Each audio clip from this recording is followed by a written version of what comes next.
Curl Narrabeen Classic presented by Corona. This year's third stop on the championship tour brings us to North Narrabeen, a breeding ground for some of the world's best surfers, past world champions among them. A quick turnaround from the Newcastle Cup allows some to keep the momentum rolling and offers others a much-needed reset.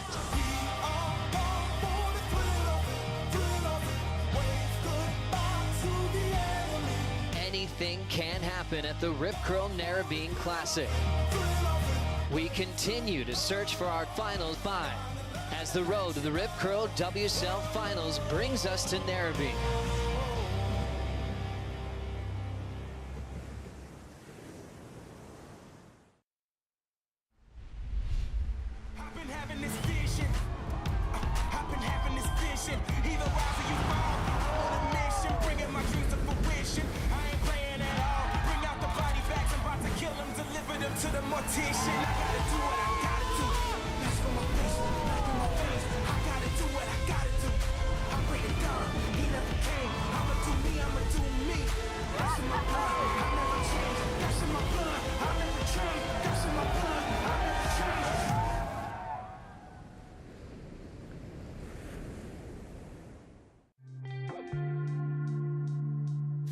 I'm making a replica for the men and the women of the board I surfed in the 1981 QSM Coca-Cola, and I won the event. It's special, I guess, because it's got 3 fins. Well, it's very early thruster. When you look at the shape, they're pretty unsophisticated, I suppose, but back in the day, it was state of the art.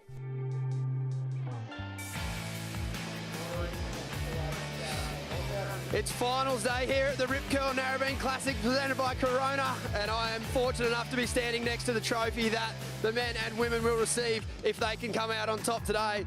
This is an unrivaled innovation in surfboard design that Simon Anderson came up with over 40 years ago, and every single competitor in today's draw is riding a thruster, so I think everyone owes a lot to Simon. Oh, they sure do, Stace, and what a trophy it is. We've seen some beauties over the last few years. Beautiful shapes from Jerry Lopez and a Simon Anderson original thruster. The 81 model that saw him take 3 victories on his road to an incredible finish, but was victorious here at Narrabeen. Also got the big victory at Bells and surfed the board incredibly well at the Pipe Masters. Ronnie Blakey with Richie Lovett. Rich finals day, beautiful morning, an amazing quarterfinal set on both the men's and women's side. Oh, absolutely. We're set for just a finals day with a bang. The stage is set. Conditions absolutely perfect. An autumn morning to remember.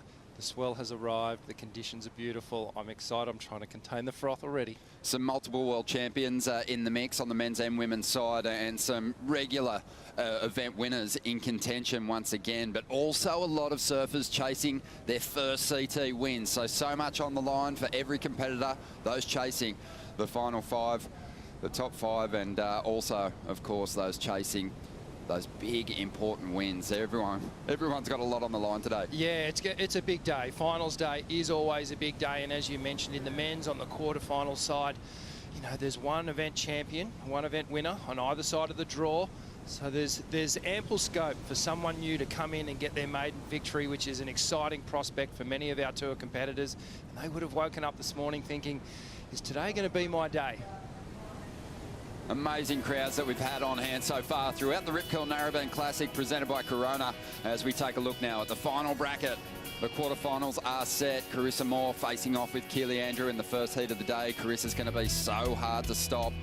As always, put good numbers up against Keely, and Keely's a different competitor this year, carrying great momentum so far through the season. Yeah, it definitely is a new Keely Andrews we're seeing. Up at Newcastle, some amazing performances. She's really worked on her forehand and backhand attack. And the thing for me, Ron, is that she's not falling anymore. You used to see her slip up every now and then. She's confident. She's staying on a surfboard and bringing some real critical turns into her repertoire, which is the reason why she keeps moving through the draw and getting these good results. She's up against it here, though. We know Carissa is going to put in an absolutely strong performance. And she's the woman to beat in this heat. And Keely Andrews, she's got everything to gain here. So she's just got to leave it all on the sand and just put everything into it. Well, Carissa is always the surfer to beat, but in the first events of this year, she has been near unstoppable. A second-place finish at the pipe finish to the Maui contest, and then a victory at Newcastle. Just so sharp, putting up huge scores, bringing a whole new level of performance to the championship tour this year. And what we've seen through this contest is that Carissa's continued to work on that backhand, and it just looks so much sharper than it has in previous years. Keely Andrews is going to have her hands full here. She is, and the true champion that Carissa is, not resting on just, you know, where her whole performance level is. She's always looking to improve, always looking to get better. And I think you'd agree, Ronnie, that the break through COVID last year, everyone has done the work. Everyone has come back looking better than they did 12, 18 months ago. Some looking a little better than others, though. It has to be said. And Carissa's that surfer. She got the break that she desired. And the interesting thing is, no one put another world title up in her absence, obviously, with the tour being cancelled for 2020. So Carissa, 4 world titles, chasing a 5th this year. And for good reason, she is the favourite and the front runner. Another thing just to note of interest, the last event she did was the event before COVID, was the event down at Manly where she won. And so she came back to the tour with that winning feeling and has just picked up and had a string of great results, obviously getting the win last week up at Newcastle. And let's see, perhaps she can go back to back. Some great vision here. Beautiful morning, Ron. It was a little crispy, a little cooler this morning, but that generally means that the winds are from the offshore blowing off the land, and it's starting to warm up as now the sun is over the horizon. We want to acknowledge the traditional custodians of this region, this beautiful part of the world, the Gadigal people, elders past, present and emerging. So much respect to you, and we are lucky to live here, Rich, on this stretch of coast, and so happy to have the championship tour returning to North Narrabeen. This area has got so much championship tour history, but aside from competition, it's just been a mecca in the surfing world. Board innovation, we saw those trophies beautifully handcrafted by Simon Anderson. Will one of these surfers be holding or taking home that beautiful thruster at the end of this contest, as we see Keely Andrews getting the day underway? And one of the big stories of this event has been the incompletion and the importance of making that final manoeuvre. Yeah, the shallow sandbar here at North Narrabeen has wreaked havoc on every single day. That final turn has been elusive for a lot of our competitors. Really strong swell that we've had. It's been a southerly ground swell that's come in, which is a unique direction for Narrabeen, because we don't get often these classic long left-handers. We get these powerful little short standing up left-handers, and when they crunch on that sandbar, it packs a punch. It could launch a rocket. There's so much power. You know, we've seen rockets launched out there already. Surfers finding big ramps taken to the sky. We're going to see more of it on finals day. 27.5 minutes remaining here. Let's find out what's to come and get a better idea of the conditions with Stace. Thanks, Ron. I'm here with Senior Vice President of Tours and Competition, Jesse.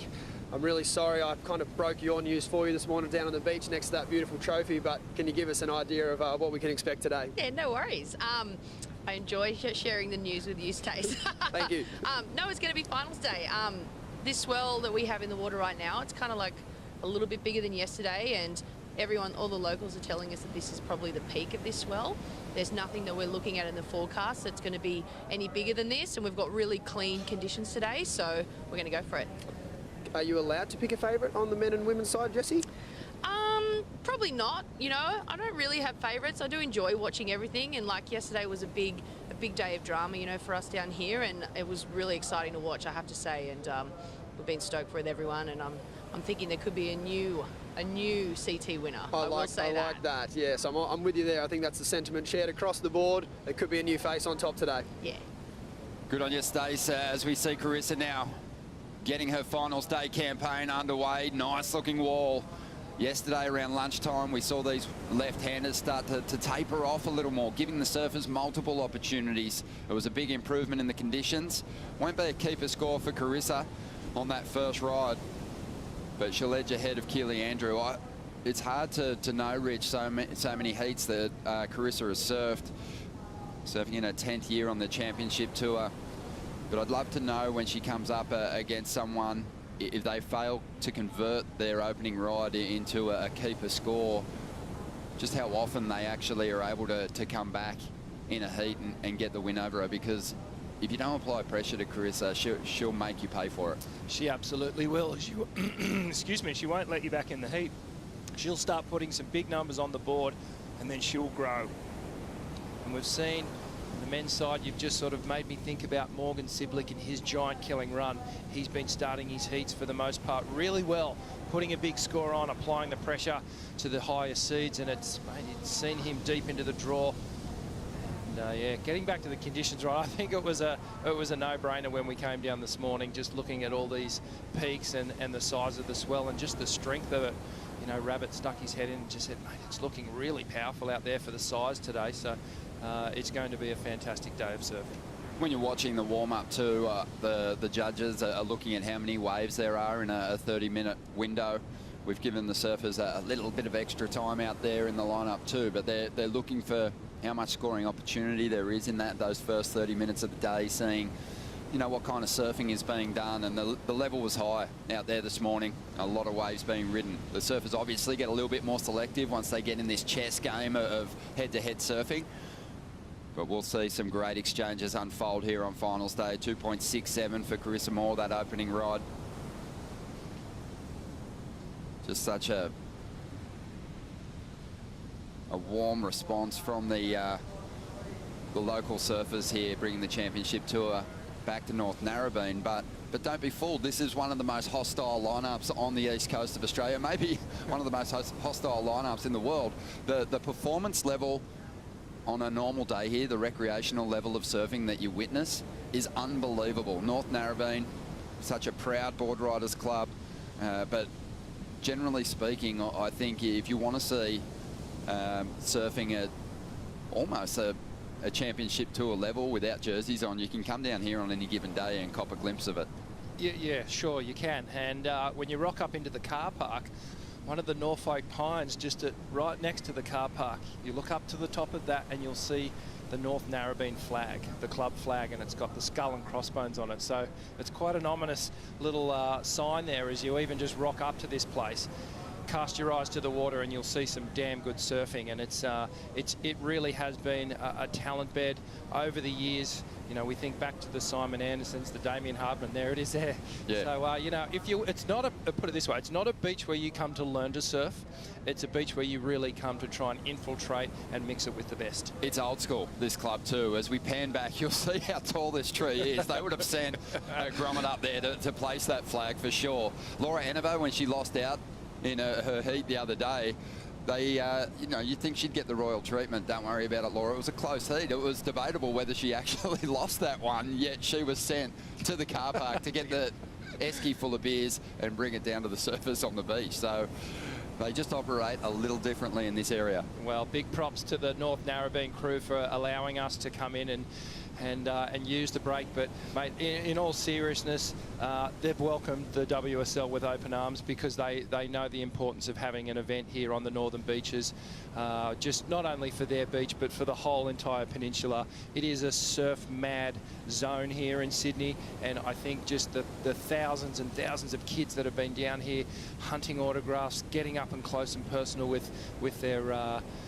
their heroes has been pretty special to watch. You know, my kids alone, they were down here over the last couple of days and they've come home with, you know, signatures all over the t-shirts and stuff. And that's the real stuff that kind of makes these events for the surfers, and they've really appreciated it. They've given the time back to everyone, and for that we give thanks. So just under 22 minutes to go, and the opening exchange was a low-scoring one, 2.67 for Carissa Moore. 1.5 for Keely Andrews. So Keely gets the opportunity now to reset just a little bit. She's got control out there at the moment, and she can kind of wash away the poor start and and still has an opportunity to put the pressure on here. Yeah, she does, and we want to see Keely convert on this next wave, and it's an important one for her because she did have a little rocky start. I did mention that she has in the past been a victim of falling on the end of her waves, and she had a bit of a fall on that first one, so not an ideal start, but she'll be looking to reset. 20 minutes, plenty of time on the clock here, and Keely, this is a great opportunity for her to really you know, show her that she can mix it with the real top contenders and march up the ratings a little bit more.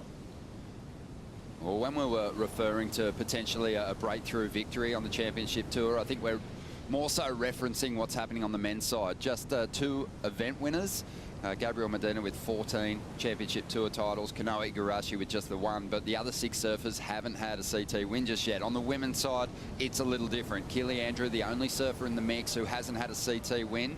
She has cracked a couple of finals, though, in the past. As we look back at Carissa Moore's amazing form this season, Newcastle was stunning. Oh, she was just totally on point.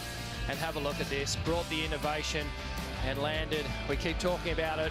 One of the best airs from a woman we've ever seen, and especially in competition there. Carissa just feeling that moment. She was so stoked to land that. And then the break outside started to open up, and Carissa went to that rail game that we're so used to seeing. And there's not many that do it better on the men's or the women's side. Look at these rail turns, so much power and commitment, and just positioned perfect, you know. She's got the tight in the pocket game. She's got that big open face wrap, and a deserved winner up there at Newcastle. And the last time we saw Carissa go back-to-back with championship tour wins was 2015. She won on the Gold Coast, beat Stephanie Gilmore there, and really rubbed it in by beating her at Bells Beach as well. But Carissa's a surfer. Once she finds that fire, that confidence, just so hard to stop.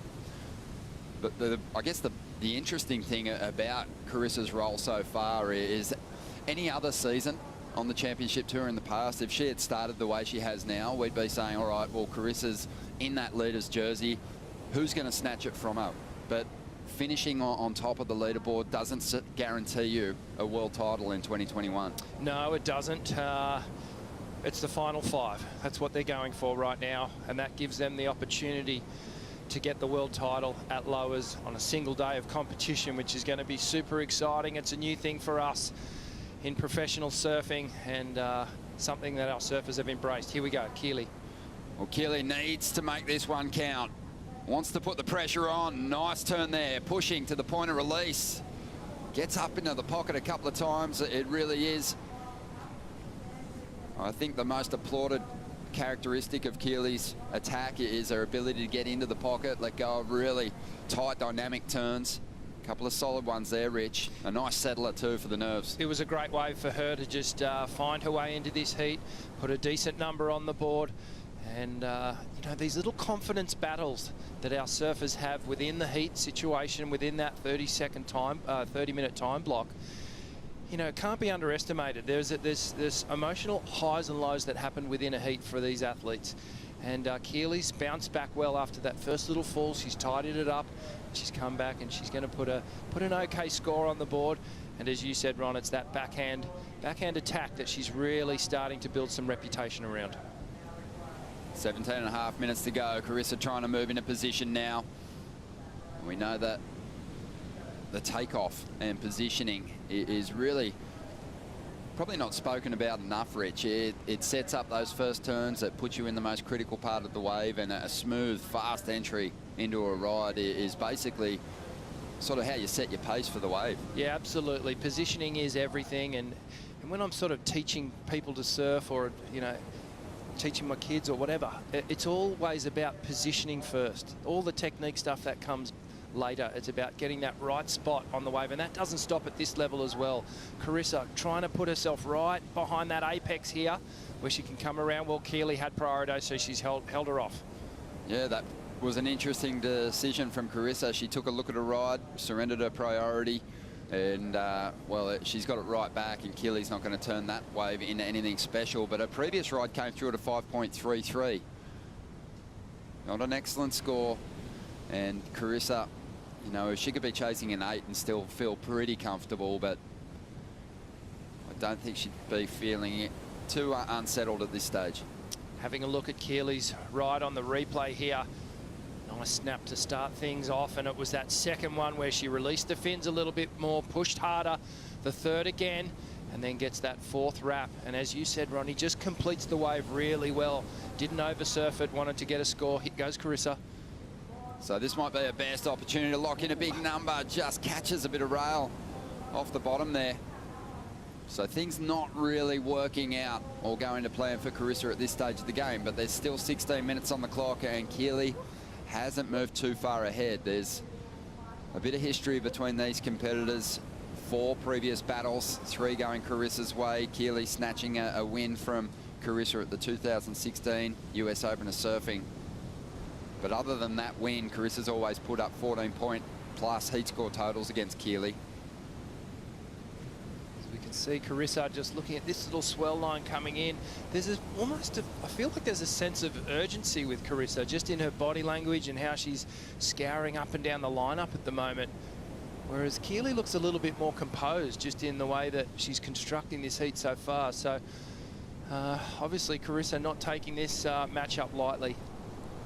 Finals day here at North Narrabeen.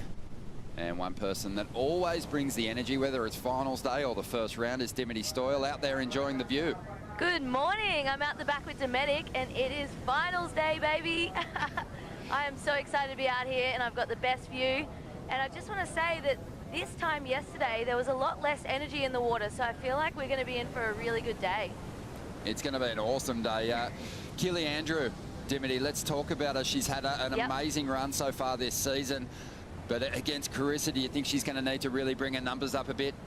She is just going to keep doing what she's doing, because I feel like Carissa's throwing spray down on the right. Yeah, a couple of solid turns there from Carissa Moore. This will be her best number to date. Good to see her finding a little right on that, because I do feel like that we're sitting over on the south end of the bank, and there's a lot of energy coming from the south, and I feel like those rights might be a better option today. We'll see how the day goes on, but it's been lefts predominantly yesterday, but I feel like just, we could be seeing more rights. Yeah, that was a really clean one. Couple of solid turns. Thanks for the update, Dimity Stoyle, former championship tour surfer out there, bringing you all that perspective, courtesy of Dometic on the back of the Red Bull ski. 13.5 minutes remaining here, Rich, and Carissa's about to drop a number on Keely. Yeah, look at this nice right-hander here. Beautiful open snap. Streaks down the line. A little check turn, the second one. Gets to the finish. The little close-out re-entry was a nice one. Carissa rides out of that, so she's going to put an okay number on the board now. We've got a good match-up here, Ronnie. It's starting to go blow for blow. Waiting on the numbers to roll through for Carissa. Keely out the back with priority, currently holding on to the lead.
World number 1, Carissa Moore, smiling, throwing down some big backhand hacks. Got the job done. I'm excited that we have back-to-back events. I think it's great for us to just keep going and keep putting on the jersey and keep feeling it out.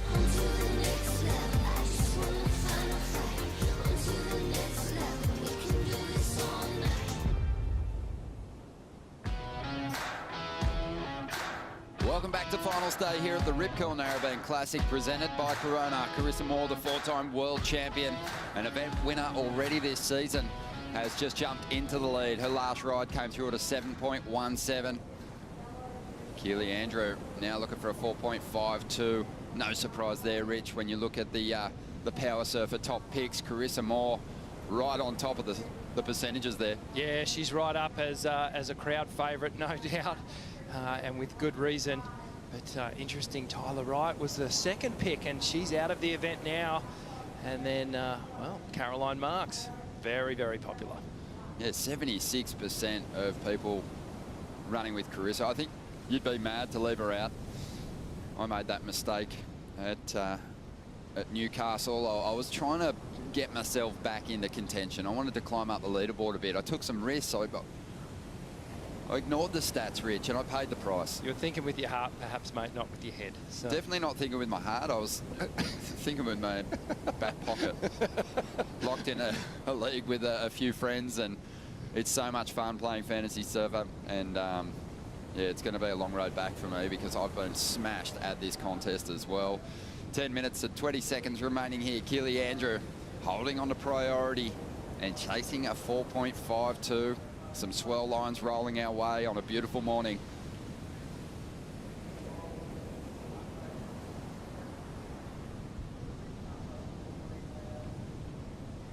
Quarterfinal, heat 1.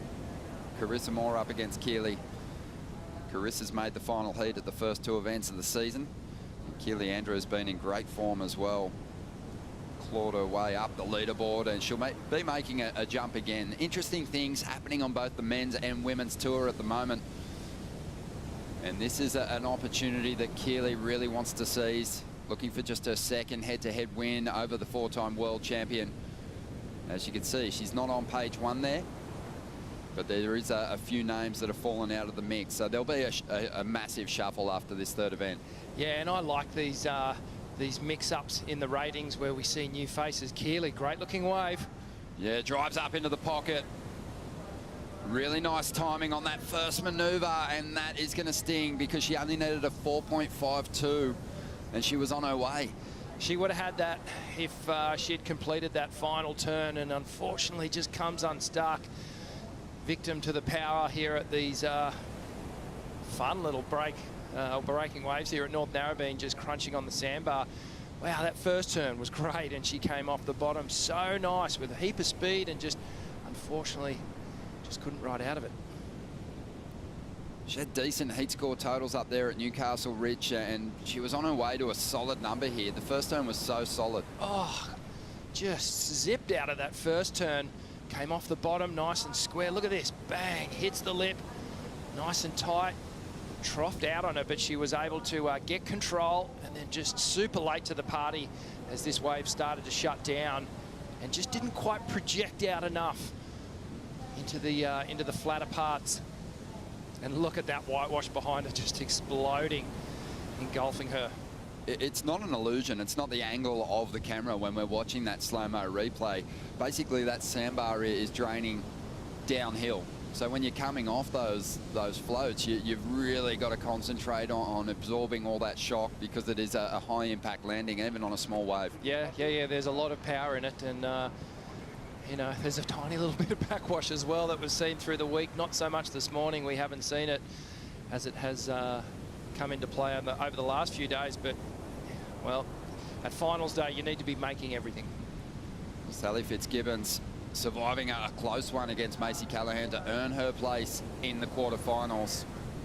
Tatiana Weston-Webb, a really convincing win in her last heat. She looked fantastic, just so explosive. Getting a comfortable victory over Nikki Van Dyke. But, you know, just to fill people in, when we're watching these heats unfold and you see a controversial one that is very close, quite often the surfer who feels like they maybe should have got the win will go and break things down with the head judge. Macy Callahan did that. Wanted an explanation as to why Sally Fitzgibbons got the numbers that she needed to overcome Macy when she put together such a great heat. And she was comfortable with that explanation after reviewing the numbers. and walked out of there with a clear idea of what she's got to do next time to get the win. And I think just doing that in itself makes it a little easier to overcome the losses and understanding them a bit better. It also gives you something to work on, but it saves you tossing and turning at night going, hang on a minute, I just got ripped off. And it just makes you go, okay, well, there was a reason behind it. And good on her for going up and seeking out the reasoning on that.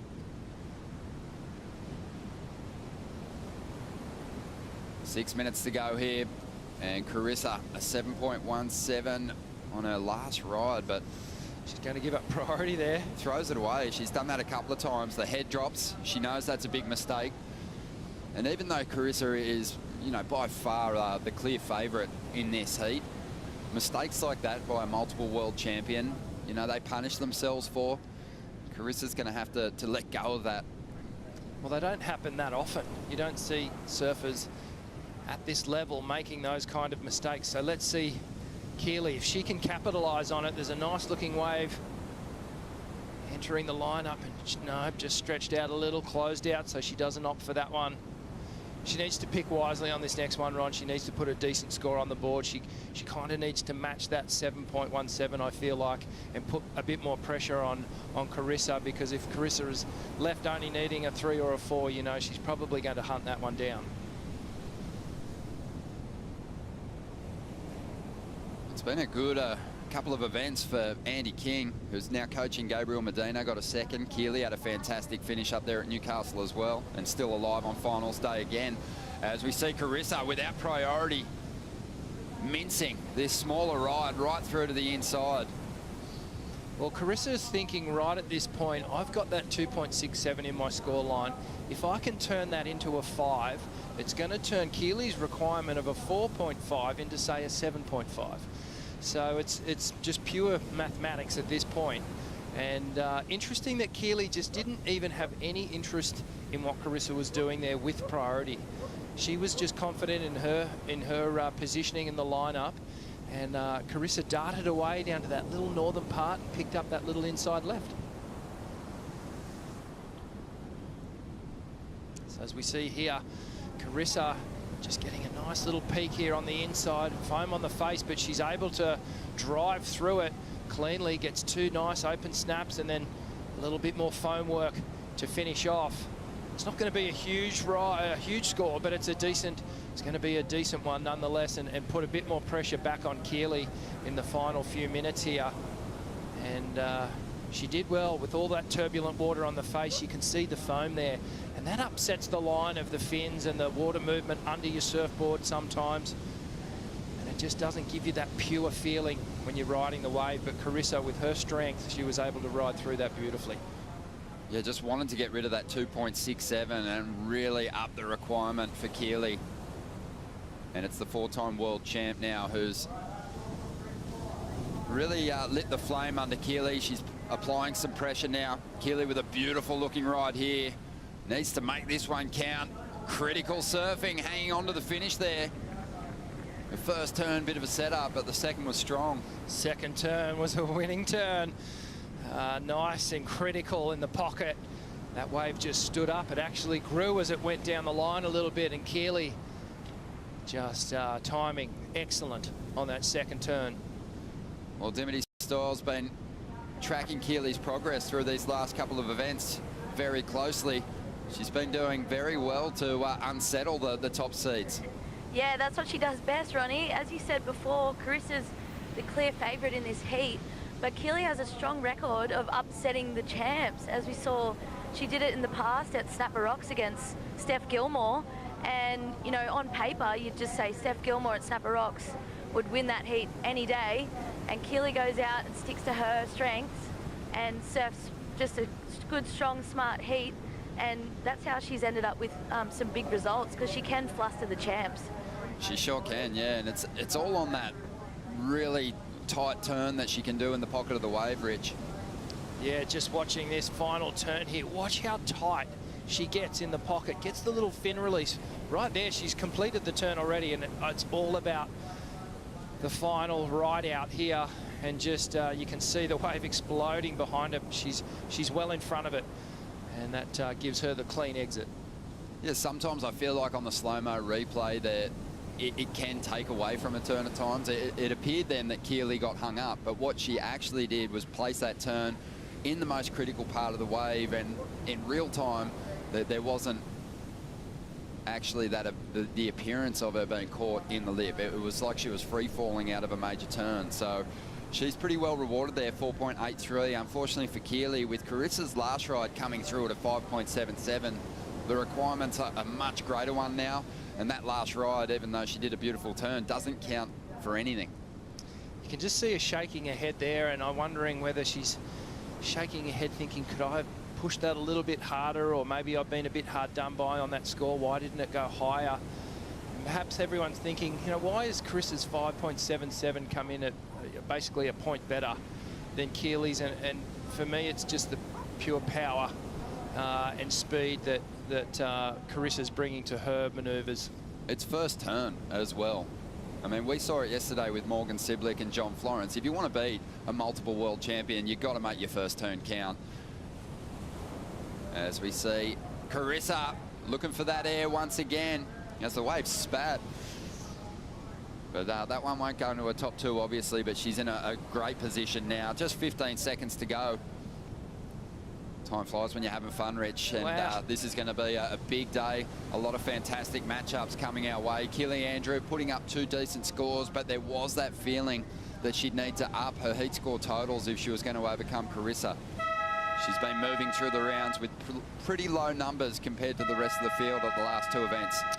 Yeah, and I think the takeaway for her is to just maybe work on the speed a little bit more and just the emphasis on the turn. But nonetheless, a really great performance from Keely Andrew.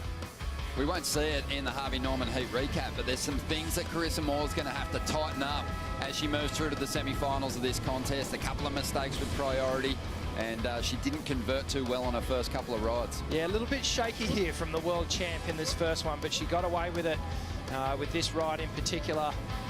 Just beautiful surfing on her forehand, super reliable and consistent, and she picked up a little left as well. So watch this, drives out of the turn, and that the power, the speed, and also throwing a ton of spray too. Isn't it remarkable how you can watch Carissa Moore have an average heat and look at the highlights in the Harvey Norman recap at the end of it all and still be so impressed by the surfing that she does. A 7.17 and a 5.77, and she outpoints Keely Andrew and is marching through to the semi-finals for the 3rd time this year. Sally Fitzgibbons and Tatiana Weston-Webb gearing up to do battle in quarter 2 as Keely Andrew and Carissa hug it out.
You know, when those moments come, you just see what's in the tank.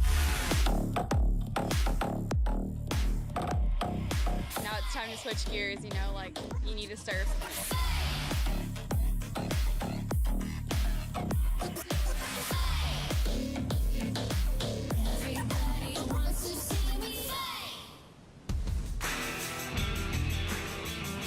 Welcome back. Quarterfinal number 1 is a wrap. Carissa Moore has moved through to the semi-finals. Again, she'll take on the winner of this heat, Sally Fitzgibbons, up against Tatiana Weston-Webb. And there is a real jostle happening for position on this opening ride, and it's Sally Fitzgibbons who finds herself on it. Swooping off the top. A nice corner, but this wave just not really standing up for Sally. So she just looks to get her feet in the wax, find her flow, and she'll set her sights on something a bit more critical as we move through this heat. Ronnie Blakey with Richie Lovett on what will be our finals day. And what an event it's been so far, Rich. Plenty to talk about. Mate, there's been so many highs and lows and upsets and everything in between, and it really is going to be a great finals day. There's some amazing matchups. Great way for Sal to start things off, as we say. Always good to get that settler, and a nice, probably mid-range score going to drop in for her. Heading back to the takeoff zone now. Tatiana will get priority, and we'll see how she responds.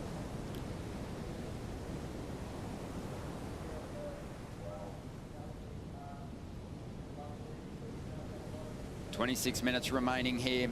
Fitzgibbons. She's been surfing so well, just hasn't had the big breakthrough result yet this season. But on finals day, always a threat. She's been here so many times in the past. Surfing in just over 100 championship tour events now, and Sally Fitzgibbons, more than 80 times, has made it to the quarterfinals. She's got such an amazing conversion rate when it comes to getting to finals day.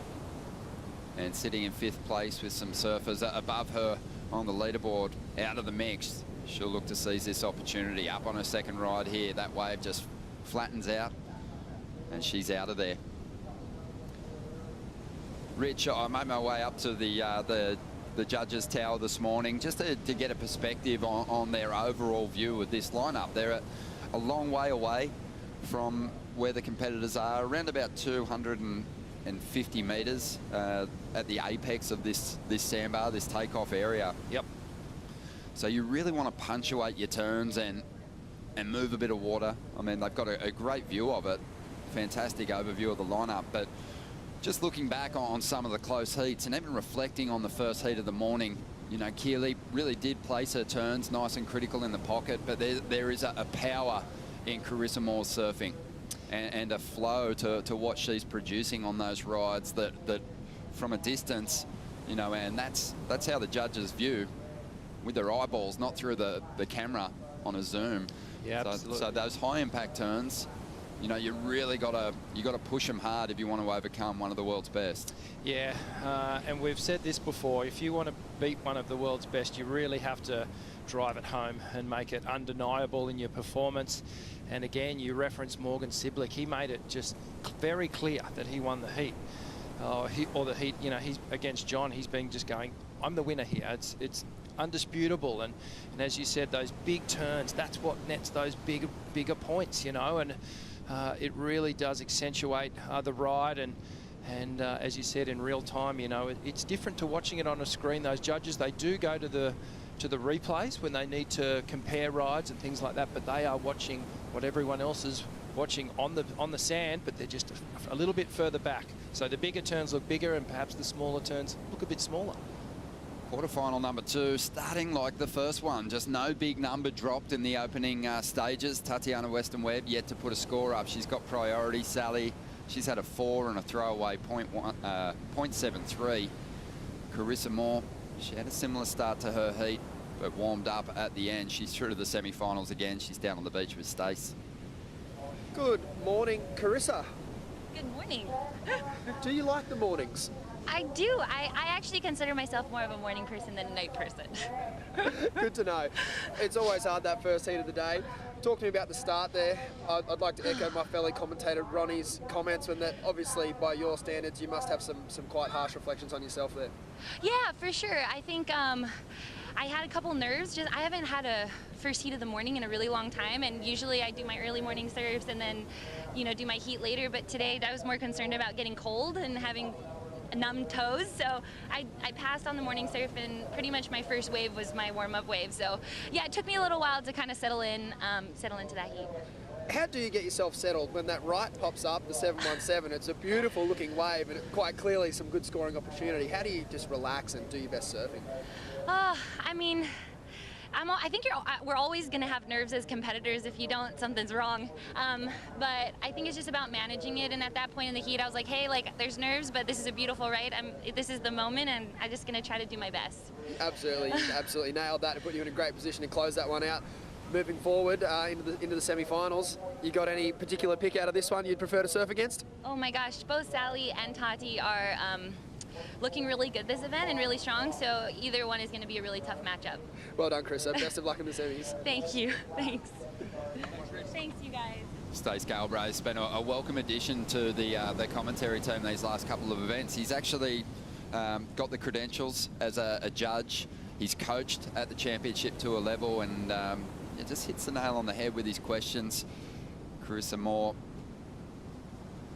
she's going to identify, I think, a couple of mistakes that she made in that heat. She'll definitely rectify them. If you're going to make them, I guess that's the heat to make them, in the first heat of the day, not later on when you get to the finals. So she'll sharpen up as she moves into the semis here, taking on the winner of this heat. Sally Fitzgibbons in front at the moment. Tatiana Weston-Webb, though, yesterday dropped some really solid surfing on us, and it was all in that beautiful first turn. This wave a little flatter to kick off, but there is one of those maneuvers. Dynamic, lots of water coming off the rail again.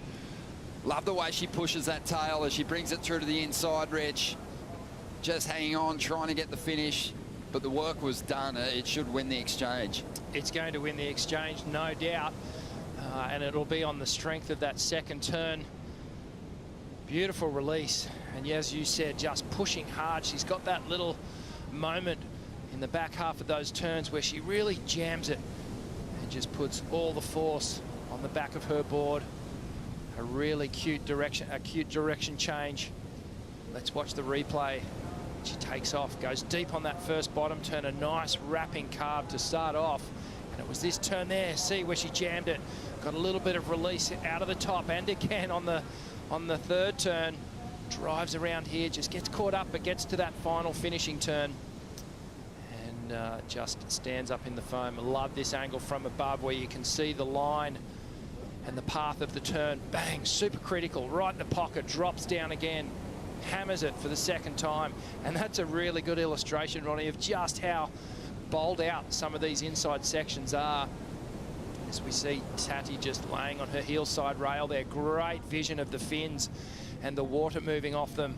And just the importance of, without those three fins, you're not going to be accelerating forward. And watch this turn here. She leans into it. Back arm throws up. Some theatrics in the movement there, and you can see all the weight on her back foot there as that wave started to trough out. But yeah, this is going to be a nice number, and it is indeed a 6.67. Great start, and waited some time for that ride. 10 minutes, held her nerve with priority. Sally was scrapping around on the inside. So when someone like Sally's on the inside, and you know, just such a fantastic conversion rate and rarely makes mistakes, it's got to be unsettling. But Tatiana did very well then. Rich, just quickly, I know you don't have the stats in front of you like I do, but 8 previous heats between these two competitors. Who do you think holds the edge over who? I'm going to say Sal has the edge.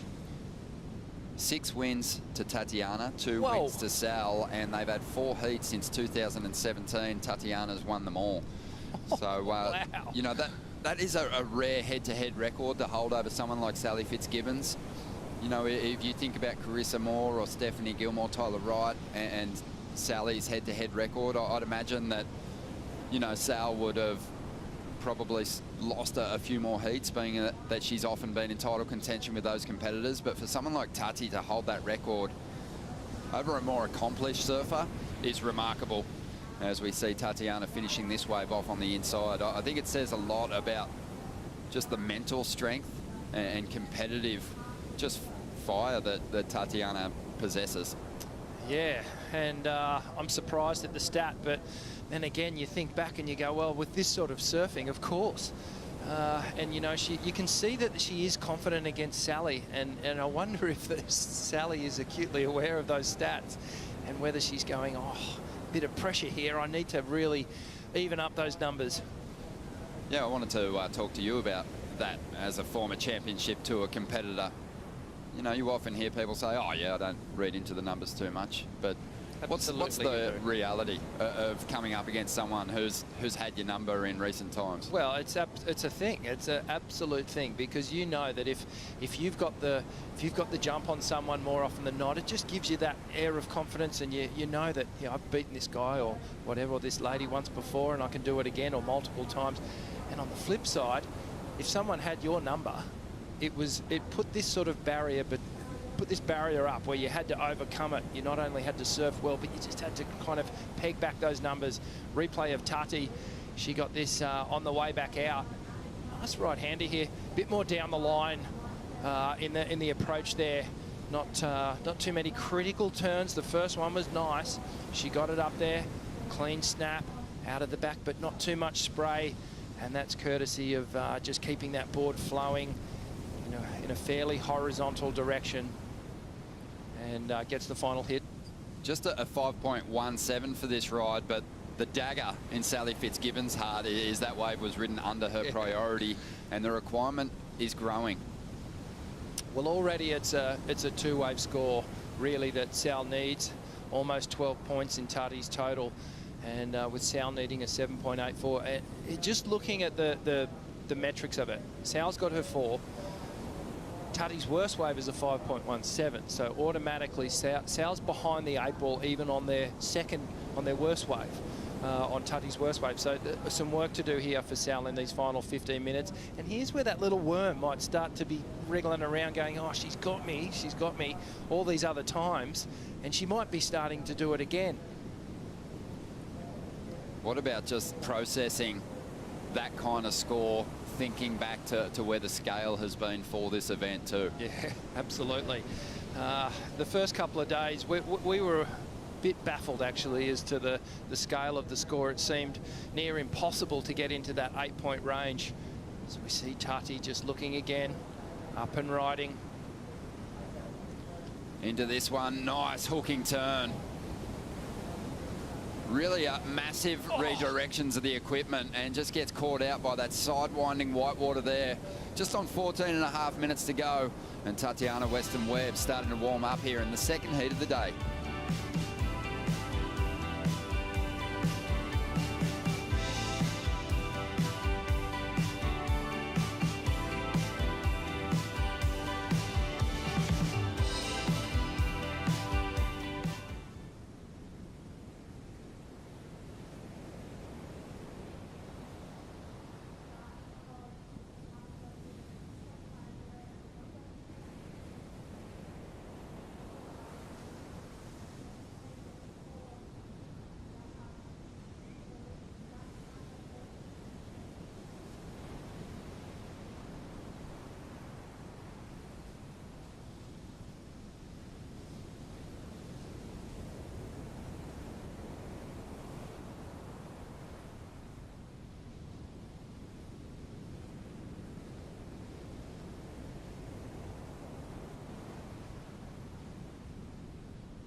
Welcome back to finals day here at the Rip Curl Narrabeen Classic, presented by Corona.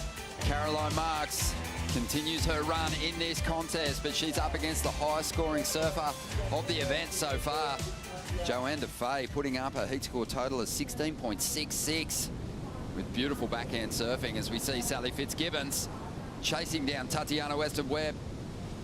Some good looking waves out here at the moment. And Sally trying to finish this one off, gets absolutely squeezed on the end section. But we've been talking a little bit about that scale and how low it was, Sally Fitzgibbons actually top scored in the seeding round. Her heat score total was 10.67.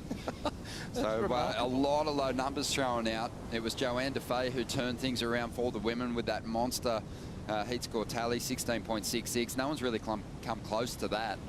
A couple of 14-point heat score totals in the round of 16. But it just tells you how big the task is for Sally here to reel Tatiana in. Yeah, they're not giving out those points lightly in this event, and Sal just gets eaten on that final section there. Unfortunate, she was on her way to a decent score. Yeah, a lot of commitment shown by all the Championship Tour competitors on some pretty hefty sections. It's a lot cleaner today though, so a bit easier to manage.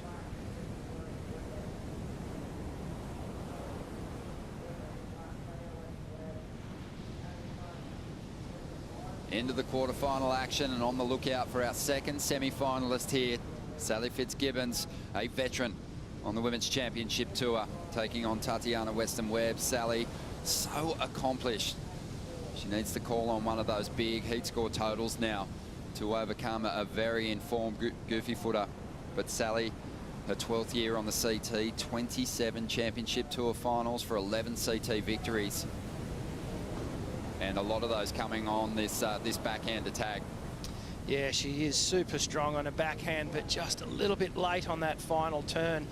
Those first two opening carves, quite nice, not taking it all the way up to the lip. She was sort of carving about 3/4 of the way up there, and you can see she just hit that end section and was just unable to get out in front of it and swallowed her.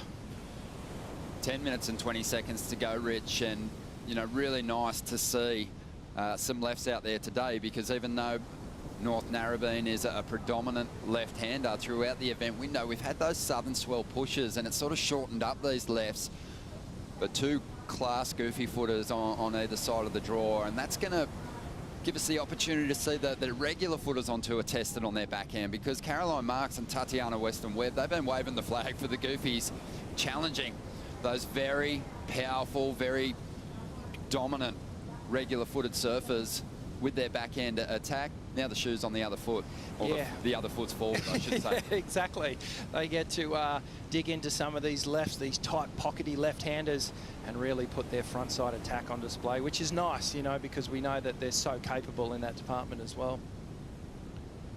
Sally Fitzgibbons making her way out, and gives us an opportunity to take a closer look at this lineup. Yeah, well, just for everyone to get their bearings at home watching on, you can see here, so this is the mouth of the lagoon that runs straight out here, and that's carving that channel and creating this beautiful sandbar at North Narrabeen. So if we just freeze the vision here, I'll break it down a little bit. So the sandbar's actually in a little point like that. So that's where the sand is underneath, that's where the apex of our break is, and normally Narrabeen loves an easterly swell, which comes from this direction, and a north swell from that direction. And that's when we get these long-running left-handers all the way down the beach here. At the moment, we have a predominant southeasterly groundswell, which is coming from this direction. And that's causing these little left-handers to really come at us, and they're standing up in a beautiful way. It's only allowing those 2, potentially 3 turns, but it's got a lot of power in it. And then the little alley rights that are breaking down through this way here, they're also in play, and we saw those come into play more often from the high tide mark yesterday. So there's a little rundown on the break here at North Narrabeen. So lots to look forward to today, as now we've got our bearings, Ron. Yeah, we've also got a priority blunder there from Tatiana Weston-Webb. Sally Fitzgibbons greased the hair back, went into used car saleswoman mode, and sold that one to Tatiana. It was not a bad looking little left. It hugged the bank nicely, but Tatiana just couldn't get into it. It's almost like you've got to call on your high school acting skills, Rich, because some people do it better than others. What were you like? Oh, you're such an honest, lovely person. I just can't see you being, you know, that convincing as a salesperson. Mate, sorry, don't underestimate the salesman in me. I did okay back in my day. Tati up and riding. You do have the grubby hair lip there working in your favour. But we've got Tatiana Weston-Webb trying to recover from what was a priority blunder there. Yeah, it was.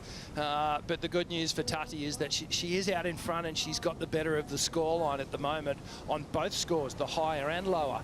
So Sal with a little bit of work to do with 7 minutes to go. And well, there's a little bit of motion in the ocean and a decent looking wave. Sal's just going to want to get one of those decent left-handers where she can open up on a backhand, Ronnie, and it looks like she's going to paddle into this one here. This is a great looking line on this one. Drives off the bottom.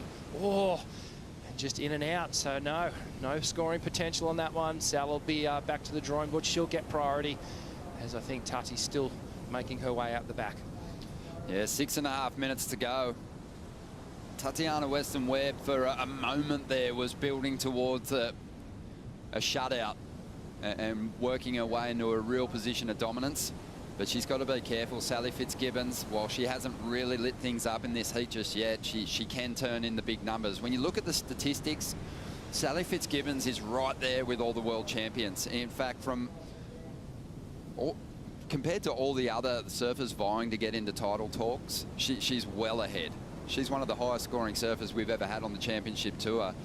So I think Tati will be aware of that. I will say, though, in the last couple of seasons, Sally has just dropped off the pace a little bit. She's losing out in heats a little earlier in the rounds. But it is impressive when you look at her career statistics. Absolutely amazing, in fact. Great heat win percentage. You know, in a career that spanned almost a decade already. She's had 98 excellent heats, and Stephanie Gilmore's had 117, so she's not far off the pace. Well, she's been right there, and she's been in the world title conversations many times. And for the Sally Fitzgibbons fans around the world, all thinking, you know, it's not a question of if, it's a question of when. And we sort of wonder what it is. What's that missing element that's eluded Sal in order for her to get that world title? She's got the same average heat score as Stephanie Gilmore too, 13.79. Tatiana Weston-Webb, her average heat score 12.33 through her career. As we see, Tatiana just looking to shut things down here. 5.23 on a last ride. That did get the requirement a little higher for Sally Fitzgibbons, a 7.9 required now. 4.5 minutes to go. Dimity, you spent a number of years on the championship tour with Sally Fitzgibbons. Can she turn this one around? Oh, she can. If anyone can, it's Sally. She's got the highest percentage of, you know, making quarters onwards. She knows what to do when she's in this situation. She's been very patient. She knows she needs a big score. Tatiana's been so dangerous without priority, but she still hasn't cracked over the 5 range, so there's still opportunity, I think, for Sal to... There could be a bomb coming. You never know. Yeah, she's got that amazing percentage of making the quarters, Rich, but as you approach the final, it drops off a little quicker than the other title contenders. For example, 80 previous quarterfinal clashes. Steph Gilmore, 86. Really close when you start looking at semis. 55 for Sal, 59 for Stephanie Gilmore. But then once you get to the finals from semis, 59 for Stephanie Gilmore. She's converted it into 46 finals. From 55 semis for Sal, she's converted into 27 finals. Wow. So there's the numbers right there. That just tells you that that's why she maybe hasn't broken through for that. Have a look at that thing. That's the best wave we've seen in the event so far. Wow, and Sal just out of position. You could see that coming a mile off. Well, we could on the screen anyway. And I was just wondering whether Sal was going to get out there and go to it. But look at the whitewash line. Right on your screen there, that thing just hugged the bank, and that was shades of the classic North Narrabeen left that has, well, we've seen it rear its head through the event occasionally. She might get a second chance draw here. Well, this is a good size wave, and Sally on a clean face can get some big turns done as well. Makes the most of the first section, hooks it under the lip. Second turn pretty strong, wants a big finish here to match the dynamic surfing we saw from Tatiana Weston-Webb earlier on. Hangs on for the finish. Well composed with 2.5 minutes to go. She'll have time to get back out there and potentially get another ride too, but will it be the 7.9, Rich, that she needs? Well, this could be a nail-biting finish, and is it a 7.9? Okay. The first 2 turns They were really, really nice. They were crisp. They were positioned perfect. But I just wonder whether she put enough into them, whether she went as high as Tati did on her rides. The wave undeniably was bigger. So there's a couple of things here to think about. The judges will take their time. Let's watch the replay. So a beautifully, the bottom turn was fantastic. But see how she's driving off that 3/4 mark up the face of the wave. The third one, she went a bit higher and then just get a bit of soup work done through here. She did well to ride through all that turbulent water, the foamy face. But if they keep the score under that number, it's because they're saying she didn't commit enough on those 2 opening turns. The wave might have almost forced her to go to those rounder turns as well. When you look back at the wave that broke beforehand, it was much steeper. It definitely had a bit more size to it, but it reeled across the shallowest part of the sandbar. Sally had positioned herself for a potential second wave in the set, but that one did break a little wider at the first. So it was a little flatter on that pocket. And she went to a rounder carving turn through those first 2 moves. Great surfing, no doubt. And we're not criticising the technique or anything. It was really, really good. But, well, we're seeing some numbers come in here now, and I think that's potentially what the judges were thinking. They wanted to see just a bit more commitment. It's finals day. They really want to see these women pull out everything. Yeah, that dynamic 6.67 from Tatiana earlier on had 2 very big exclamation point turns on it. Big pushes on the tail, fin release. Sally got a 6.4.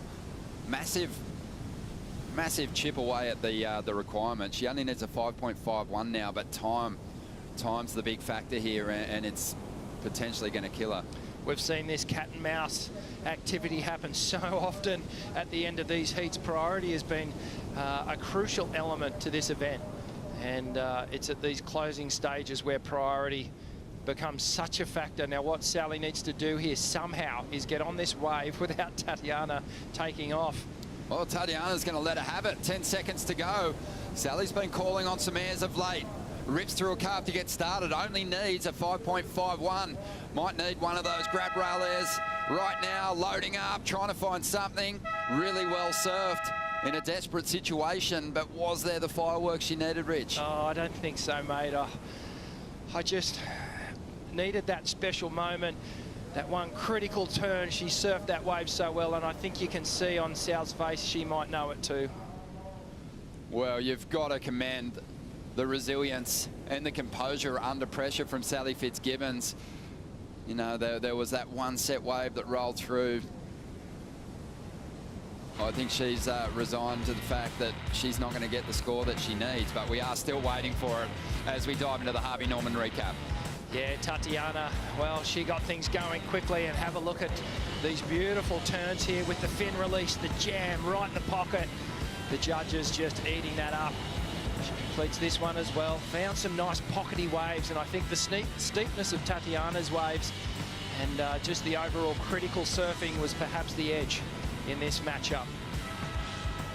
Yeah, Tatiana Weston-Webb just a bit more electric out of the pocket with those big major turns. Sally Fitzgibbons did so well to give herself a chance in the final stages. And surprisingly, Tatiana giving her an opportunity in the final stages. That was a dangerous maneuver. And Sally on this ride surfed this wave so beautifully from start to finish, but it was a smaller wave and she needed a mid-range 5 and it fell into the 3s. And Sally Fitzgibbons, her run here at the Rip Curl Narrabeen Classic is going to come to an end. Tatiana Weston-Webb will take on Carissa Moore in the semi-finals now. What a heat that will be. She's pretty happy with herself, so she should be. Another big heat just around the corner. To make the call, we'll bring in Joe Tappel and Rabbit.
putting everything I got into every heat, and you know, I want to go all the way this year.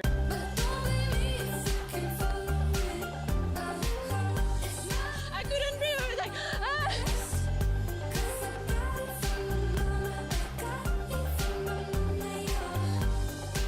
I'm so stoked.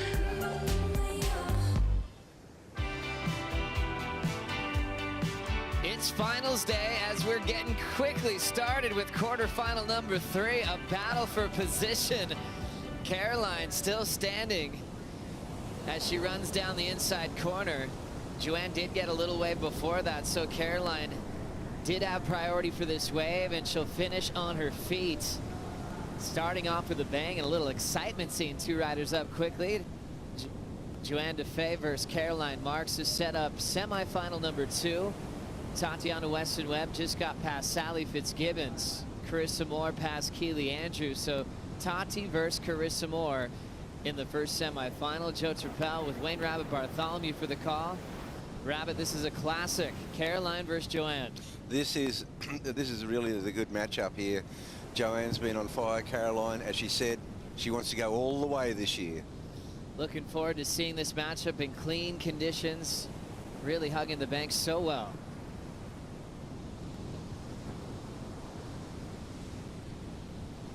Caroline Marks coming into this stop, equal 5th in the world. DeFay 8th in the world as they chase down positions in the final 5. Gilmore and Conlog, a classic matchup coming up soon as we look at that start of the heat. So this opened up the heat. And then Caroline Marks slid right in, noticing that she had priority for this wave. And that was a very close call for Joanne. I'm not sure if Joanne knew the situation. She actually started to turn towards Caroline with intent, and then at the last minute she must have said, well, there's no way Caroline's going to drop in on her at the very beginning of a heat. As we see here, Joanne is still motioning down. Now, mostly when you don't have priority, you straighten out straight away. You do not even risk getting anywhere near the track, because even the spray off her track could have hindered the scoring potential of Caroline Marks, and that would have been it. Well, it's interesting because at the start of a heat, sometimes if you paddle and you don't see a wave ridden, priority is yet to have a rotation. They classified Joanne DeFay's start as a blocking move.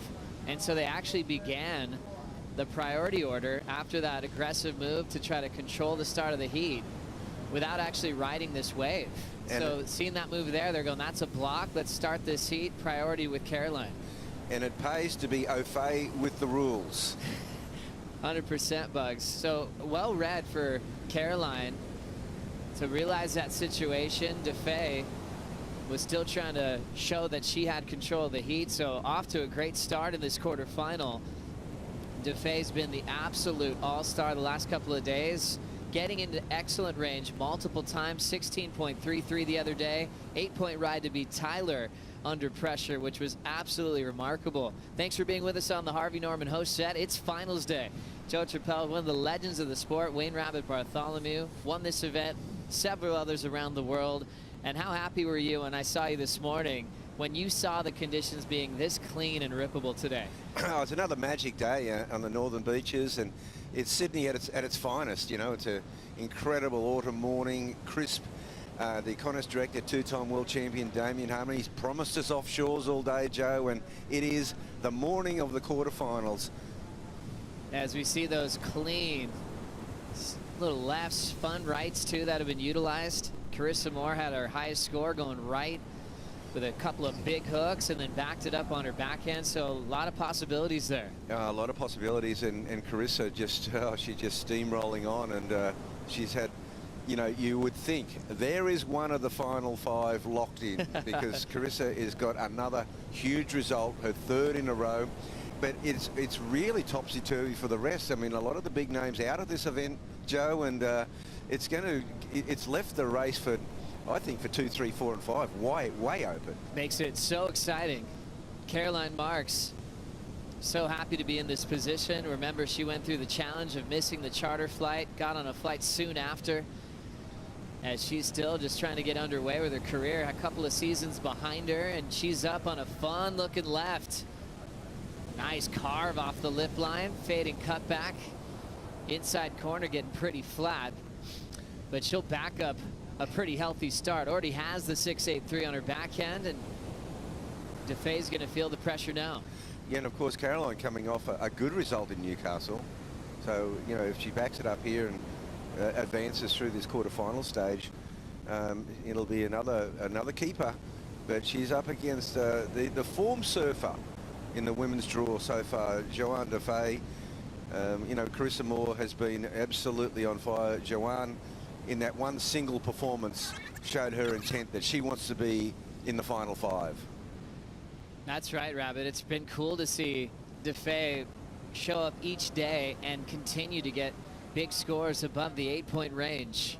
So even though she's got a 0.5 now, you know, she has a lot that she can throw down in 21 minutes. Let's now hear from Tatiana Weston-Webb with Stace Galbraith. Absolutely right, Taddy. That is an amazing way to start today. You must be very pleased with your efforts. Yeah, I'm really stoked. Sally's such a good backside surfer on lefts, and so I knew I really had to like get the best waves in order to really, I guess, just make it through. And yeah, the end was a little nerve-wracking because I know with 2 big backside blowtails she could totally get the score. So I was just trying to keep her off of really anything, and I exercised priority a little poorly, I think, in the middle of the heat, but I'm really happy with my surfing. So yeah, you should be. I think you're surfing really well. You have a really awesome record against Sally. Do you know what it is? I don't know if she's beat me. Has she beat me? Yeah, she beat me once. Only a couple times. It's 7-2, so you're certainly on top there. Yeah. Is that something you factor in paddling out? A little bit of extra confidence? Yeah, for sure. Any like little things that you remember that like give you a little boost, just embrace it, because it boosts you, you know, and it makes you feel really good about yourself. So I know that my record against Sally is bigger than her wins over me. So yeah, I just use that to my advantage. And you know, surfers like that, when it's numbers like that, you really, really want to beat them. And sometimes you put so much pressure on yourself to beat the other surfer. So yeah, maybe she had that pressure going in and I didn't. So certainly worked out that way today. Yeah. Best of luck for the semi-finals and the rest of the day. Thanks, Stace. Thanks a lot, Stace. And I just love Tati's composure answering questions like that. Oftentimes those will be brushed, sort of feeling like you need to be professional and play it cool. But she's like, yeah, I love that record. That does give me confidence that she's going to have the upper hand. Tati showed up on the tour as a rookie and had that intimidation factor. She had the ability to charge. She had big wins as a wild card in key heats, and she was feared among a lot of the top 17. And I feel like she's kind of bringing some of that back, and now a great result still in the making into the semifinals. And she was absolutely right, because Sally Fitzgibbon has got an extraordinary backhand. I think her backhand surfing is her strength. And this situation here is a classic. Now, Caroline throws her arm up in the air here, calling that there's a paddle here and perhaps a blocking action, Joe. But then what happens is that Joanne takes this wave. This is a really poor choice of a wave. It's just it had no ending. We saw it coming from outside.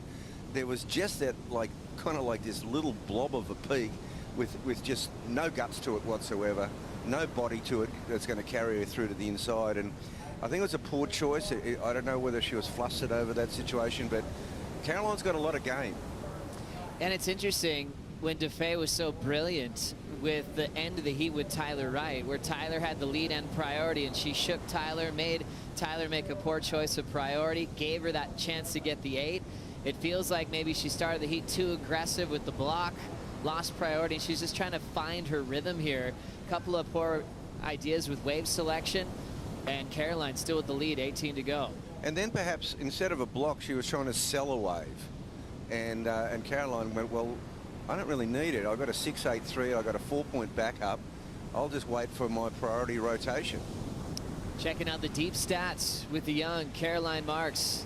Deep stats powered by Hydro Flask, 2 event wins in her young career, 43 heat wins, and an amazing winning percentage, over 55%. And she found that success in a very short period of time. Rookie year, finished 7th in the world, followed up with a runner-up in the world performance, and qualified for the Olympics to represent USA, as she'll be fighting for a gold medal this summer in Tokyo. And great heats against DeFay in the past. Caroline 2-0 so far in their meetings. DeFay also has been having a tough time converting her quarterfinals. Her last 3 quarters, she's gone down. So she's looking to change that around this season and move on to the semifinals.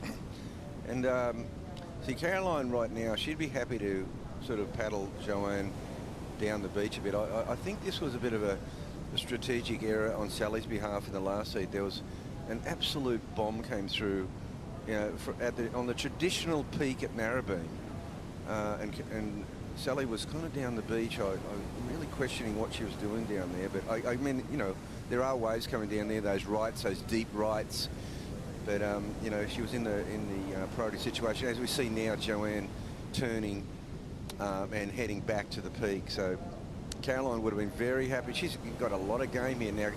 You know, Joanne has already tried a blocking tactic, and she's tried to sell her a wave, and Caroline's just too savvy. That's right, Rabbit. Well, the highlighted performance we had of Joanne DeFay, still with the biggest combined heat total from the women on tour, 16.66 total. That was in the elimination round. So she had a slow start in the seeding round, got 3rd there, and then DeFay absolutely owned this lineup in the heat with Brisa Hennessy and Isabella Nichols. The battle of the best backhands on tour. It's been given to Caroline recently, but DeFay showed everyone how much power she has, how quick she could be in transition. Remember, she threw away an 8-point ride and a 7 in the seat as well. And it's that quickness that is the extra arrow she has added to her quiver. So much power, so much finesse. That backhand's gotten her wins at Uluwatu at the Margaret River continuation. That was over Tyler in the final. Also got her a big win at Cloudbreak. Growing up at St. Louis and Reunion Island, it's all making sense, Rabbit. Yeah, and Joanne, you know, she's been knocking on the door of that big 4 for some time, and again, you know, with the situation being that only Carissa has really begun with top 3 results. Of course, she's in the semis and could go a lot further in this event, but there's been an up and down sort of element to the rest of the field, and that leaves the door open for both Caroline and Joanne, and that's what makes this so important. And I'm kind of surprised that Joanne isn't really just going for her surfing.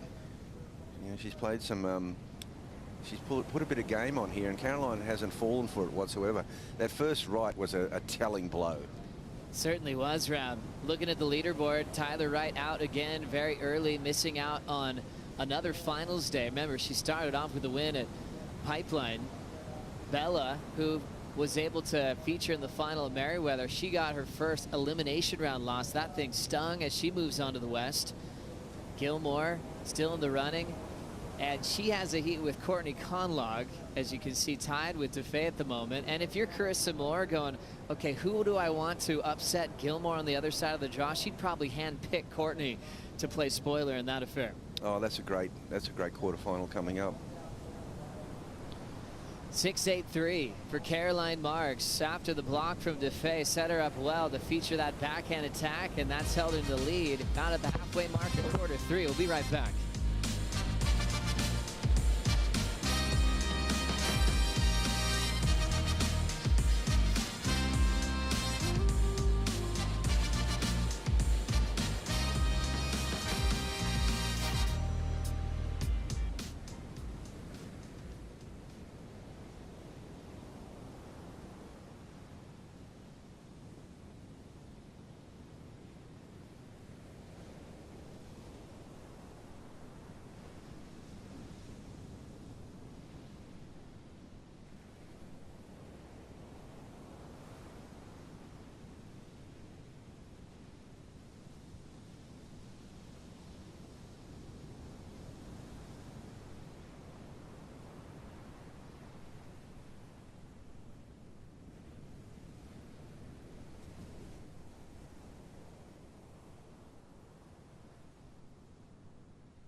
The Rip Curl Narrabeen Classic presented by Corona is brought to you by Rip Curl, the ultimate surfing company.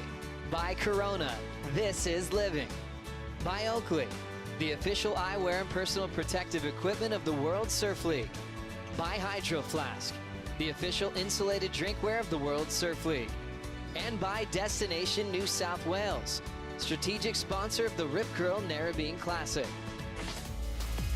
Happy Finals Day. Quarter 3 still has some time on the clock, about 11 minutes, 55 seconds to be exact. Caroline still out front over Joanne DeFay in a classic matchup for a spot in the semifinals. Goofy foot versus regular foot.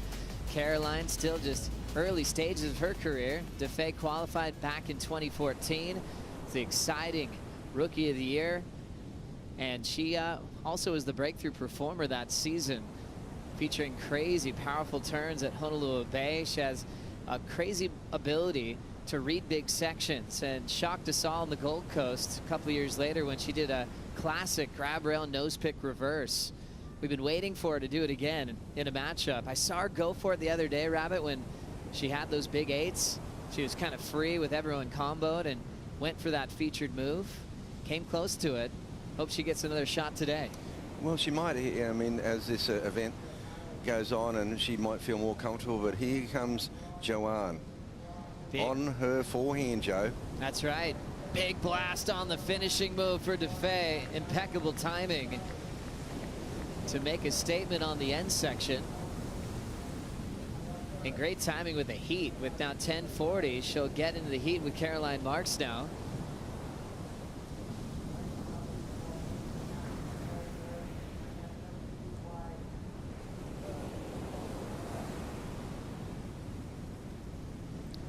Joanne DeFay has shown her ability to be versatile in all types of waves. We mentioned all those heavyweight event wins like Cloud Break, but she also was able to win the US Open at Huntington Beach when it was a lot smaller than this.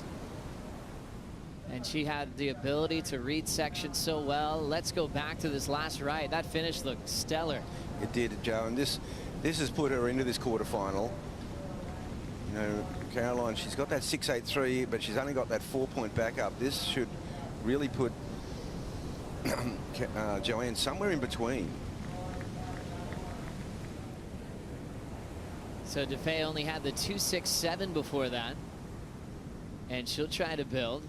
And remember, this year's been exciting just to see them just have a clear look at CT events and not getting distracted about running into other QS events in between. A lot of these surfers have very busy schedules, so they get to focus purely on the Australian leg of Championship Tour events. Rolling in now, DeFay gets hung up on the first section. As we'll say good morning on finals day to Dimity Stoyle. Dim, how's it going out there? Good morning, Joe. I'm out the back with Dometic, and that was a really cool right-hander that Joanne just got. From the back, I just saw fins and spray flying, and I was happy to see her get that because she was looking very lost before that. She started out wider on this wide left-hander, and then right as the heat started, she moved over to where Caroline was, deep up on the point, got caught up in a few, you know, positioning games, and I think that might have thrown her off her plan. It's an interesting balance, isn't it, Dimity? You're a former tour competitor. How much you play the game of blocking positioning, and then ultimately you've got to surf as well. Yeah, I love the games, but you got to remember at the end of the day, stick to your plan. Don't get thrown off by those decisions. You know, it's good to be, you know, a little bit aggressive and maybe try and win those little battles. But at the end of the day, you just got to catch 2 good waves and rip on them. That's right. Simplify it with Dimity Stoyle. As you can just think about 2 good waves, that's your keepers. Back in Bugs' day, it was top 4, then top 3, now top 2. And that was just promoting more radical surfing. Instead of playing it safe and trying to make sure you had enough waves to count, it's all about wait, be selective, and put on a huge performance. And it's been the best system we've had in the game. It is a good system, Joe, and it sort of came hand in hand when we introduced it with the jet ski assist at these both extreme locations and places with long paddles like like Kira, you know, where you want to be in the rotation, you want to see surfing, and then you don't want to see them, as we see Joanne, she only needs a 3.5. She punched the air on that one. It was just one manoeuvre. She's left Caroline out there. Caroline had priority. She sat for a fair while. So interesting change of momentum. DeFay on the two-turn right with a big hack to finish on that wall was a 7.23, better than Caroline's start. She opened with a 6.83. So DeFay only in a position where she needs a 3.6, one-turn section on her forehand. And she timed it well. She kicked out with authority, little claim maybe to show the panel she liked it.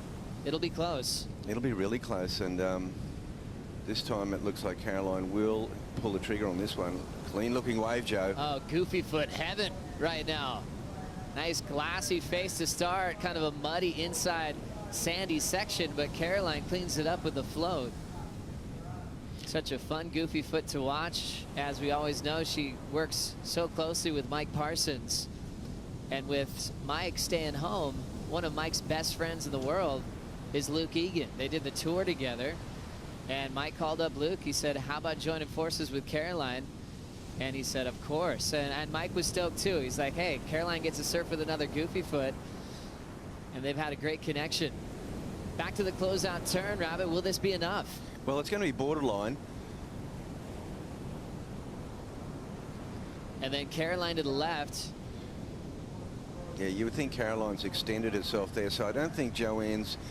It's going to be a borderline on that 3.5 anyway, and then you'd think that Caroline will improve, and she has. It's a 5, and Joanne had come in just under anyway, but what it really means is Joanne now needs like a 4.6, basically a 5-point ride. She's got to match the wave of Caroline's.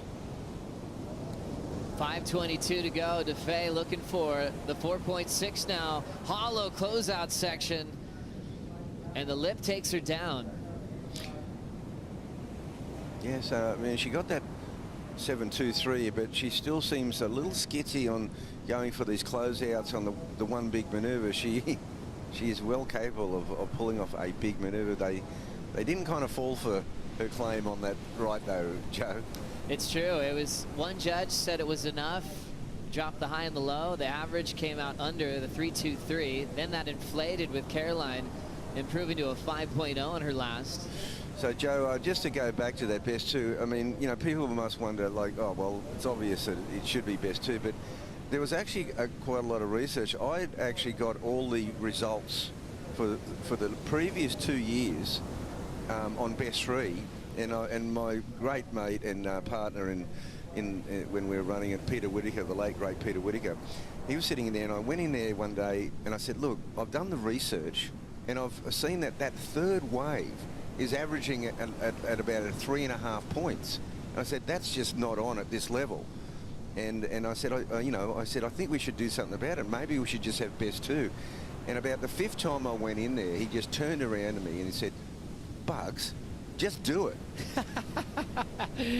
That's a big moment in surfing history, because that completely changed everything. I felt like that really set up guys like Andy Irons, for example, to be able to just do what he did best, to not try to hustle and scrap and get little waves. He got to wait for the best waves and put on all those groundbreaking performances. And therefore, when you break it down, going that 3.5 points, it was because they're scrapping around. Instead of like going for the prime waves, they're looking for that third wave. Such a great change in surfing history. I remember one as well, Dane Reynolds, you know, one of the favorites of all time. He got second in an NSSA Nationals final. And if it had been top 2 at that time, he would have won. That was the kind of surfing Dane was famous for, but he lost because it was top 3. And someone who was hustling, getting a few 5s, you know, he was going for 8s.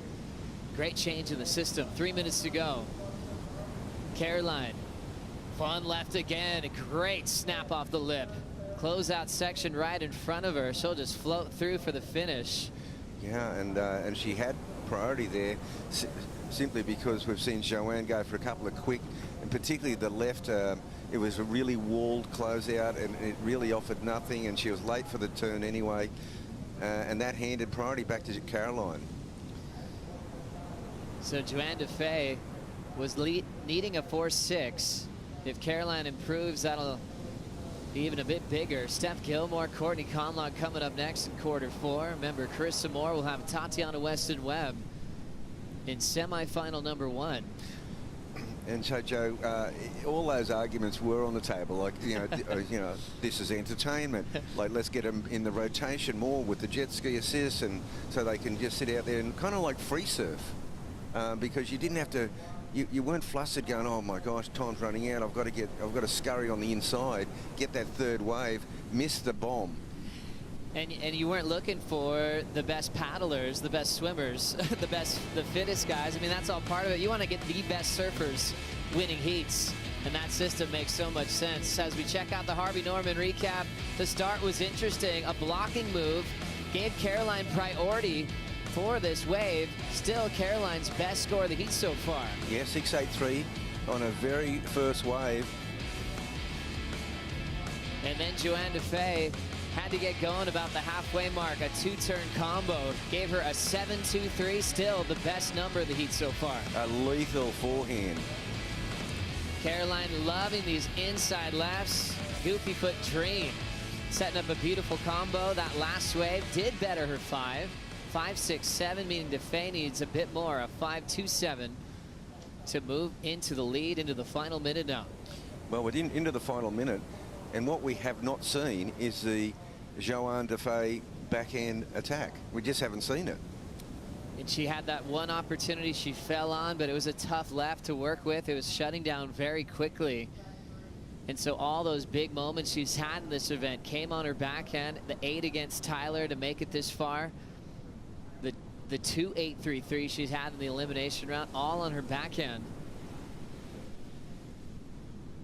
And I love this battle of the backhand stories with these two. Caroline with such an incredible one, winning at D-Bah, which was a special win for her and surfing history. The first win for equal pay for men and women. As this clock's starting to run down, DeFay does have priority, but doesn't look like much of a wave coming through. And we will close this one out. Quarterfinal number 3 will go to Caroline Marks. She's into the semifinals. And it all came down to that real aggressive start for defense and holding priority, and that cost DeFay that early rotation, and Marks made her pay for it. She sure has, and it really came down to that first exchange. Caroline happy to be moving on. She'll be taking on the winner of this next heat. Will it be the 7-time world champ Steph Gilmore or California's Courtney Conlon? We'll find out right after this.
To break quarters, get in the semis. I love it. Feeling the rhythm coming, so I'm excited. We're on the train right off the track. Now there ain't no turning back. I'm the bad girl. I'm the bad girl. I'm the bad girl. I'm the bad girl. Flashing lights in my rear view. I know I'm crazy, but it's all for you. I'm the bad girl. I'm the bad girl. I'm the bad girl. I'm the bad girl. You're watching the Rip Curl Narrabeen Classic presented by Corona, quarterfinal number 4. Just getting started with 7-time world champ Stephanie Gilmore taking on Courtney Conlog. Conlog currently rated number 8th in the world, but she's been involved in several world title showdowns. One of the most successful to come out of California and USA, and absolutely dangerous when it comes to upsetting the role of any title story. She was the one that took out Tyler Wright in Newcastle in the early rounds, and she has had her way with Steph in the past, especially when the title's been on the line. We'll see how this one ends up. Caroline won the last heat, so winner will join Marks in the second semifinal. And remember, we're running right into the men's quarterfinals after this heat. A big finals day ahead of us.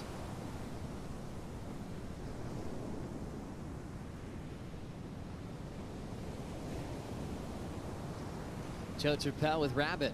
Wayne Rabbit Bartholomew. Is it true, Rabbit, that you got that nickname from what you did on the soccer field? No, it's not. I mean, but it's a good story. It's a better story than the truth. Okay, good. I actually got it. I was a former pinball wizard, Joe. There we go. But what was the soccer story about? How did I hear about that? Well, that was just one of those stories. I was a keen soccer player. I was pretty fast on the wing, as we see Courtney up and riding. Now, this is a classic matchup because, to me, both these ladies are so competitive. You know, Courtney is overtly competitive. Stephanie Gilmore, the smiling assassin. Certainly is. Often references Happy Gilmore. She has that beautiful smile. Usually when she's switched on and ready to fire, here she goes. Smooth bottom turn, nice casual start in the pocket. One of the best styles of all time. Always graceful, little down carve, lips showing up, but pushing her down. She'll lose the finish. I mean, there's another bit of a myth out there that, you know, surfers from Queensland, the land of the long right-hand point break, can't go left. I always maintain, Joe, that great surfers just have naturally great backhands. Oh, it's so true. It's interesting how that comes up because it's all you think about when you think about your turf is beautiful Kira, stretched out right-hand point breaks. You know, same thing kind of goes for Dimity Stoyle from the Sunshine Coast. Dimmy, you can go backhand as well. I've seen it. You're incredible. You know, I don't know. I only pull it out during heats because on the Gold Coast it's very hard to find left-handers, and we try to avoid it because we have so many fun rights. But Steph has been, you know, doing a bit of sparring the last few days with her dad, Jeffro, on little left rip bowls down the coast. And I heard she's been comboing her dad, who's a goofy footer. Oh, wow. That's a big one.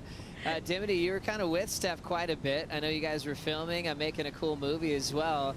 Yep. As we'll look at her backhand again, if you can tell us about what you like about her approach when she is going left. Yeah, actually, I do love that she actually has a very different style on her backside. Here goes Courtney. Courtney, little power hack. She was able to ditch the fins. That was a tough section. Look at that bowl. Now out in front, down carve. There's the lip. Jams it again. Floats the end section. So even though that thing drained and hugged the sandbank so well, such a pretty left, it seemed a little bit difficult to fight for those sections. Courtney has such a solid power stance. She did well to go the distance on that one. Yeah, she had to battle around that first section, but we know there's a lot of really fun lefts in Southern California. Certainly, and where Courtney is located in Santa Ana, you don't hear of a lot of pro surfers that live out there, but it's given her a great positioning on the freeway to head to Lowers or head to Huntington Beach. And those are the most consistent beaches in California. There's always something to surf. The 5 to the 405. Yeah, that's right. So Courtney doesn't mind being a road warrior, spending a lot of time driving. When she's on the road, she's always with her mom, Tracy, and they have been taking over the world together for a long time. Courtney now 28 years of age, accomplished a lot so early as well. Won a U.S. Open title when she was so young. I remember it was bombing. Anytime you see a giant swell pattern, you always calling Courtney Conlog a favorite in any venue. Back to this one, Rab. Yeah, she just slightly got caught up, but just determination got her around that section, and then she goes to work. Great read there. That inside corner kind of shoving at her down the beach creates that wedge. on your backhand. Just trying to mix up turns can be challenging, but she did well. Well, she got just slightly, just incrementally, the better of that first proper exchange. That 4-5 to Courtney, a 4 to Stephanie Gilmore, and Stephanie kind of just slid off on that final manoeuvre, which held her back probably from the 5. Making this start so nice when you have a nice even exchange to kick things off. Gilmore a 4, Courtney 4-5 on different types of waves. Let's catch up with Caroline Marks with Stace. Awesome victory there, Caroline. What did Luke Egan just call you? Oh, he just said, "You weapon." I don't know. I have to agree with him. That was a really scrappy start. It was great to see you hold your nerve there and execute on that 6-8-3. Does that kind of fire you up when you have a bit of rough and tumble at the start there? Yeah, for sure. You know, Joanne's been surfing so well, and I have so much respect for her, and I knew that was going to be a really hard heat. And I think it's really important to like start off strong, you know, especially when it's a little bit slow. So, yeah, really stoked. I feel like that first wave really set me up really well for the rest of the heat, and yeah, I'm so stoked. I know you're a big fan of surfing in general. This next battle's going to be a good one. Who's your pick? Yeah, I don't know. Either of these girls are super gnarly. I'm excited to see actually who wins this heat. But yeah, whoever it is, I'm ready. I'm excited. Yeah, I'm ready. That's the way. We'll leave it at that. We'll let you go get ready for the rest of the day. Cool. Thank you. Thanks, Stace. Caroline Marks happy to be moving on to the semifinals. And you always wonder, do they really have an idea of who they'd rather? I think sometimes they do. Okay, I'd maybe prefer Steph or Courtney in certain types of conditions. The safe answers are to say either one. Everyone's on fire. Every once in a while, it'll leak out of who they really want to spar with. And sometimes it doesn't mean it's an easier matchup. It's just someone who they have sort of unfinished business with. Yeah, well, that's very much so. And I think she might be telling the truth in that either one, because these girls are both so formidable. But the one thing with Caroline, from the get-go, she has never been intimidated by the big 4, the big 5, never intimidated. She has taken it to them, and Joanne, well, that was an unbelievable heat of tactics and gamesmanship.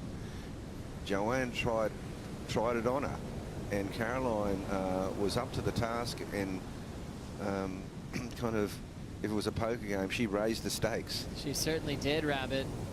Caroline did beat Steph Gilmore at D-Bah on road to that huge win, where she kicked off the season #1 in the world, got past Carissa Moore as well, so a lot still to tell in the story of this finals day.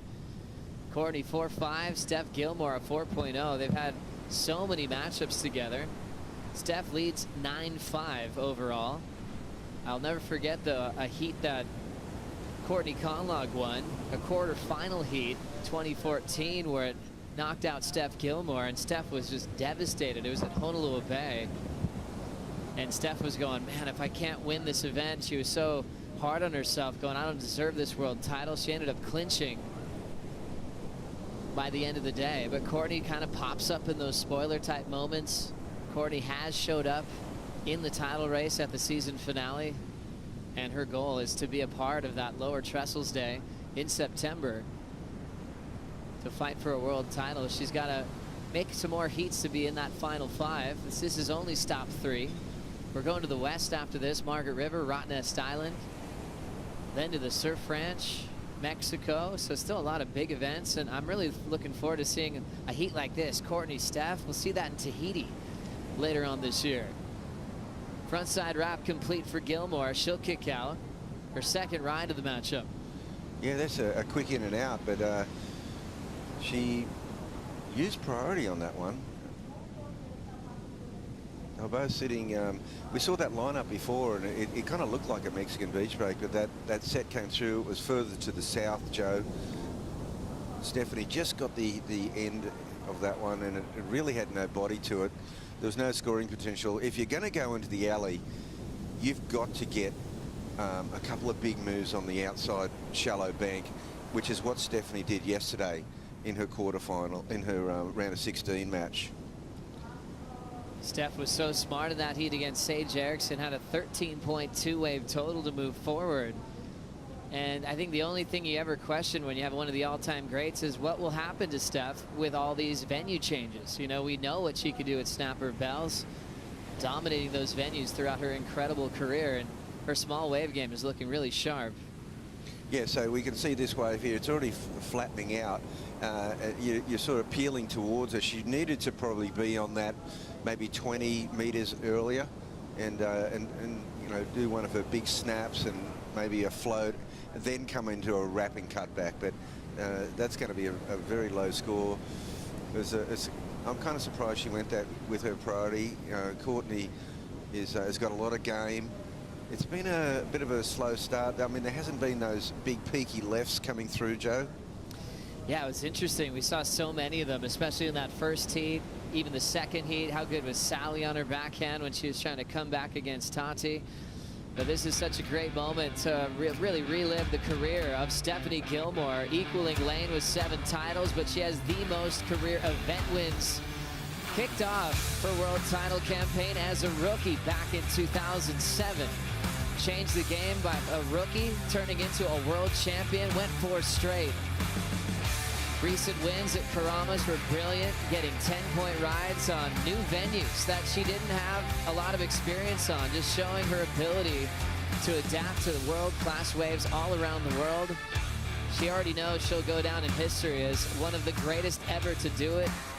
And I love that she still has plenty in the tank to put up more highlights, more memories, and fight for an unprecedented 8th world title this season. Yeah, it's in her sights, that's for sure. Of course, the first goal would be to make the final 5. Dive into the deep stats, powered by Hydro Flask. 31 career event wins, that's a record. Only surfers you think with more wins than that. You go to the men's side, Tom Curran, Kelly Slater. She's an incredible company there. 304 career heat wins. All kicking back, well, before 07, because she had those really classic wildcard showings, and no one will ever forget what she did when she was still in high school and took over her home break at Snapper Rocks. Yeah, well, I mean, I saw Stephanie develop her surfing since she was about 11 or 12 years of age, and she was just a natural to begin with. I remember before she'd actually graduated to Snapper, she used to surf at Rainbow Bay, and those long, small, sort of user-friendly waves, and she just got her repertoire and her flow and that beautiful style. She always had that. Rolling in under priority on the left, Gilmore gets stuck on the first turn.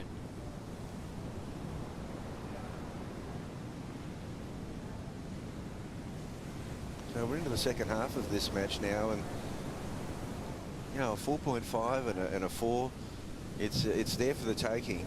I think Courtney might be thinking that, you know, if she uses a priority here and waits for that bomb, if she can, you know, get like a 6.8 or a 7.5 up, that would be a big difference.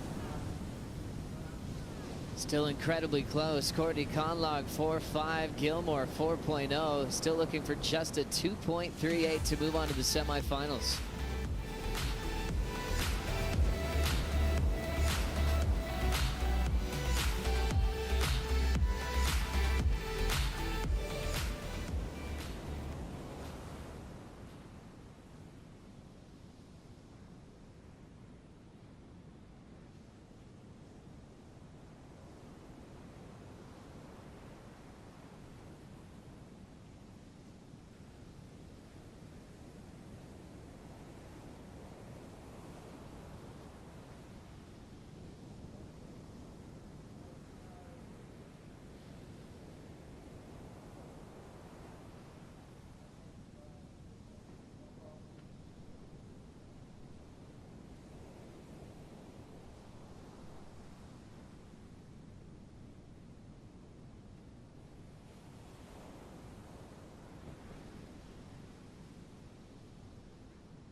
like when you do the tour for such a long time and you get so many lay days where you're not really doing much, but if you have fun boards with you, you'll be more excited to paddle out even if the waves are bad and just kind of slip around and have some fun.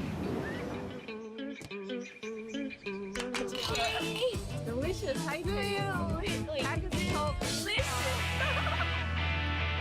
Enjoy watching the Corona Lay Days on WorldSurfLeague.com, and one of the greatest ever, Steph Gilmore, will show you how to have fun in between all this heated competition.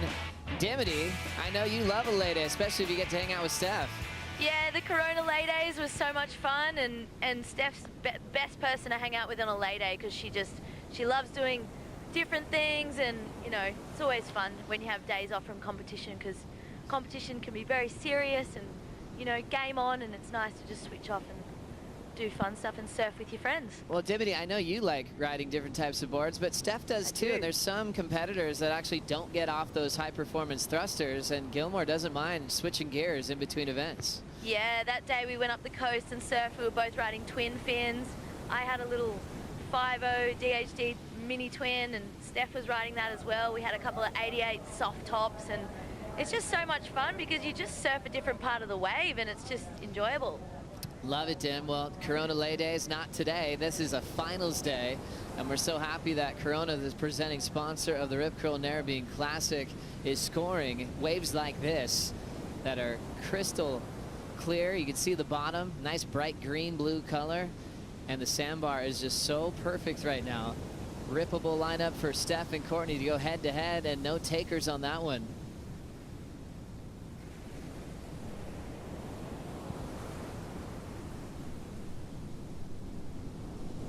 Down to the 11-minute mark. As you remember from yesterday and even the previous competition days, there's that kind of rhythm to the ocean where some waves give you a lot of opportunities, some will slow down. This one's been a bit slow for these two, but Courtney Conlogue did get this wave during the break, Rabbit. Yeah, she used her priority well on this one. It was like we kind of predicted that she'd wait for one to kind of open up this quarterfinal, make a bit of separation between her and Steph Gilmore. And then we saw Steph get this short one. She gets a nice snap, just slides off the rail. I think that was more, just a kind of a desperate ride, but she just, resigned herself to the fact that it was going nowhere. But Courtney, that 5.83 added to the 4.5 means that Steph, she needs a 6.33, obviously well within her reach, but we're just about to come into the final third of this quarterfinal, and Stephanie Gilmore yet to score above the 4-point mark. It's interesting when you talk about where they grew up surfing, and there's great beach breaks up on the Gold Coast, but you always think of a matchup with Steph and Courtney, where Courtney grew up at Huntington Beach. She surfed a lot of days that were almost flat. She had to learn how to generate speed on her own, and obviously there's great days in Huntington as well, especially on those combo swells. But you feel like a matchup like this, you'd see how Courtney would have a lot of success reading this lineup, where Gilmore, you're never going to outflow Stephanie Gilmore with rail-to-rail surfing. But the way Courtney can just kind of almost burn all of her speed off the lip line and just have those tight jamming sections to work with on a punchy day like today, that's going to suit Conlogue quite well. Well, you're right. I mean, Huntington Beach, on the left, on the south side, sometimes you've really got to get two moves in before you hit the pier. You've got to get two really, lightning fast moves in, and Courtney would have really cut her teeth on that. Not to mention the Huntington hop. That's right. Going from out the back with a turn, and somehow making it through the flats all the way to the inside reform and making that look cool. I think Tom Curran showed everybody how to go rail to rail through the flats in Huntington. Well, the original, the Huntington hop was named after Bud Lamas. He was classic. the first to really show us how to get through the flats. And these on days when you had a big gutter and there was a big break between the outside bank and the inside bank, and there's a lot of deep water to get through, and Bud used to just hop his way down there, and he created the Huntington hop. Oh, that's right. Bud Lamas will always go down as one of the best to ever come out of Huntington Beach. Brett Simpson, late night Jay Larson, Courtney Conlogue, Kuno Igarashi. So much talent at the Huntington Pier. And of course, my dear friend before all that, David Nueva. That's right. absolutely ripping. Beautiful white hair these days. Oh, he's the legend, the cat. On you know, the shooting the pier, those old surf movies, hanging five. He was such a stylist. These two have actually had a final out there together at Huntington. They've had a lot of heats together all around the world. Conlog still leading this, priority with Gilmore. Looking for a 6.33. Gilmore went down to Bella, Isabella Nichols. And Isabella was so elated to surf against one of her heroes. Solid wall here for Conlog to show off that power. Deep bottom turn. Nice carve to start, sweeping into another solid snap. Here comes the float. Can she hang on? Courtney goes down, but two big moves, and she was carrying a 4.5 as her low score. Yeah, well, it was an overhead wave, and it was a solid set wave for this morning. Obviously, she would have was looking at going to the excellent range, I think, if she'd made that last turn. But as you said, if she increases on that 4.5, then she's just going to make that scoring requirement by her opponent, Stephanie Gilmore, just that much greater. And we haven't seen Steph on a decent wave yet. Nice off the top. This second turn's the money turn, Joe. And just sort of didn't handle the bounce, but gave it a good shot. Look at this beautiful North Narrabeen wedge. She drives off the bottom here. Deep bottom turn. Beautiful snap. And she's eyeing off this last section. She's done everything right. She takes the high line. It's a big float. And she's looking at the landing spot. Just lifted the nose of the board a bit much. So misses out on the big float finish, but two big turns before that for Conlog, which looks like a fair effort to strengthen her lead. Conlog waited to see if she improved on the 4.5. And remember, Gilmore was knocked out by the rookie at the last event, but before that in Maui, Steph missed out on Pipeline because she went down to Tyler Wright in a high-scoring matchup at Honolulu Bay, where Tyler had the perfect 10 to kick off the season.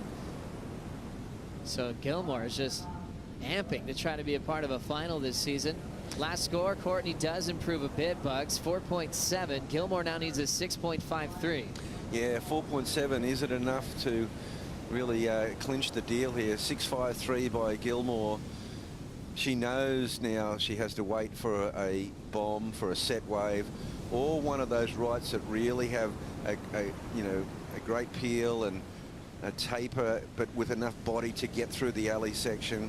We haven't seen that yet.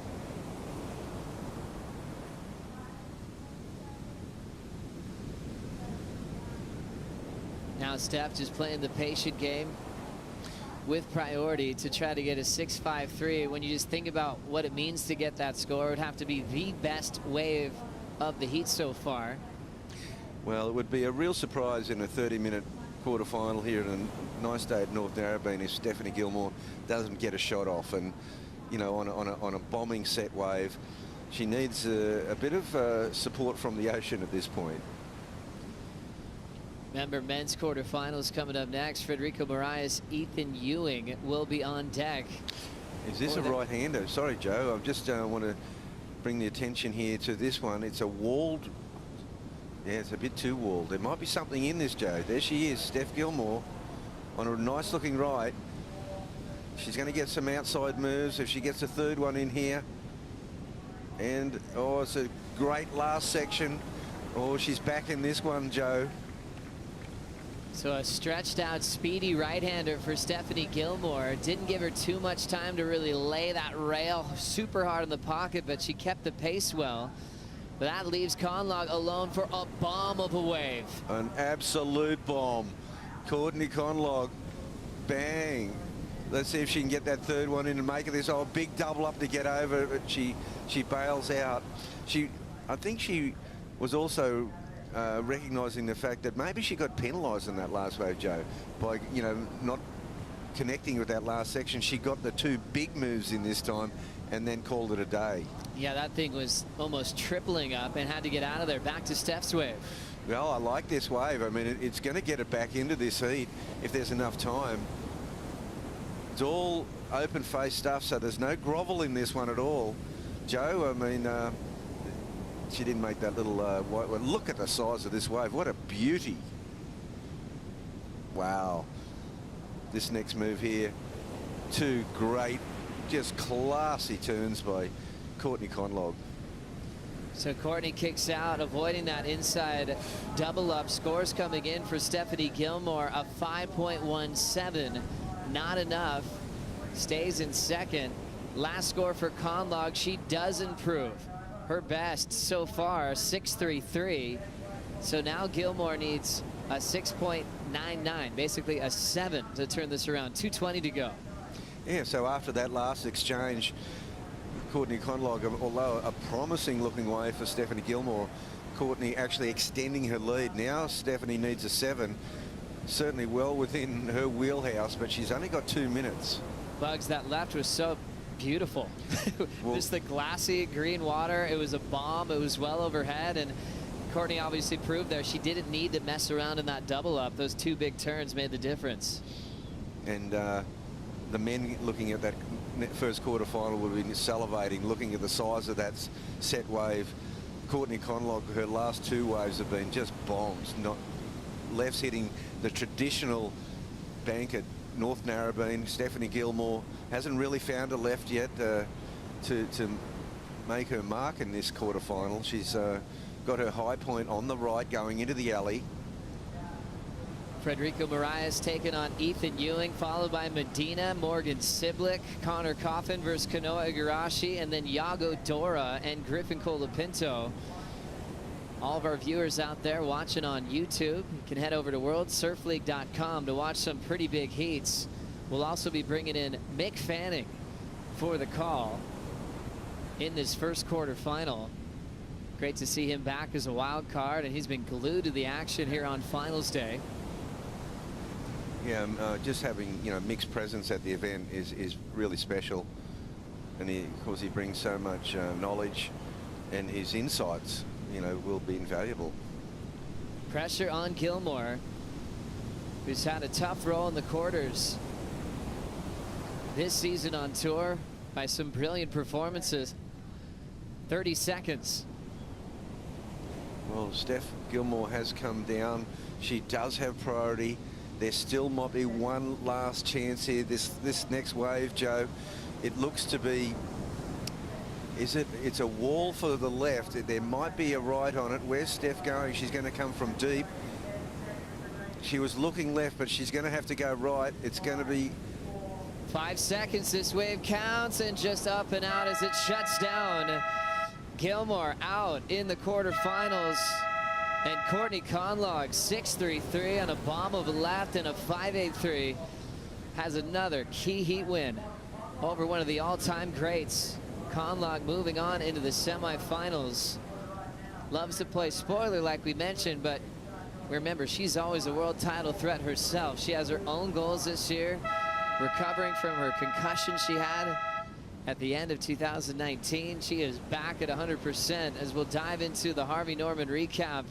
This was a great one on paper, one of the heats of the round. It started off a little bit slow and ended up being Courtney Conlog's day, Bugs. Yeah, well, Courtney, she got those 2 outstanding backhand, the lefts at Narrabeen. That is the traditional way to go, and Courtney stayed on her game plan.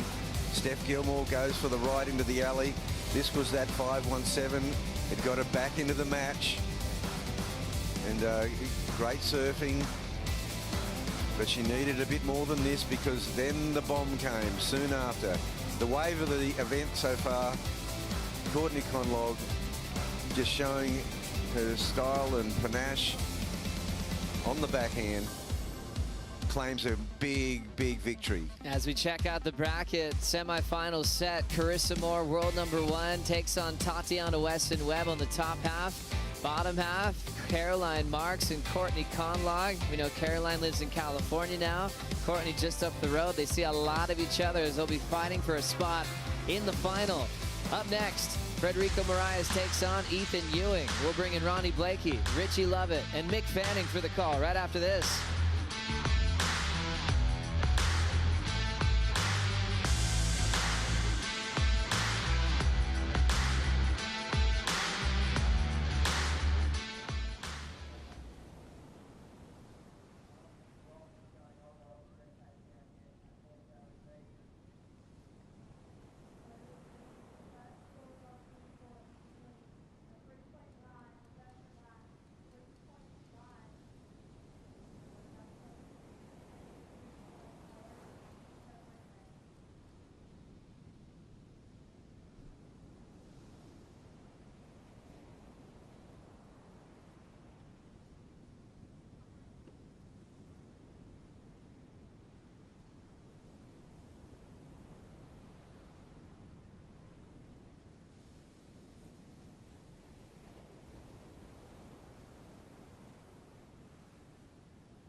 Moving through to the quarterfinals and a career best result, Ethan Ewing. Felt good, really good to get through that. But behind him, on a good-looking wave. Mariah's belts the lip. Nice drawn-out bottom turn. You know, you need to go 100%. Freddie and I are good friends and always a fierce competitor, so really good heat.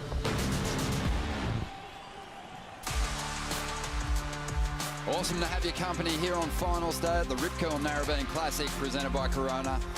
Those spots on the stand are starting to fill up. We're anticipating a big crowd on finals day here. Everyone's been loving the action. Some great performances and more to come as we move into the men's quarterfinals now. Frederico Morais is going to take on Ethan Ewing in what will be Ethan's first quarterfinal appearance at the championship tour level. Ronnie Blakey with Richie Lovett, also joined by the three-time world champ and an event wildcard here, Mick Fanning. Mick, the run in the contest a little shorter than we were expecting. Maybe for you. No, look, I had fun. It was a great experience. Yeah, it's sort of, I would have loved more waves, but you want that in every event, don't you?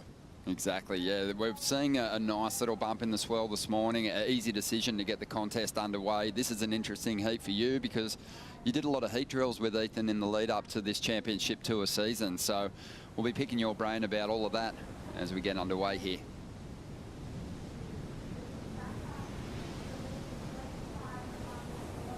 Quarterfinal number one for the man underway. Who will be our first semi-finalist? Ethan Ewing having a shot at this one. Already a score on the board, a low number, a 3. And he's not going to get much out of that wave either. But Ethan doing some great surfing, has definitely lifted his performances, but 2/17 from the first two contests. So this has been a huge turnaround for him. Frederico Morais building nicely. 9th place finish at the last stop. But Ethan, Mick, a great shift in his performance level, but ultimately it feels like confidence has been a big factor as well. Yeah, I think that's been a big thing for Ethan over the last few years, is that confidence as we see Freddie rip into this one. It's a really nice looking wave there and squared up really nicely on those first 3 turns. That'll be another good score for Freddie. So he started off with a 6.67 and now going into something substantial to back it up. Yeah, really solid start for the surfer from Portugal, sitting in 15th position. The 29-year-old had a tough draw yesterday against Felipe Toledo, and that was right when the waves clicked, Rich. It really turned on, and he really ramped things up. Sure did, and Freddie's just so reliable. Look at this brand of surfing here, just so hard off the bottom, off the top, the combination. Just getting those first 2 turns done in the space of about 7 meters, which is quite remarkable. And again, driving, throwing so much spray out of the lip. That second turn in particular, just a huge fan. And it's just so reliable, so consistent, is he, Mick? Just every time you know he's going to deliver. Exactly. Those 2 waves looked identical to me. I thought they were the same one, but yeah, so you're probably sitting on a couple of 6s. You know, Freddie's one of those. He's a tough competitor. He likes to get in the fight, likes to get in the grind of it all, and yeah, if the conditions are difficult, he's someone that you know, he's always going to find those good waves. He's a very wily competitor.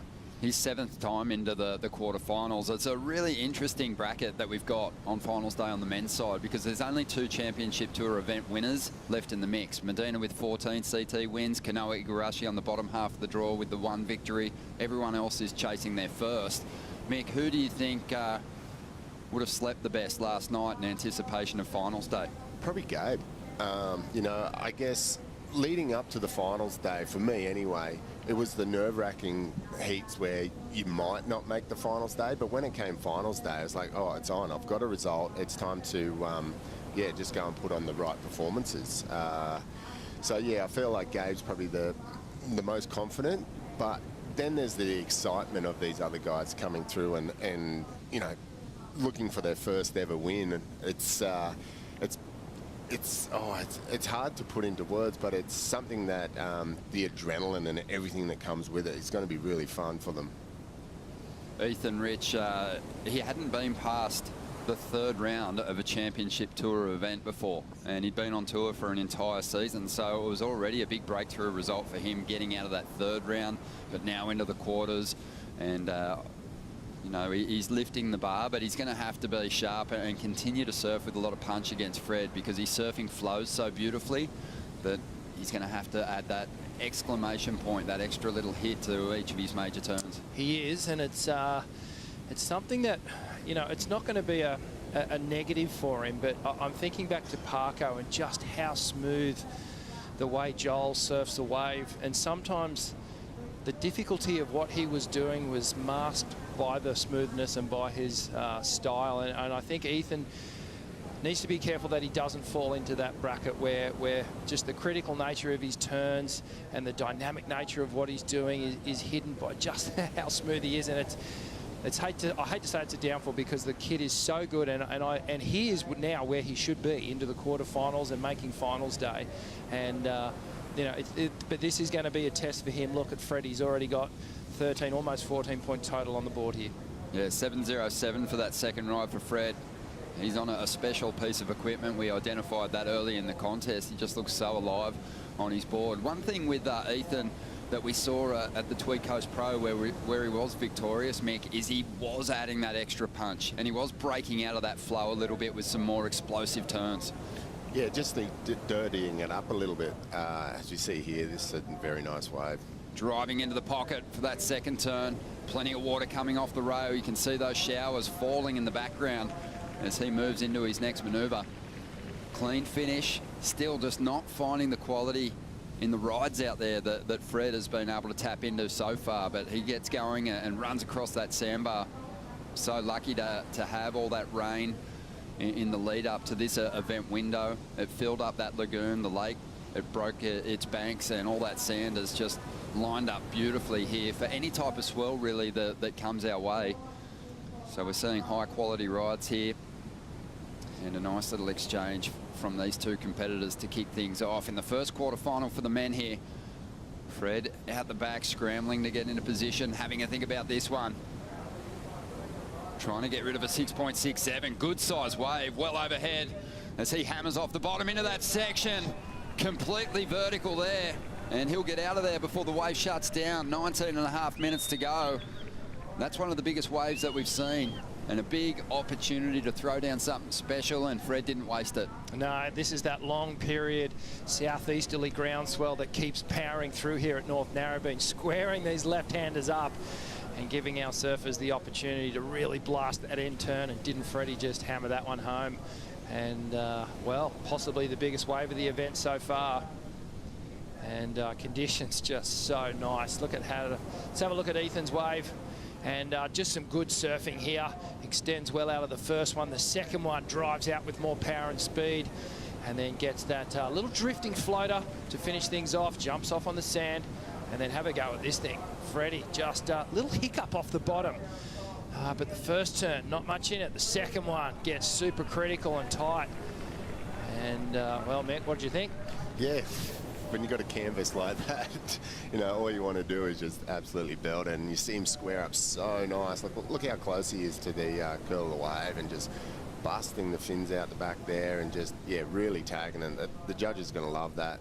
Almost got buckled by the backwash there, but held on. Yeah, Ethan back to 5.83. Fred trying to get rid of a 6.67. But that's 3 rides converted brilliantly. That was huge. Big drawn out bottom turn, and it just allowed him such a nice big vertical approach into that pocket, Mick. Yeah, it's. I think that's been a big story of this event, is just what waves you actually get.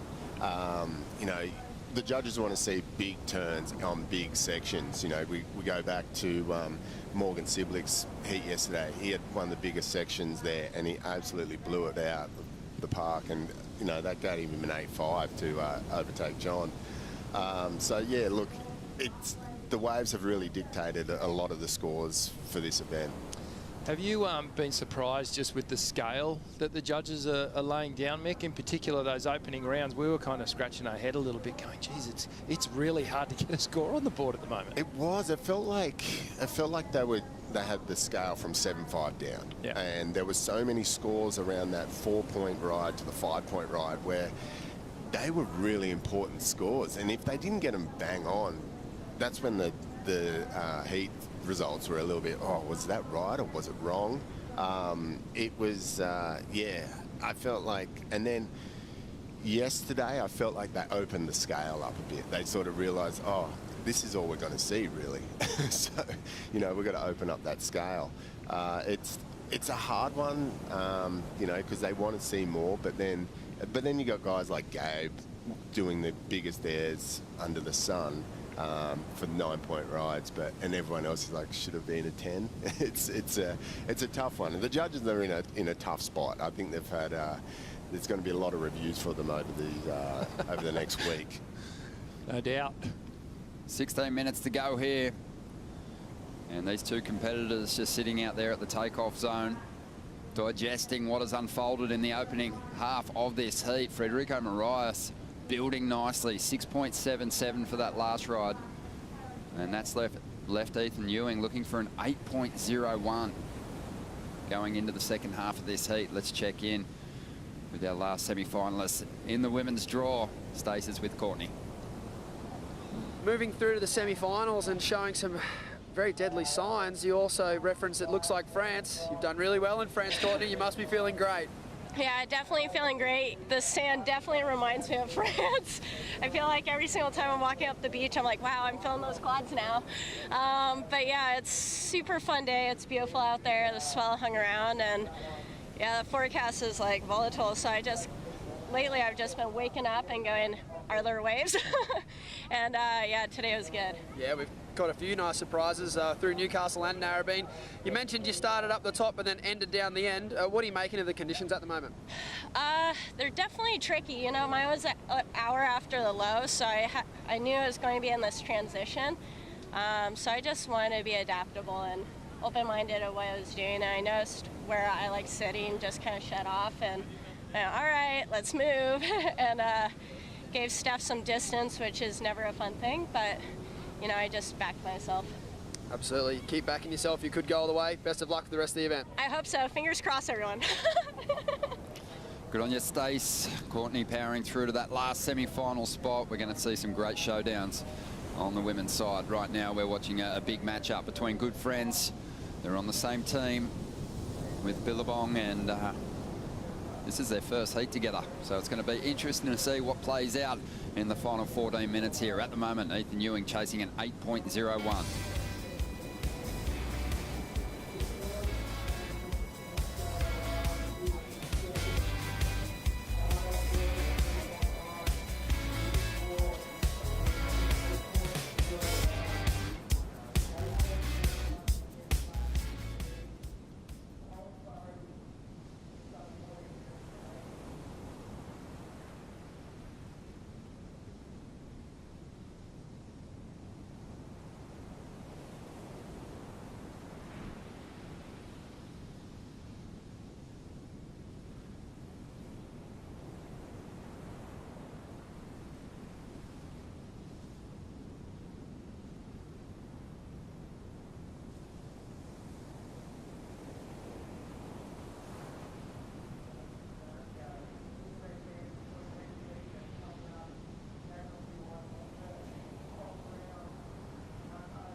I'm making a replica for the men and the women of the board I surfed in the 1981 QSM Coca-Cola, and I won the event. It's special, I guess, because it's got 3 fins. Well, it's very early thruster. When you look at the shape, they're pretty unsophisticated, I suppose, but back in the day, it was state of the art.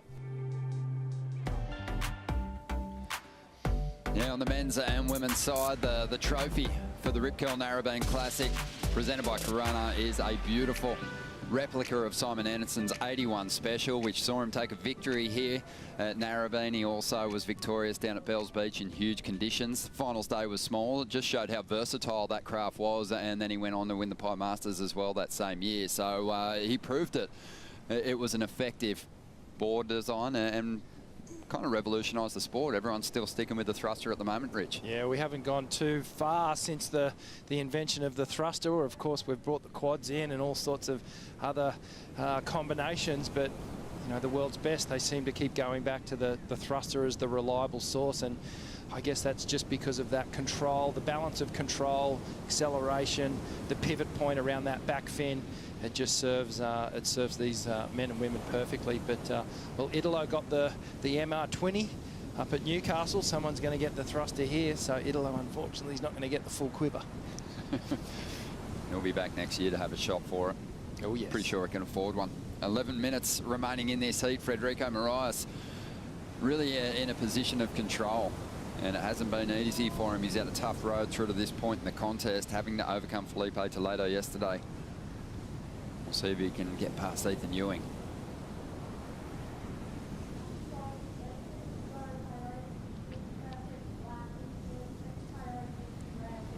Ethan's got his work cut out here, looking for an 8.01 to overcome Federico. And Ethan's been working really hard to get his surfing to another level, recognising that first time round that whatever he was offering up and coming up against obviously higher seeds as a newcomer to the championship tour, just didn't really kind of work out for him. He was pretty young when he joined the elite ranks though, Mick. Yeah, he's really young.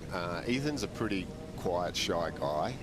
You know, he didn't really reach out to older guys. You know, he's traveling around with his dad, Bill, and he was really shy to go and hang with other people. I guess there wasn't guys like Freddie or Griffin, like Seth, guys around his age, and so he sort of felt like this little kid on tour. Parker and myself tried to take him under our wing and sort of boost him up a little bit, and he actually travelled through Europe with us, which was fun.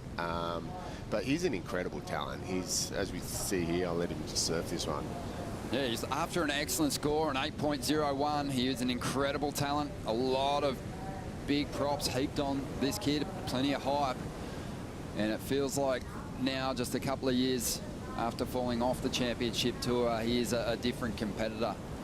Just wanted to touch on how explosive his surfing is. I think when people think about unpredictability in competition, a lot of the times they're thinking airs, but Ethan's one of those guys with just really solid fundamentals, actually has an unpredictability in just the amount of water he can move and the power he possesses. Yeah, he's a big kid.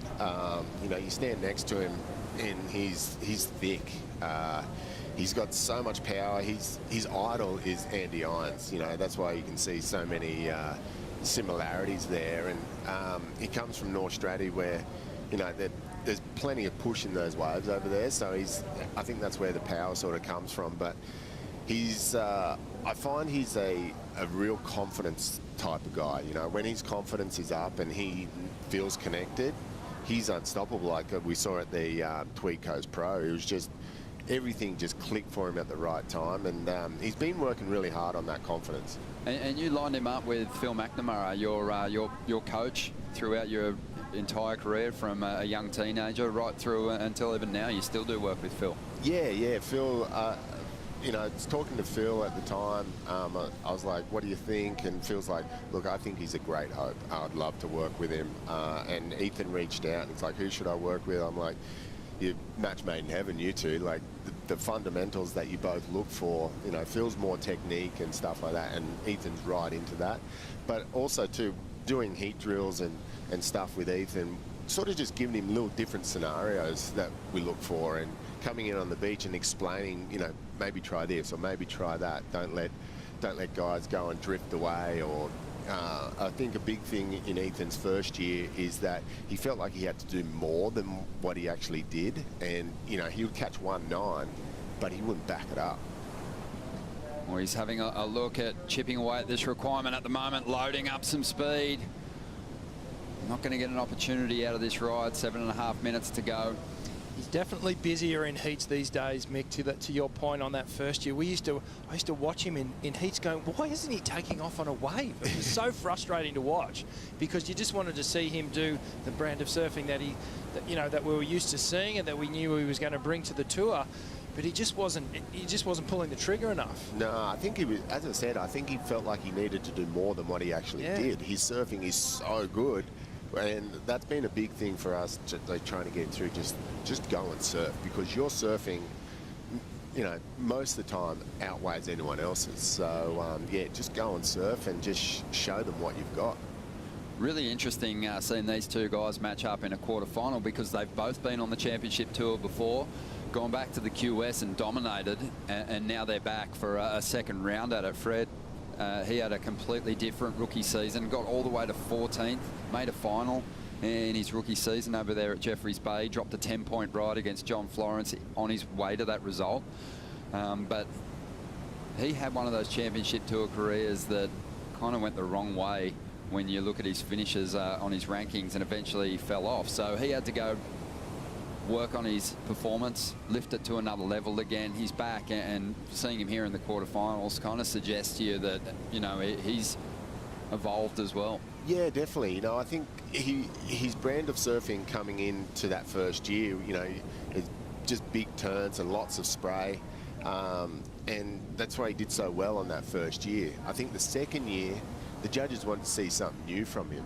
And I think he sort of felt the pressure of like, oh, I got 14th, now I've got to go even better and better and better. And it almost tightened up a little bit. He sort of didn't evolve. And I guess that year off on the QS sort of put a different hunger in, but also just showed him that I've got to have more tricks to deal with these guys on tour. Federico Moraes, if I had to compare him to a former championship tour surfer, I think he's a bit like a Bede Durbidge. Big turns, amazing timing, unfazed by big names, and just sort of goes into heats with a bit of an underdog mentality and really pushes hard. Yeah, definitely. I remember my first heat with Fred. It was at a Burley contest, and he hassled the absolute crap out of me.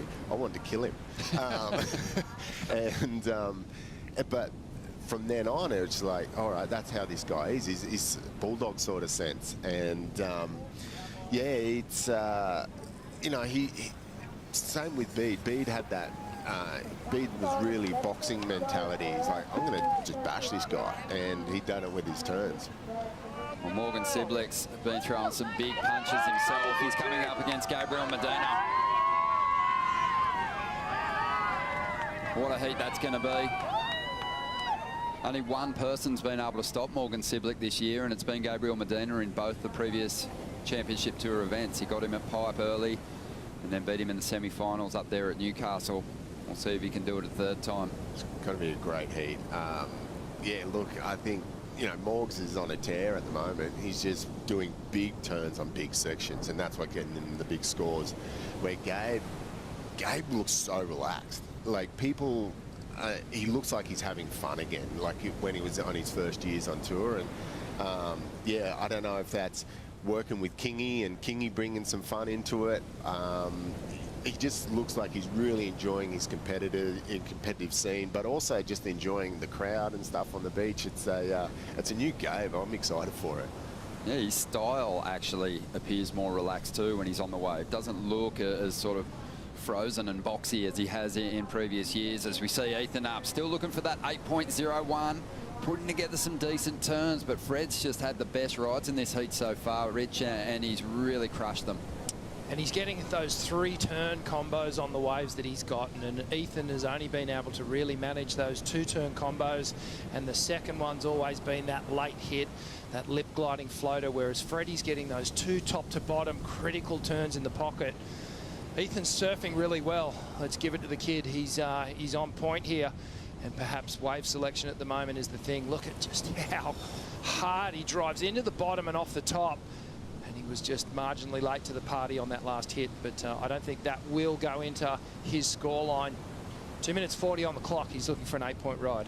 Yeah, it's just amazing, Mick, looking at all the great surfing that we've seen throughout that contest, and sometimes you just know the competitors in their mind are just thinking, if I can just apply this manoeuvre to a wave that's a bit bigger, I'm a chance at getting the score I needed. But like you said, it's so important to get yourself on those bigger set waves.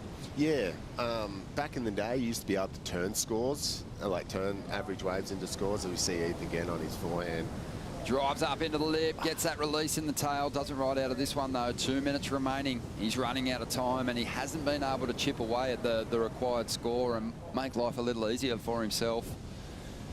That turn before on the left, that first turn had a little bit more aggression into it. You know, that's what I want to see more from Ethan. But yeah, unfortunately, he just didn't have the 2-3 turns that he needs to. Oh, here's a good set coming. Get out there.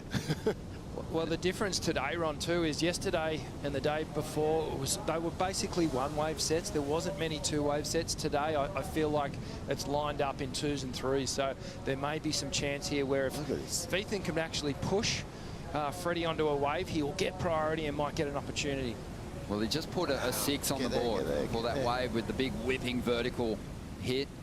And that has chipped away at the requirement just a little bit. That'll give Ethan just a bit more belief that maybe he'll be able to turn this around. He's after a 7.84. This set might be a little too big. Federico's still got that priority. And that wave is a straight closeout. But 1 minute remaining. And the sets have been a little few and far between this morning. It's been a little bit slower, a bit more organised on the faces, but as a result, some limited opportunity. Wow. Ethan making a move on this one, and it was probably a smart decision. This wave very difficult to surf though, as he rolls through to the inside. So got the reverse, showed a bit of progression, but it just doesn't sort of feel like it's going to go there or anywhere near the number he needs, a 7.84. I'll be in the 3 range, that one. Sort of a bit forced, and yeah, just the canvas wasn't there, unfortunately. But yeah, you know, Freddie's surfed a very smart heat. He 3 waves straight off the bat. And there's something to be said for the finals day experience, isn't there? Freddie into the quarterfinals for the 7th time, and he's been there before. He's made it to that final heat of a championship tour event, Rich. So as we dive into the Harvey Norman recap, he just used that experience and composure in the opening stages of the heat. He sure did, and picked 2 absolute pearlers. And have a look at this backhand surfing attack here from Federico Moraes.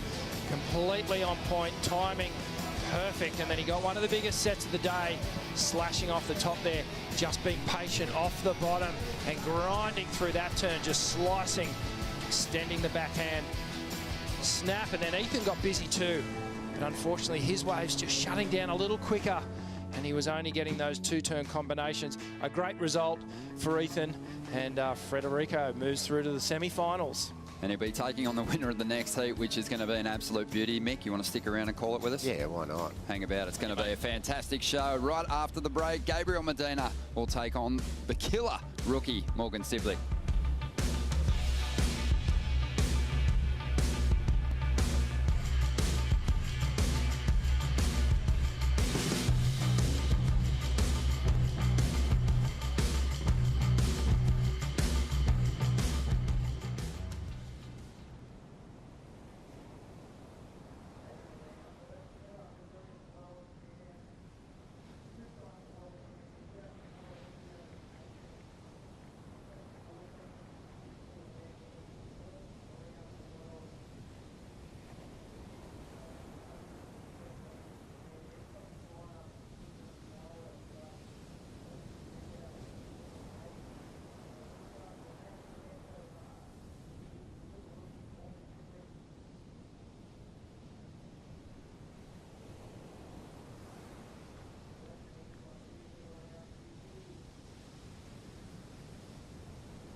Feels good to serve well, you know. And Morgan just that low center of gravity and a huge backhand jam. Yeah, I'm pretty psyched. Woo! Finds a big around this, no! Goes full rotation. That's how you get high scores, when you land one of those airs.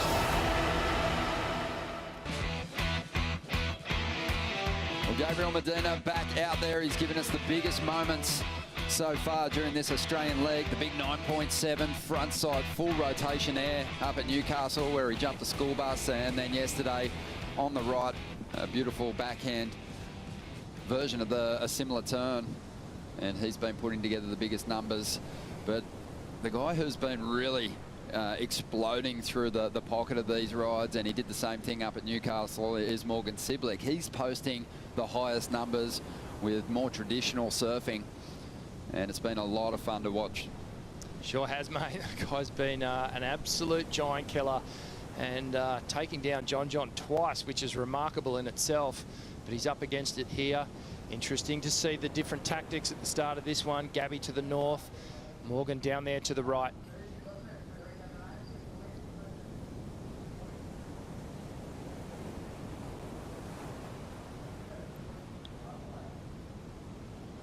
Gabriel Medina already with a low score, a 1.9, and without priority, goes chasing down some insiders. All too easy for the two-time world champion, who will be wearing the yellow jersey when we head over to Margaret River now with this result. How far ahead of the pack is he going to go? We'll find out with just under 26 minutes remaining here. So their third heat this season. I mentioned it earlier. Gabriel Medina, the only surfer that's been able to stop Morgan Siblick.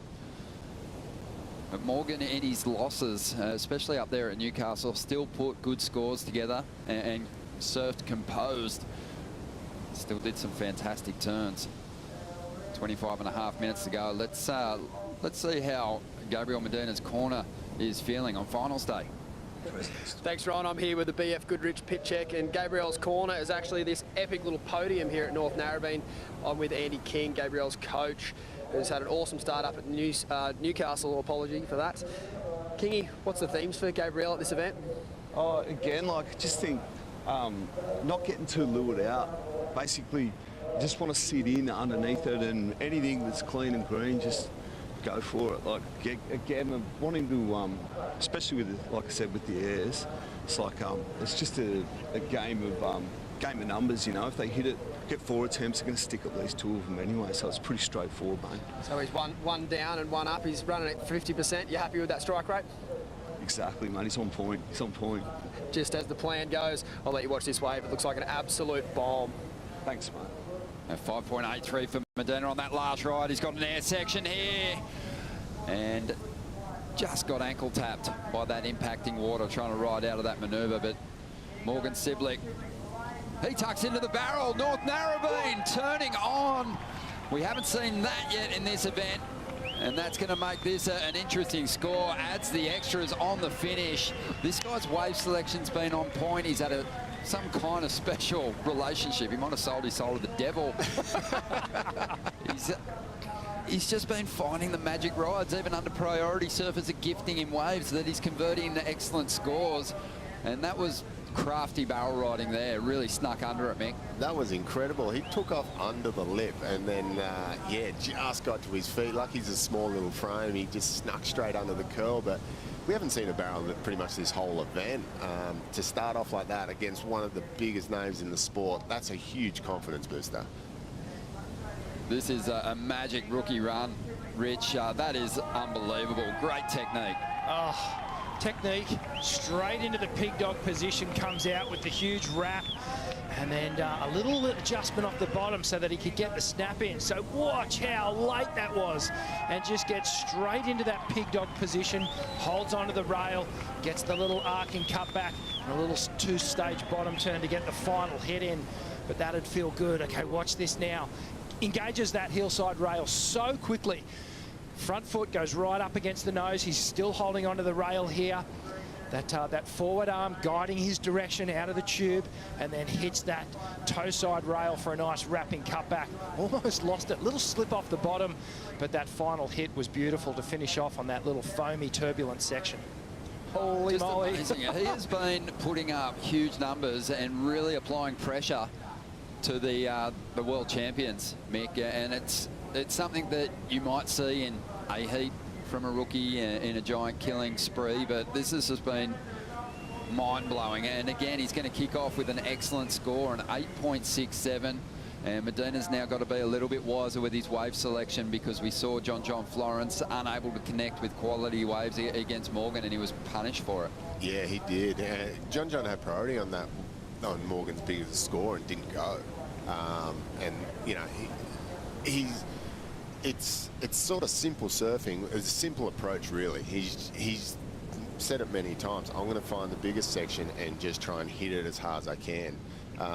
Surfing with Morgan over the last year, he's unfazed. Like, he's such a larrikin of a kid that he's like, he knows his presence, but he just backs himself. 100% backs himself all the time. Like, he just paddles straight past the champ. He's like, oh, I'm going to move. Have a good. He's going to go get up in Gabriel's grill here and try and get a left off him, and really put the rattle his cage a little bit. But this is what a start. Amazing. I mean, it's really just the one big event performance up at Newcastle, which put him in the spotlight. I mean, Mikey Wright, he had a similar run up on the Gold Coast a few years back as a wild card. He overcame John Florence. He got rid of Medina as well out of the same contest. But you look at the names that Morgan's been through in the last two contests, it's pretty impressive. I mean, John Florence, Wade Carmichael, Ryan Callanan up at Newcastle, and here, Mick, he got past you in the first round, Julian Wilson in the third, John Florence in the round of 16.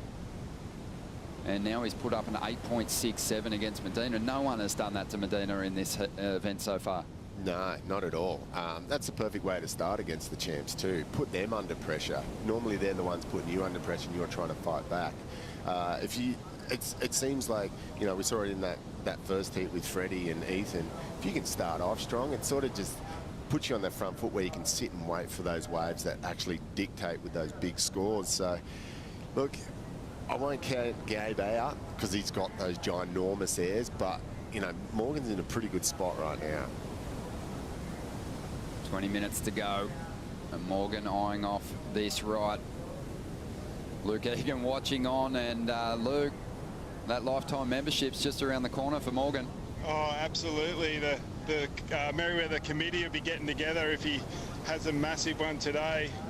But I just want to reiterate, Mick said earlier, you know, like, if you've got those nice steep waves, you know, that nice green open face, steep launch sections, it's what is the difference. We heard Kingy talking about just sitting under and catching as many waves as he can for Medina, and then you've got the other strategy of Morgan, as you see, trying to get a back up here, up the point a little bit, nice little hit out of the top, comes off for another one. This is just a backup score for Morgs after that 8.6.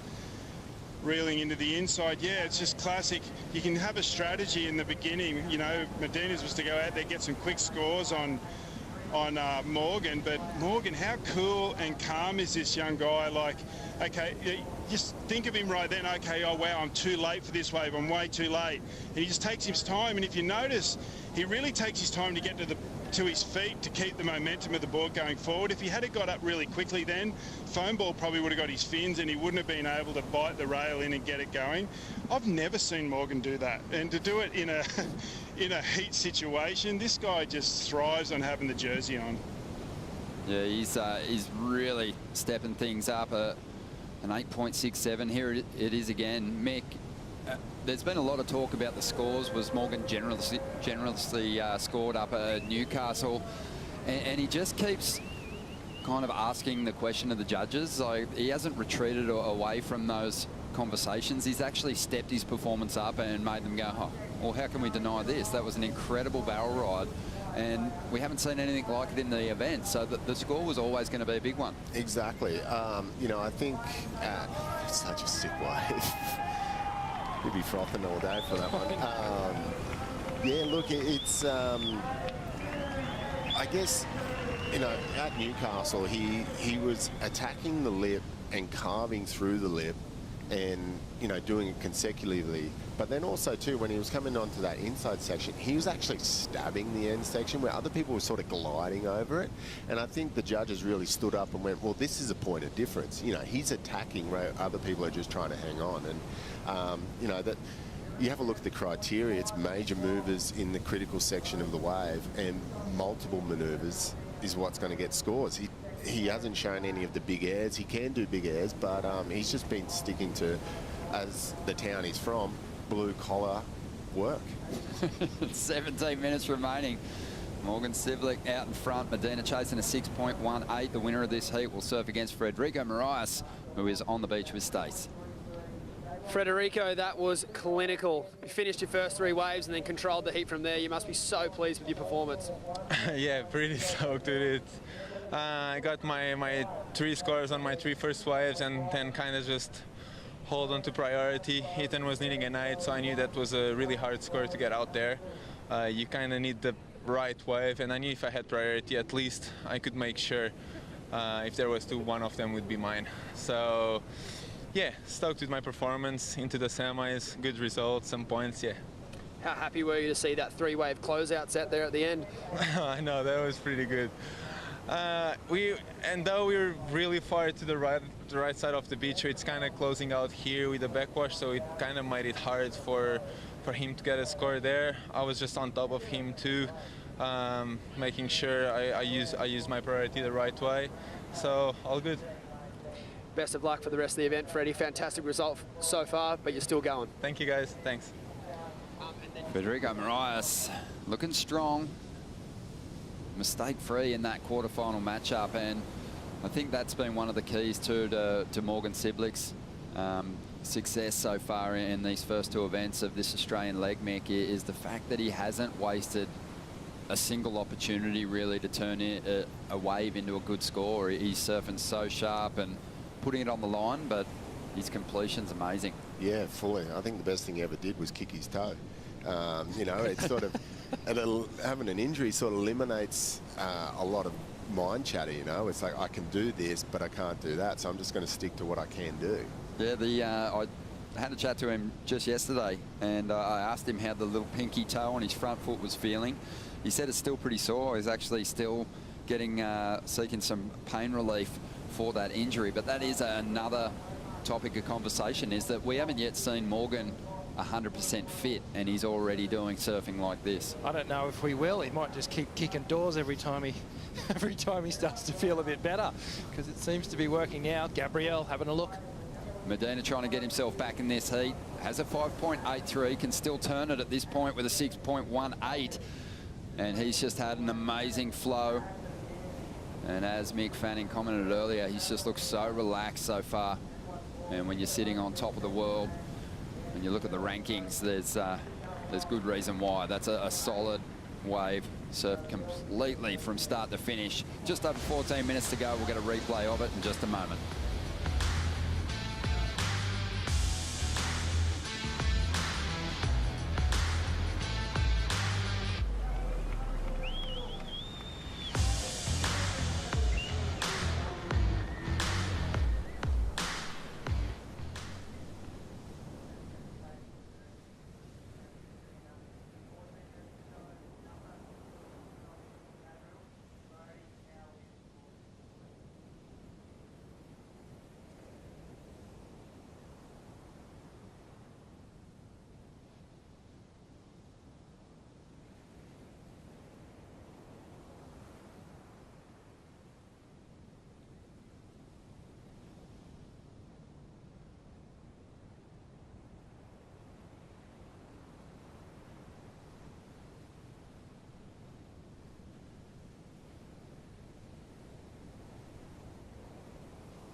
Taking a look back at what unfolded between these 2 quarterfinalists. Up at Newcastle, the Rip Curl Newcastle Cup, Morgan Siblick and Gabriel Medina did battle in the semis. Morgan put together a couple of great rides, got himself barreled in that heat as well. But Medina just took it to another place, Rich. He sure did. This backhand attack was one for the record books here. Gabriel just so strong, and then this happened. Takes to the air in one of the loftiest aerials we've ever seen in competition. He must have covered about 25 feet on that one. As you said, Ronnie, he jumped the school bus. And, well, he dunked the three-pointer as well when he finished off. Full rotation, and we saw him do it front side up there. We saw him do it backside down here. And, well, this guy is just on a tear. But Morgan, he put in some great rail work, even found a little tube as well. And just reflecting, Merriweather did produce the goods on finals day. And, well, Morgan has just been thrust into the spotlight in these last two events, and deservedly so.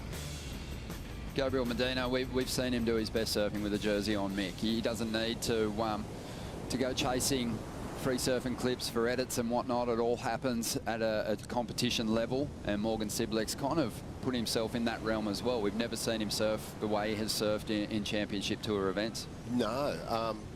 I spoke to Gabe last year about that, you know, how come he's never done a profile video, and he goes, I just don't want to get injured because I just want to be on when I compete, so I don't need to go and do that. And then Morgs, you know, I guess no one really knew of Morgs before, you know, this year, to be honest. You know, he came out of nowhere on the QS, and then... Yeah, he looks solid, that's for sure.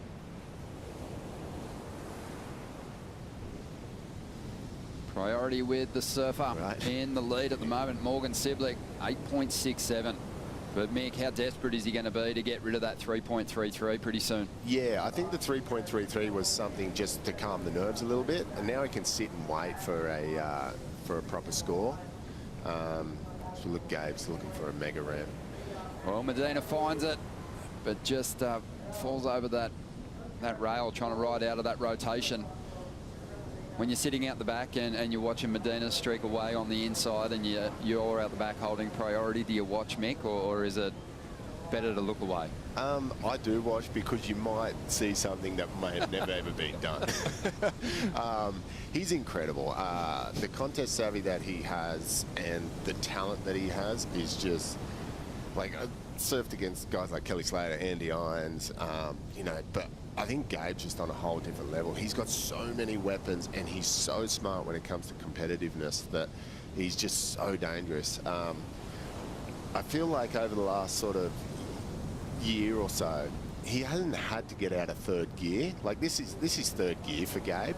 And then once he goes to those next gears is when it gets real dangerous. You know, he had in his mind that he wanted a ramp, but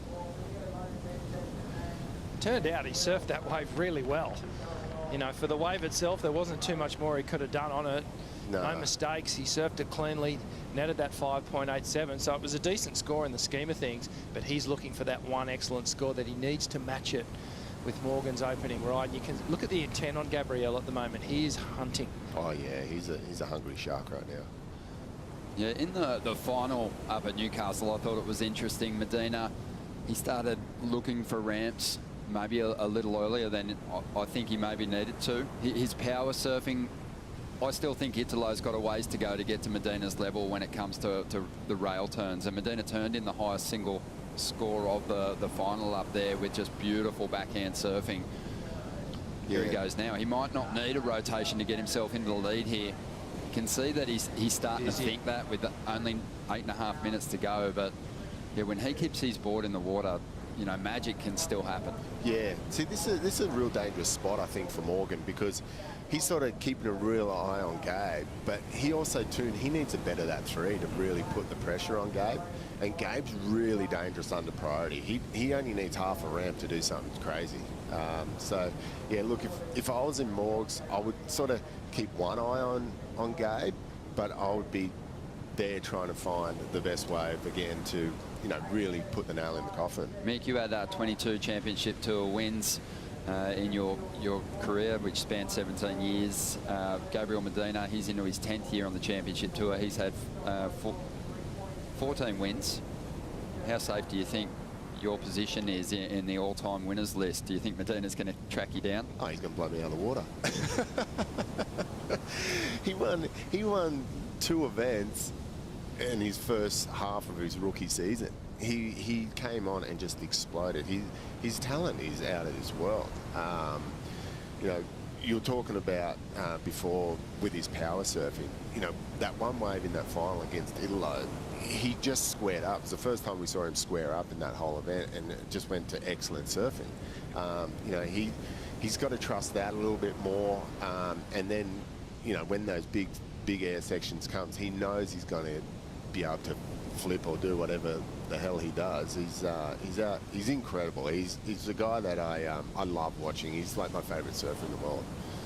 Yeah, he's one of those surfers too that's helped evolve the sport in a big way. One of the, you know, the most common cliches getting around when you were chasing down your first world titles was building house. That was sort of the coach's game plan always when someone was going out into a heat, and you know, it was like, just build a house and then take your risk. But there's a crew on tour at the moment, Toledo, John Florence, Gabriel Medina and Italo, that just threw that theory kind of out the window.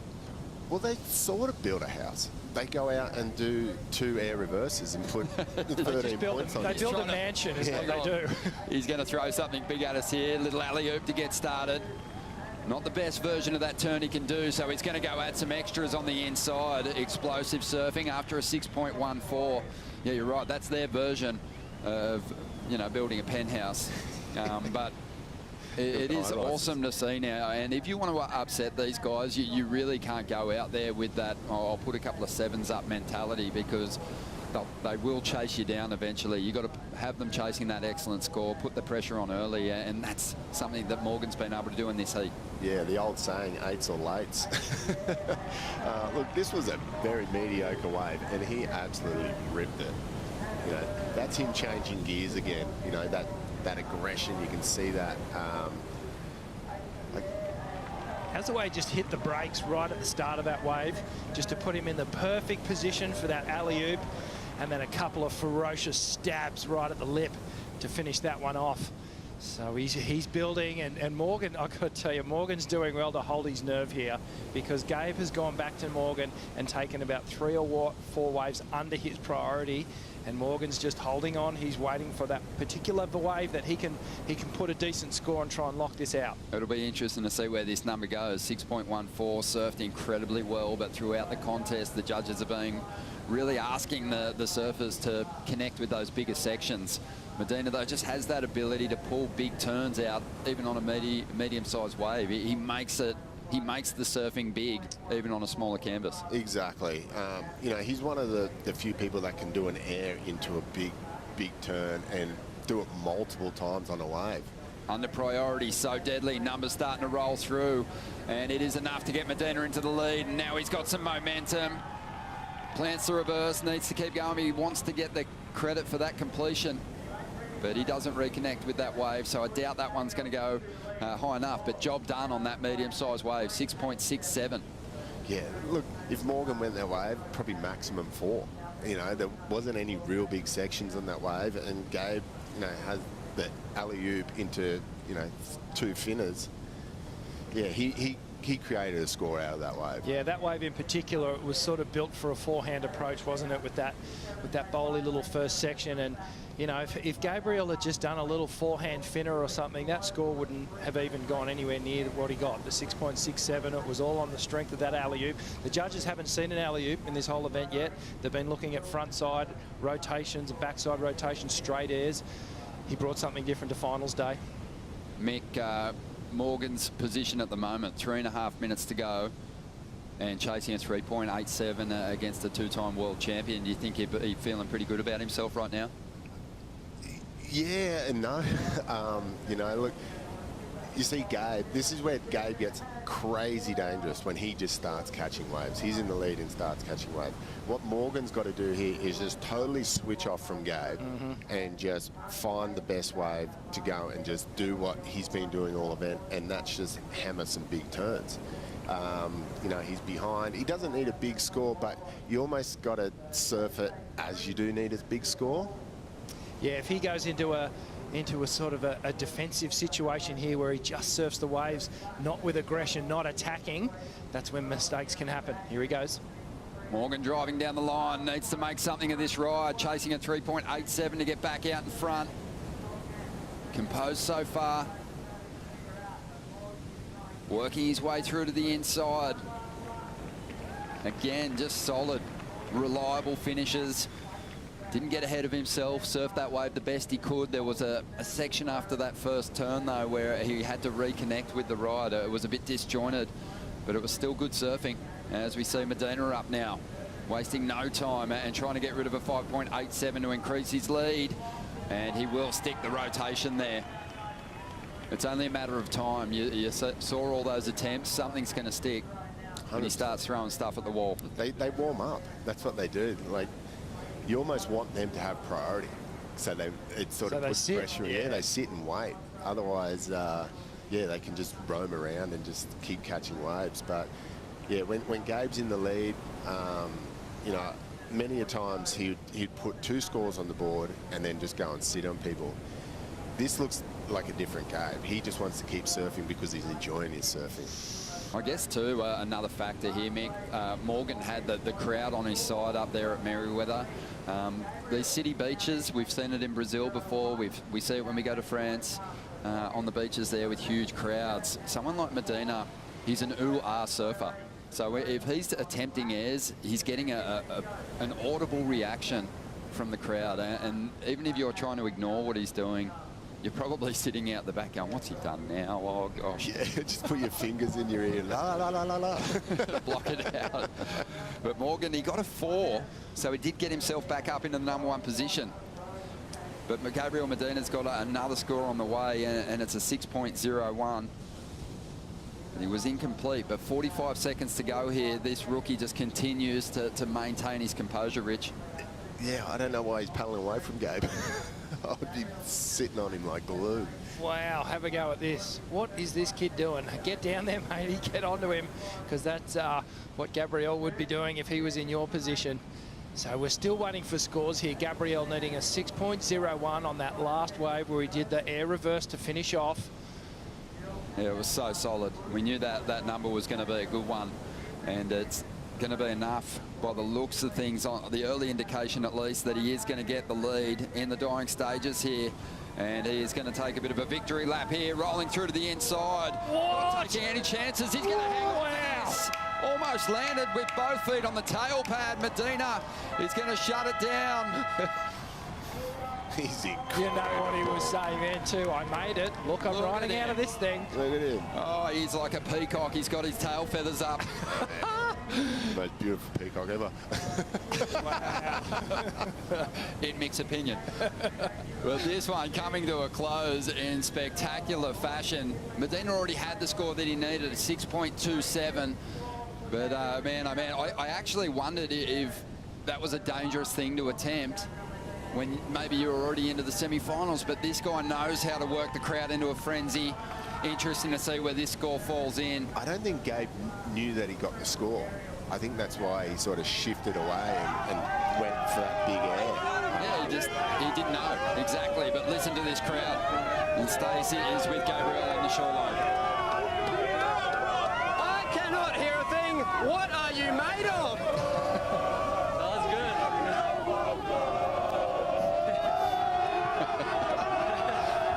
That was from downtown, my friend. All the way down. I can hear you.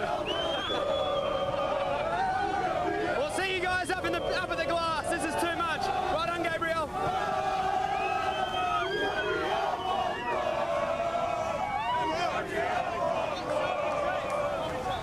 Gabriel Medina knows how to get that spotlight right back on his frame. An unbelievable way to finish the heat. That score going excellent, almost perfect. And Medina just on fire as he charges past Morgan Siblick and into the semi-finals. Let's dive into the Harvey Norman recap. Morgan kicked off with the big highlight, finding himself in the guts of a North Narrabeen special. Wow, just the best tube ride. One of the only tube rides we've seen. Narrabeen coming to life here, and Morgan Siblick just produced the goods. Some amazing barrel ride. But as the champ does, he came thundering back, getting busy, finding all these little left-handers, taking to the air, mixing things up, and he just kept coming back and back for more and chipping away at that lead that Morgan had established. And have a go at this thing just to finish off. Straight out onto the flats, the full rotation somehow rides out of it. And mate, this kid just continues to get better and better. And there he goes. That one was a full-on make. Yeah, attention to detail there. You can see how determined he was to get out in front of that whitewater after yesterday's massive controversy. But Medina, he is so psyched. He was pushed by Morgan in this heat, but he has truly shown his champion status as he marches through to the semis. Yeah, that was an incredible heat. But, you know, Morgan did pretty much everything right. It's just that Gabe just showed the true champion. He just left this tiny little crack in the door, and Gab's just shoved his foot in it and not kicked it right down. Yeah, you got to deadbolt those things. That was awesome. Gabriel, do you mind? And it was awesome to have you in here calling those two quarterfinals with us. Mick, we'll check in with Stace now and hear from Gabriel. I'm doing my best. We'll just listen in to Kingy and Gabe breaking that down. You're gonna stick it, mate. Every time you got such skill, mate. And see that confidence? Well, yeah. Mate, and that's it for mate. I'm so stoked to see you. You're creating a new space for yourself, brother. Thanks, King. Thank you so much. It's awesome. Love that. How good. Gabriel, back against the wall. That's got to feel good. Yeah, it feels good. It's always good to come back in a heat that you feel it's not going our way. And yeah, I believe today. And I knew the way it was gonna come, and yeah, I'm happy. I mean, that was a hard one. Morgan got the first one he got was pretty good. I was thinking like, oh, I did a mistake there, you know, not to fight for the first wave. But I mean, I was confident, you know, like I just need a wave. This season, you look a little less interested to fight for the first wave. Is that a new strategy you're employing? I want to surf more. Yeah, it feels like I was just strategy too much.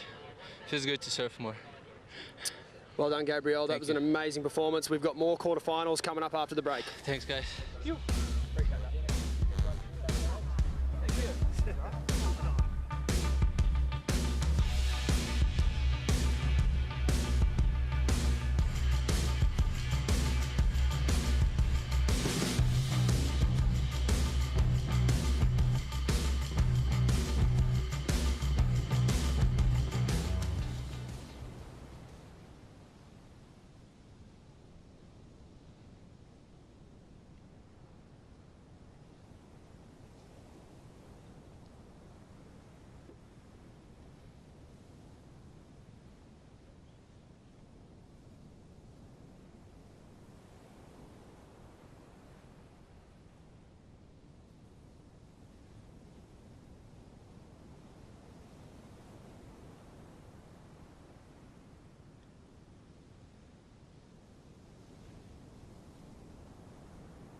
Kanoa will be with Connor Coffin in the quarters. I was frothing to get out there and get some of those big laughs. What a great wave for Igarashi, still swinging, and he's fired up. Connor's gonna throw a huge fan of spray to the sky and crushes the end section. That's what excites me. That's why I want to keep competing, and that's what gets me up in the morning to have heats like that.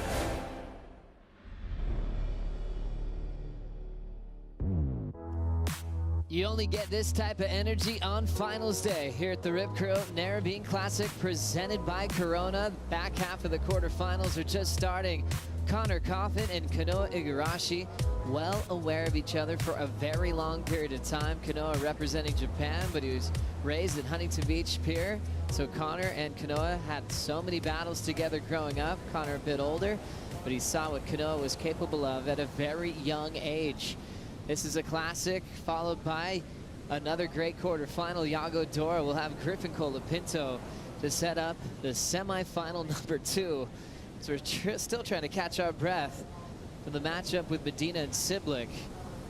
Gabriel not doing those really cool, fun basketball claims at that moment. That big rotation on the sand, it was all business. He's feeling it, and that is a scary sign for the rest of the competition. Clearly the best start he's had so far in his career.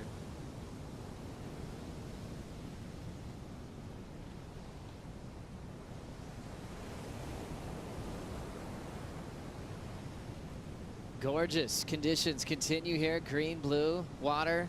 How amazing sets that we had in the last heat. Hopefully this one will pump as well. Joe Turpel with Rabbit. Wayne Rabbit Bartholomew, the 78 world champ. Bugs.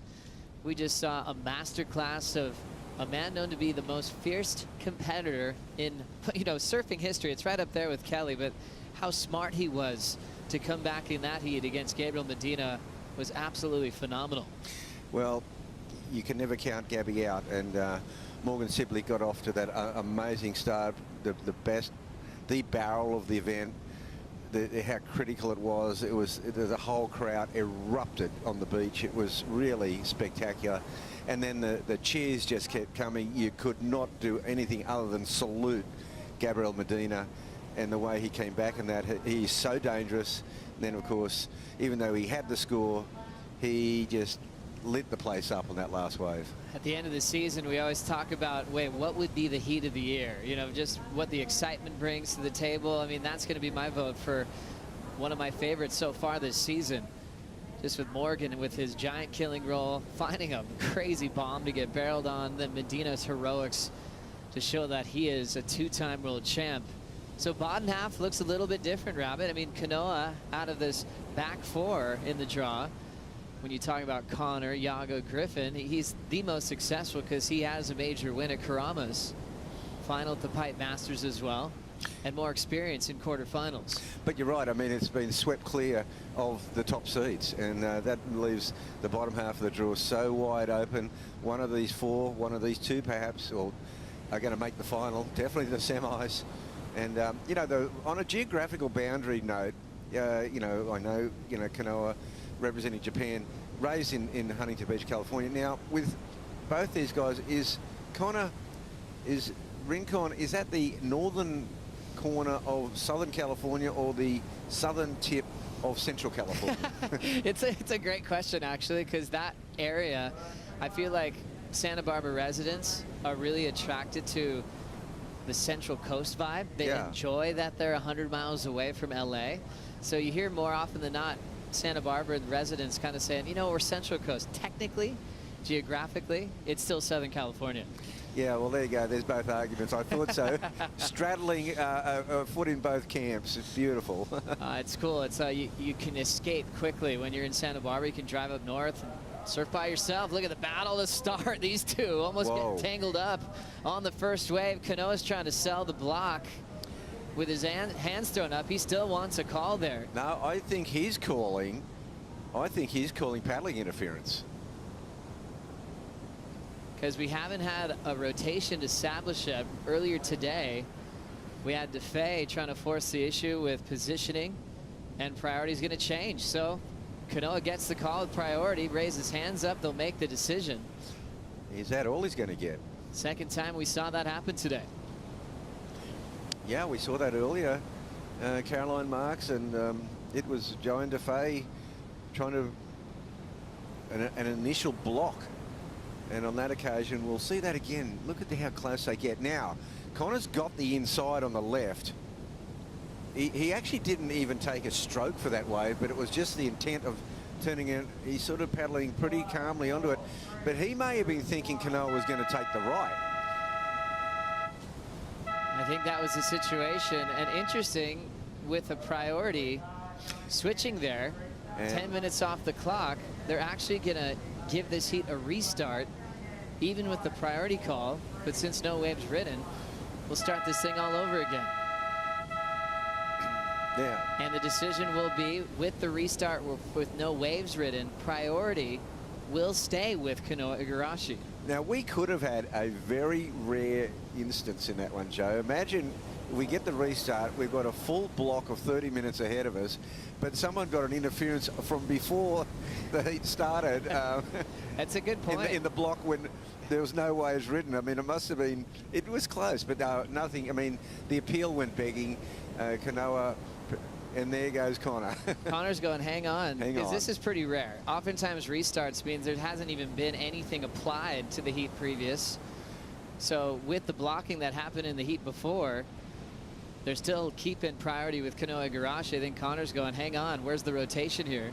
So there was a situation in the overlap that carried over. Yeah, so Kanoa still with right-of-way with a brand new time clock. So he did all the hard work, had Connor in his way when he was showing that he wanted to go right, and he'll have a clear advantage to kick off a fresh 30. Well, Connor's going to have to move on from that quickly. Yeah, they both seemed a little distracted there, not accepting the situation. I'm not sure what Kanoa would have been appealing on that point, unless he was appealing a paddling interference. Well, it's interesting. Kanoa's one of the smartest guys, the toughest guys to surf with at the start of a heat. Well, remember what he's done to Felipe Toledo at the U.S. Open and also in Brazil. Similar situations where Toledo would start with an interference to kick off the heat.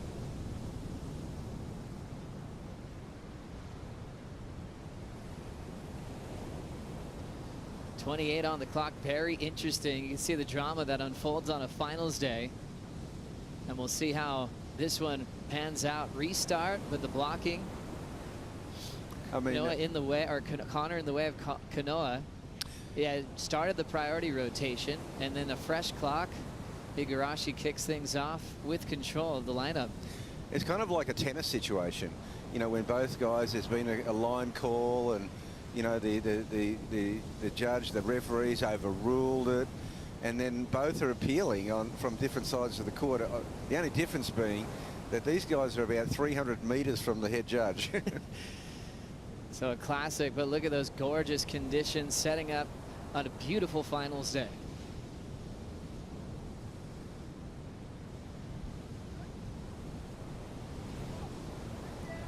These two have met in the past. Back at Debon, the start of the season in 2019, the event that Italo had Kolohe in the final. Connor got past Kanoa in the round of 16 to get to the quarters. Now they're on the move. Kanoa with priority too far out the back. Connor repositions to set up his backhand. Clean arc in the pocket. Connor with a beautiful snap again. That backhand carving work looking brilliant. And a big hammer to finish. Nice pace tempo on that running wall from the Californian. And recovering quickly, getting that start under priority. Yeah, I like the way he finished that one. He went up early, Joe, really made sure at the opening ride, leaving nothing to chance. Certainly was always going to favour his backhand. It's worked and served him so well thus far in the tournament. Making the switch to JS Industries, and made that switch while he was in California, and brought about 12 boards with him, picked up about 11 more when he got here to Oz. How'd you like the start? Yeah, look, it's just a really solid start.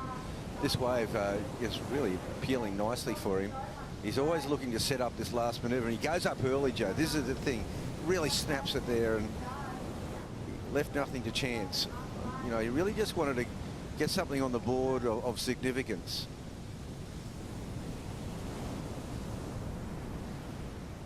Seeing how perfect the conditions are today, lining up on the sandbar, and some big moves for Connor to kick things off with a 6.33. Yeah, it's a good solid score. It's a great opener for Connor. And, you know, it's just poetry in motion. He's got such a solid backhand.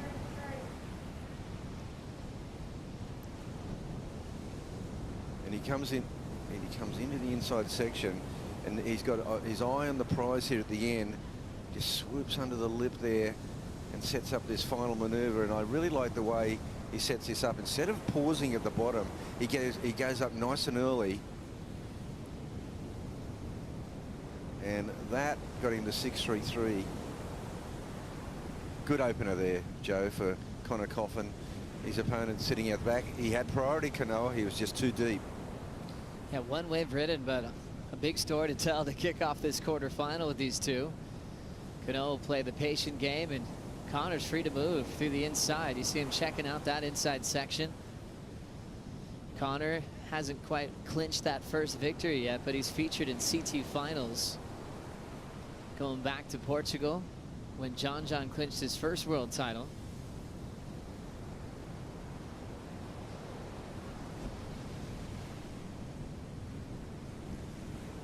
A great start of the season for Connor after, well, I guess a really tough start at Pipeline, but he recovered well.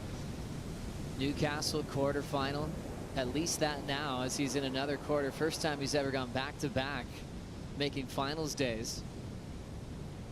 And he's had some unbelievable dramatic buzzer beaters to get this far.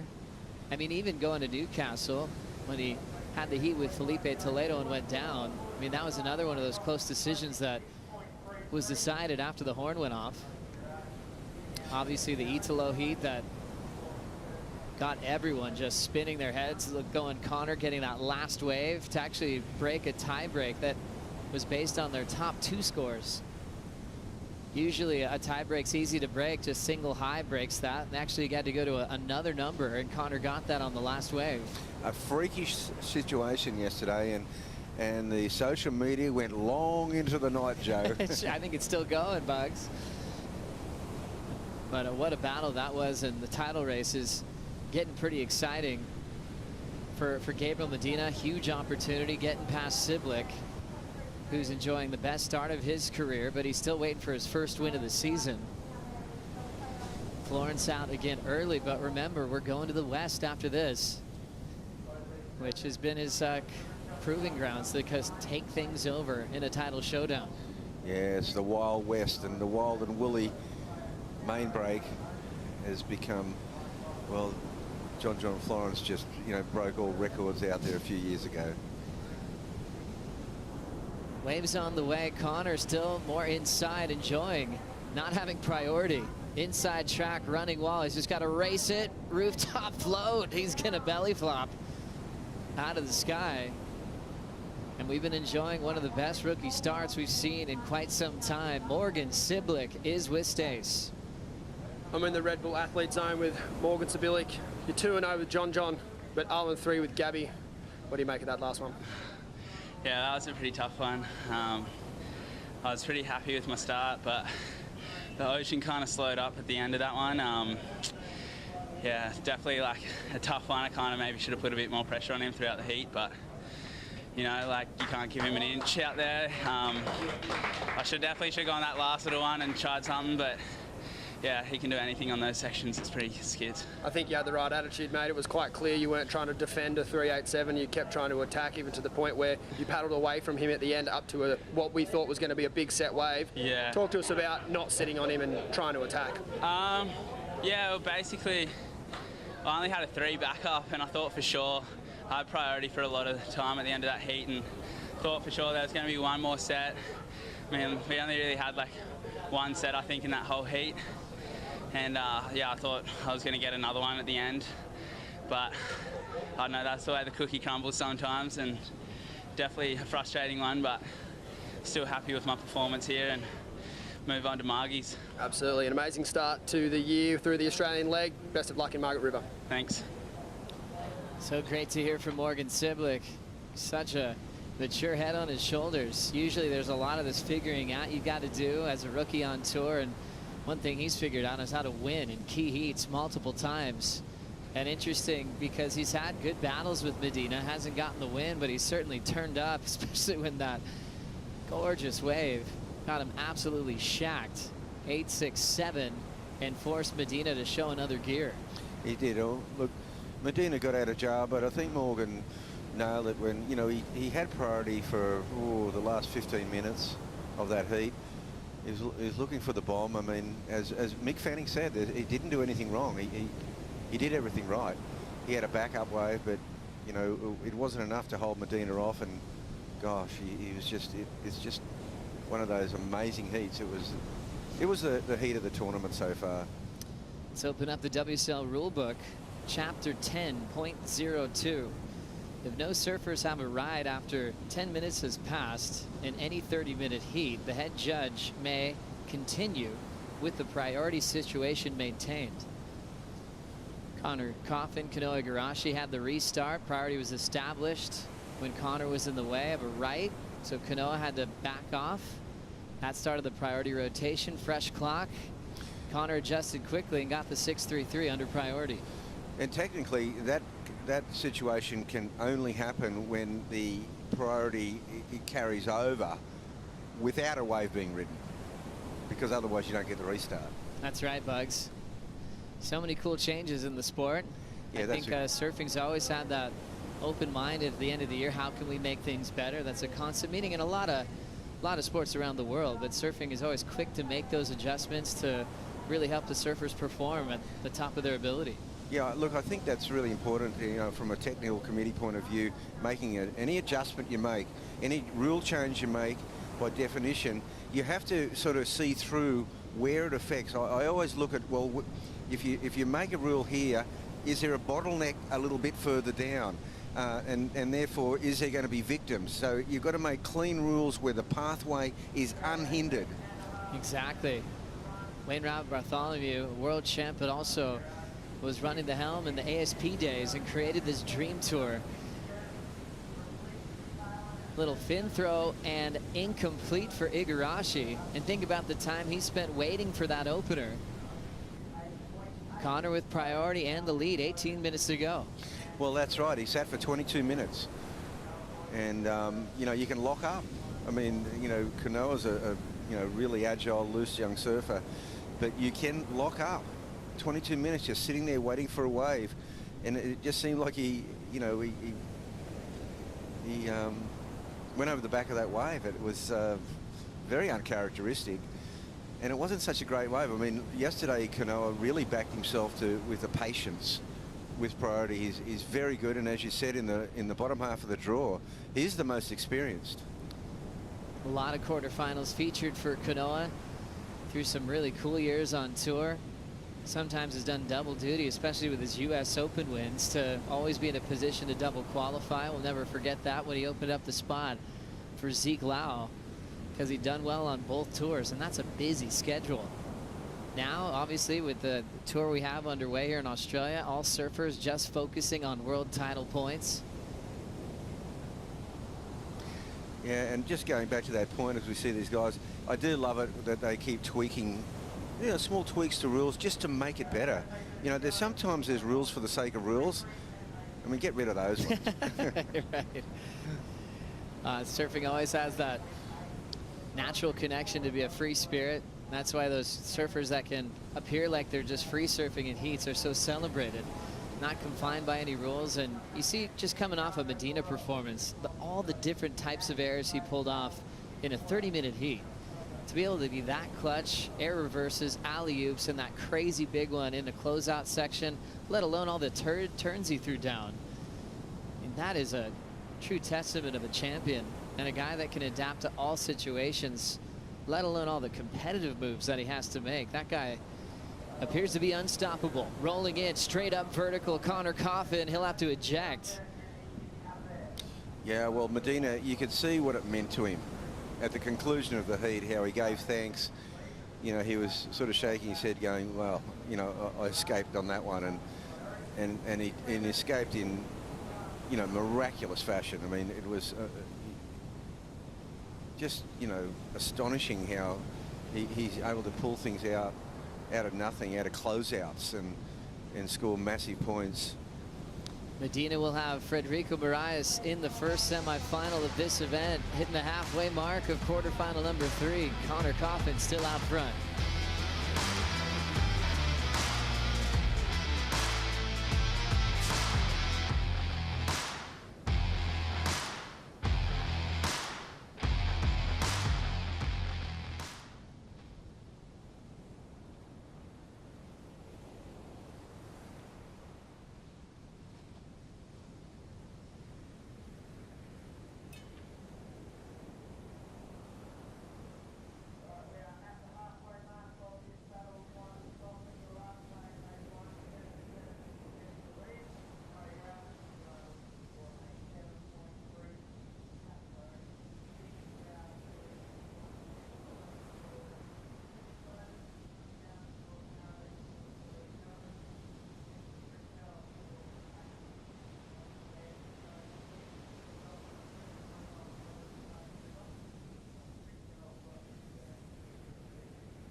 Let's flash back to the heat heard round the world. Connor Coffin versus Italo Ferreira. It was all about the backhand hammers from Connor, sticking to what he does best, throwing some water, blowing the tail out.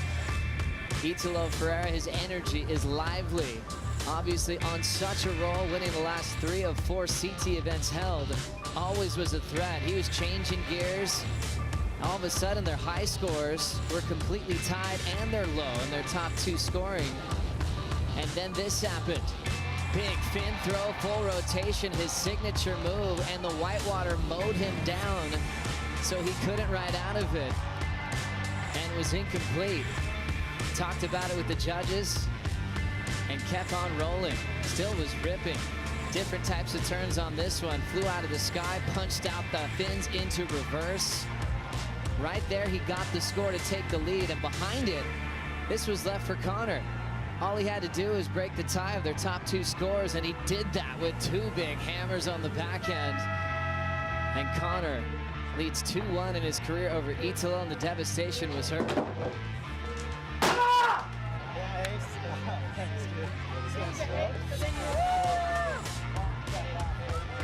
And that was a happy talk with Connor and Glenn Hall. Connor's girlfriend there covering that big moment in his career. And the clear devastation for Italo, having his run stop here, missing out on a finals day on a venue he was ready to take out a big win. But that's what you love about Italo as well. He gives you 100% every time he performs.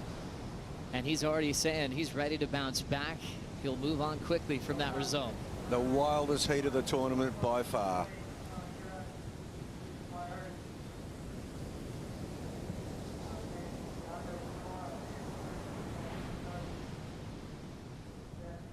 Down to 12 minutes in this one.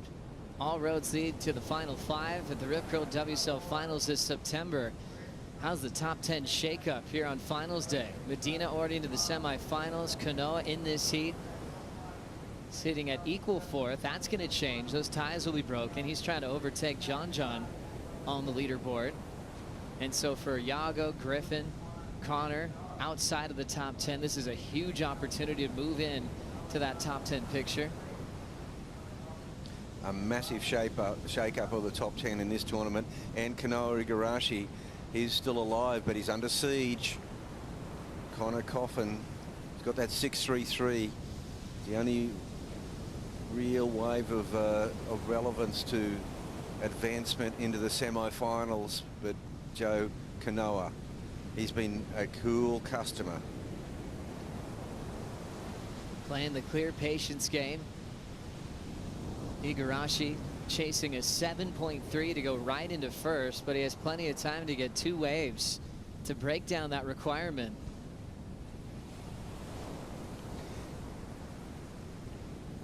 You sort of get the feeling, you know, Connor's trying to get like even like a 4-point ride just to, you know, make it a more imposing number for Kanoa. Such a big opportunity for both these athletes. Connor's featured in 4 previous quarters in Australia. We always know what he's done at Bells. He's always a super strength at that venue. He hasn't had a semi-final yet in Oz. Fallen short to Toledo at Newcastle. Another opportunity here. Connor also taking down major events, like some of the toughest to win through the Triple Crown, a Sunset champ. That power makes sense at a lot of venues around the world. He was always looking forward to the point breaks on tour, but incredible in these beach break scenarios. Power's never going to go out of style. That's always been the case since day one. Yeah, power surfing will always be there, Joe, and that whole connectivity, and it's the blend between the, you know, the new age surfing, the full space odyssey of the future that we're seeing unfold here on the Australian leg, and that power-based game that we see someone like, say, Federico Moraes still, it is still prevailing with it. He's into the semi-finals based on his rail game and power surfing. So many great stories of power surfers in surfing history. Sonny Garcia had multiple finals on the northern beaches, even if it was tiny. He knew how to just get that rail ret and send water to the sky. Richard Cram still living on the northern beaches, just up around the corner in Avalon, famous for having one of the best rail games against the world's best. And Connor obviously just had front row seats to not just 3-time world champ Tom Curran, but Dane Reynolds as well. I remember when Connor was really young and all the locals at Rincon were slowly putting Connor up into the mix of the best to surf Rincon on his day, right with Dane and Tom. That's heady stuff. And those were with the regular footers, and then Parker was always getting involved with the goofy conversation with like Bobby Martinez up there. So much talent. Oh, Bobby, gosh, he still rips. He rips hard. He hasn't lost a step. No. He, we often see him in Australia. Bobby spends a lot of time here, and I saw him one day. I pulled up at inside the alley at Currumbin, and I didn't know who was out there, and I went, that has to be a CT surfer. And it was Bobby Martinez, and my gosh, he was unbelievable. Unbelievable. 8 minutes on the clock. Let's check out the Harvey Norman recap. Quarterfinal number 3 started off with this. Connor in the way of Kanoa for the right. So they started priority, calling that a block. And with the rule book, with the restart, no waves ridden, they're able to keep priority intact. So Connor shifted under Kanoa's watch and turned in a 6.33. Yeah, so with all that drama, it was still Connor without priority that gets the chocolates on the first exchange. And we kind of wrap things up. That's what's happened so far. It's interesting coming off such a wild heat with Medina and Siblick. Barrels, gigantic airs. It's almost like the wave at North Narrabeen's like, okay, let's everyone take a break. Let's reset a little bit. A lot of drama there. But conditions are still holding. And they know at a matter of moments, the horizon might jump and offer a couple of wedges. Kanoa just kicked out of one wave. He tried a little fin throw and the thing went flat. Yeah, well, no matter where you go in the world, there's you know, if you like surf tournaments, we don't run like a game of football might go for a couple of hours, or a basketball. We're here for 9 hours. We're here for 9 hours every day for 4 days in a row. There's going to be lulls. There's going to be ebbs and ebbs in the tide, ebbs in the flow of the sets. And I remember talking to Pat O'Connell, and we were at J Bay one time, and it was classic J Bay, and he said, you know what? I've had like 4 tournaments or 5 tournaments here at J Bay, and every single time I've got skunked, and it's been a perfect day. You get those ebb tides, and just for like 25 minutes, you hardly any sets. I remember talking to Freddie Pataccia Jr. after a heat he had at J Bay. That year, he was the last heat at multiple venues where they would call the contest off after his heat. And traveling all the way to South Africa, he just couldn't believe it was happening again, where his heat went completely flat when all the other heats were pumping all morning. It's just a part of pro surfing, the ability to adapt. And, you know, all those excuses are real. Hey, the ocean changed, but there always is going to be a winner of the heat. So who can adjust to that rhythm of the ocean? And so far in this heat, it's been Connor. That's right. And sometimes you got to, you know, create some sort of ceremony to break that pattern. Certainly right. Remember Iago coming up next against Griffin Colapinto. Yeah, Iago, danger man. You picked that out early, Bugs, for the air show that he put on the left, and then the air that Griffin did last night against Hazelwood was remarkable. Running wall for Connor. Nice snap to start, flowing through that next section, but he runs out of wave quickly. So that'll just be a quiet backup to his start. That was a big 6.33. And now we'll hit the 5-minute mark.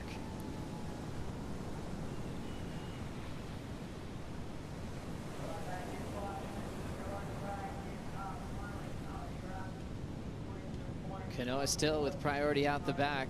Only that .8 ridden scores in for Connor, 2.67.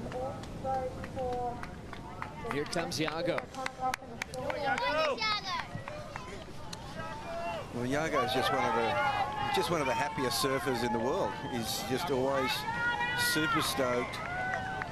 He's got such a good approach to surfing, lifestyle, the gratitude of being a surfer.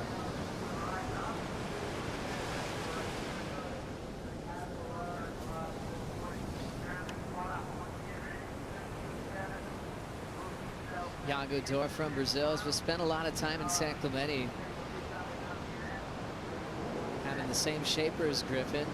Griffin and Iago have seen each other quite a bit, even in between events. Both incredibly stylish on the face and above the lip. Goofy versus regular, that's going to be a treat to watch. And both in the same position on the leaderboard, fight for a spot into the top 10. Well, Kanoa now is feeling the pinch because he needs an 8-2. He basically hasn't got going. He really needs 2 waves, Joe. He's got to get a wave in the next 30 seconds. So true, Bugs. 3:20 to go. Little peaks popping up the beach here. Connor again. Wide open face. There's that backside hook. Drills it off the lip. Quick transition for the backhand float. Well done for Connor. Well, I think it's going to be official now. I think Kanoa is going to be combo.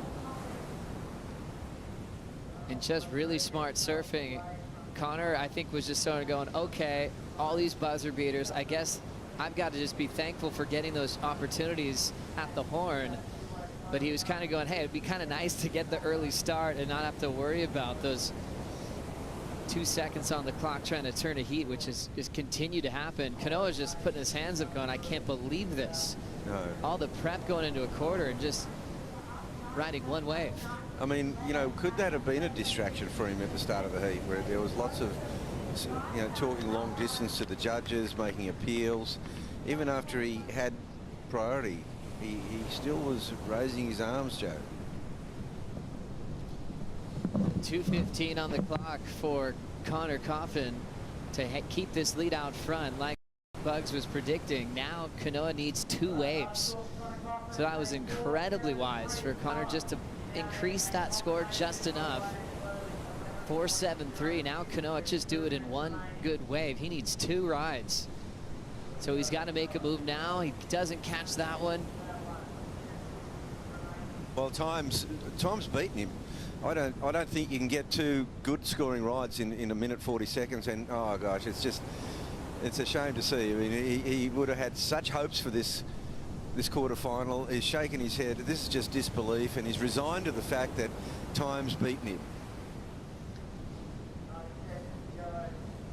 All of our fans and viewers watching on YouTube, continue watching all the action on finals day on worldsurfleague.com, because we have a lot to discuss in the 4th quarter final. Iago Dor, Griffin Colapinto up next. Semifinals for the women will be really exciting. Carissa Moore, world #1, still on quite a roll this season. So all the semis and finals, everyone watching on YouTube, head on over to worldsurfleague.com. We're down to 50 seconds in this heat. One of the toughest heats to watch for Kanoa Igarashi fans. Started off with a restart, but he had priority, so things were going his way. And then just waited for waves that never came. Connor made the adjustment. He's ridden 5 waves. And this will just be to paddle in, and oh gosh, it's just going to sneak under him there. It's unbelievable. This is the shocker of shockers. And he just couldn't even get himself onto a wave. His head's down. You know, you got to feel for him. The ocean just abandoned him on this one. Meanwhile, his opponent got, 3 or 4 pretty decent rides. Connor continues his role here at Narrabeen. Igarashi's going to leave with an equal 5th. Still a solid result on the leaderboard, as he was already in that top 4 picture. But just running out of time, waiting for a wave out the back that never came. Connor opened with a 6.33 under priority, still the best number of the matchup. And Coffin will be in the semifinals in Australia for the first time in his career. Great power surfing and adjusted well after the restart. We will take a quick break. When we return, Iago Dora and Griffin Colapinto hit the lineup, and we'll also be joined by the legend himself, Simon Anderson, for the call. Coming up next.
I'm making a replica for the men and the women of the board I surfed in the 1981 QSM Coca-Cola, and I won the event.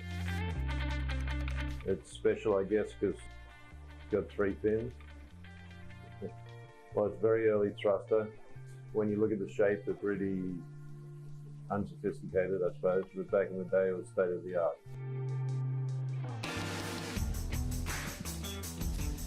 Happy finals day. Quarterfinal number 4 just getting started here at the Rip Curl Narrabeen Classic presented by Corona. Iago Dora taking on Griffin Colapinto. It's all been about the air show for these two. Let's see what happens. Special treat on the Harvey Norman host set. Joe Trappell with Rabbit and the local legend Simon Anderson. Simon, thanks for joining us, and well, thanks for having us in Narrabeen. No worries, Joe. It's great to have you guys here for sure. Really cool. I imagine for you to see the tour at a CT level come back to your favorite wave. Yes, home break. You know, I was lucky enough to compete in a CT equivalent event back in the day. So that's pretty unusual, and it's great to see the tour back here and see the boys and girls taking Narrabeen apart. Oh, certainly. That board is magic. Are you happy to give it away to the winners? Yeah, absolutely. They will have earned it, that's for sure. And I guess it's Iago Dora, Griffin Colapinto just getting started, and Simon Anderson will be with us for the call of this heat. Simon, conditions are beautiful for finals day. Could you break it down for us? Yeah, maybe still the south swell, which usually in Narrabeen means not left-handers. So we're kind of lucky the bank is so good that the lefts are running off no matter. Occasional alley right, but the competitors are ignoring that. I'd be all over that alley right. if I had a chance. Yeah, great conditions and incredible surfing. Well, Simon, you won this event in '81, but you also won it a few years before, '77. So if it was '77, that means, were you on a single fin for that first win? Yes, that's correct. And then at that time, were you already realizing you had something going with the 3-fin design, or did that come much closer to '81? No, I was very happy with single fins and working on those progressive designs through the years, and then MR turned up on the twin fin and it changed everything. And so what an answer, not just winning here, but winning pipe, winning bells. We talk about that story, the pipe final. Interestingly enough, this man, Rabbit Bartholomew, was with you there. And Alan Burns. Yeah, that's right. Very exciting. Can you reflect on that final for us? I've heard it from Bugs a few times. That must have been a special day for you as well. Yeah, for sure. I had a board that I'd made in California, thruster, of course, lovely 7.6, and it was going pretty well, and I had a nice run.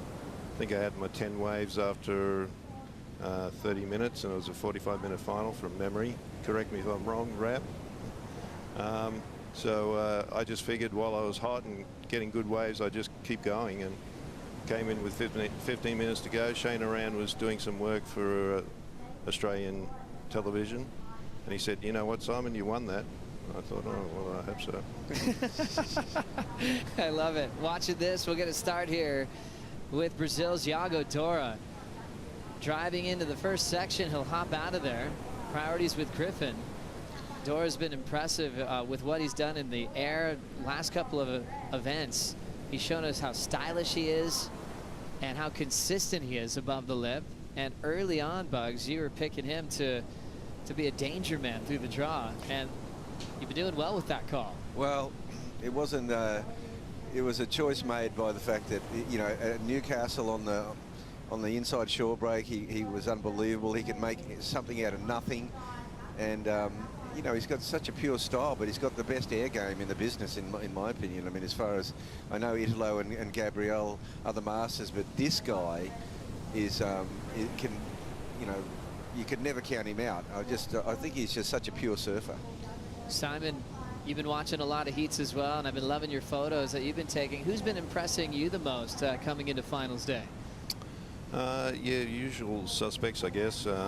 It's been interesting seeing the approaches. A couple of competitors surfing down the end at the closeout kind of part of the beach and getting short rides but going to the air and getting big points. So that's been pretty impressive. Morgan Chillick, you know, he's come from nowhere and looks like being a superstar, and his surfing is incredible. But, you know, everyone in the field is awesome. So, yeah, John, it was good to see John here. He's one of my favorites. You know, I've got a lot of favorite surfers. Take a while to go through them all. Yeah, no, definitely in a good spot on the tour right now with 22:40 on the clock. We just had a heat that went down to just Connor adjusting to slow conditions and got past Kanoa to move into the semifinals, and Connor's up with Glenn Hall. Definitely, yeah. So that's where the weight is definitely a little bit. For sure. So you're thinking, Okay, sounds good. Do you have my sunglasses? Things are shining bright on Connor through the Australian leg of the tour. Quarterfinal in Newcastle.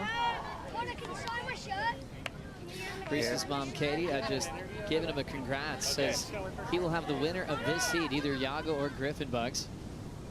Oh, yeah, well, you know, Connor's on fire, and we saw Glenn Micro. Well, you know, it's like watching, you know, in the NFL when the coaches are talking behind a clipboard, you know, so you can't lip read them. It was like secret code going. Only we couldn't hear what he was saying. But Micro, he's got the magic touch. He's a super coach, Simon. Yes, who would have thought? Young man from Ireland taking the world by storm. Yeah, what a great academy that he's created with more than just Connor, from Ace, Prisa, Tyler. List goes on and on. Meanwhile, the slow conditions continue. Colapinto still a priority, waiting for a wave. They obviously witnessed what went down in the heat previous. So we'll see how they make their adjustments now. Simon, you come down at say 6 o'clock in the morning, and that pack is sitting on that traditional North Narrabeen peak that that I know it as, and of course you're the master of. But then the contest starts, and they often head south and into the middle part of the break where Morgan got that classic wave. But they, you see waves coming on that peak, on that traditional peak, and not a lot of them are using it. No, it's interesting watching it go down. I guess the absolute best waves are coming in the middle part of the bank, so they're reluctant to leave that alone. You can see that sometimes their competitor will surf further south, even on the closeout section. And that seems to draw the other guy down that way, and before they know it, they're off the bank. Yeah. Let's hear from girls and boys. Sorry, Joe. Oh, that's right, Simon. We'll just hear from Connor Coffin now with Stace. Through to the semi-finals, and I guess we are all learning new things all the time. That's the beautiful part about our sport. Connor, you lost priority for basically 20 minutes. How did you reset from that? Yeah, totally. I mean, it was the heat before at the end of that heat, so I thought when the heat restarted it was probably a clean slate, but I guess not. So yeah, sometimes you just learn as you go. But no, it actually played into my favor because I was able to get away from Kanoa and get that first 6.33 on the board. It's tricky. I mean, it's slow and it's such a big playing field that it is hard to like kind of dial in where the waves are going to come. There's like some way down on the bottom of the bar and then some up off the top. So yeah, just slow, weird heat, and stoked to get through and be in the semis. At what point in the heat do you decide 10 points is enough?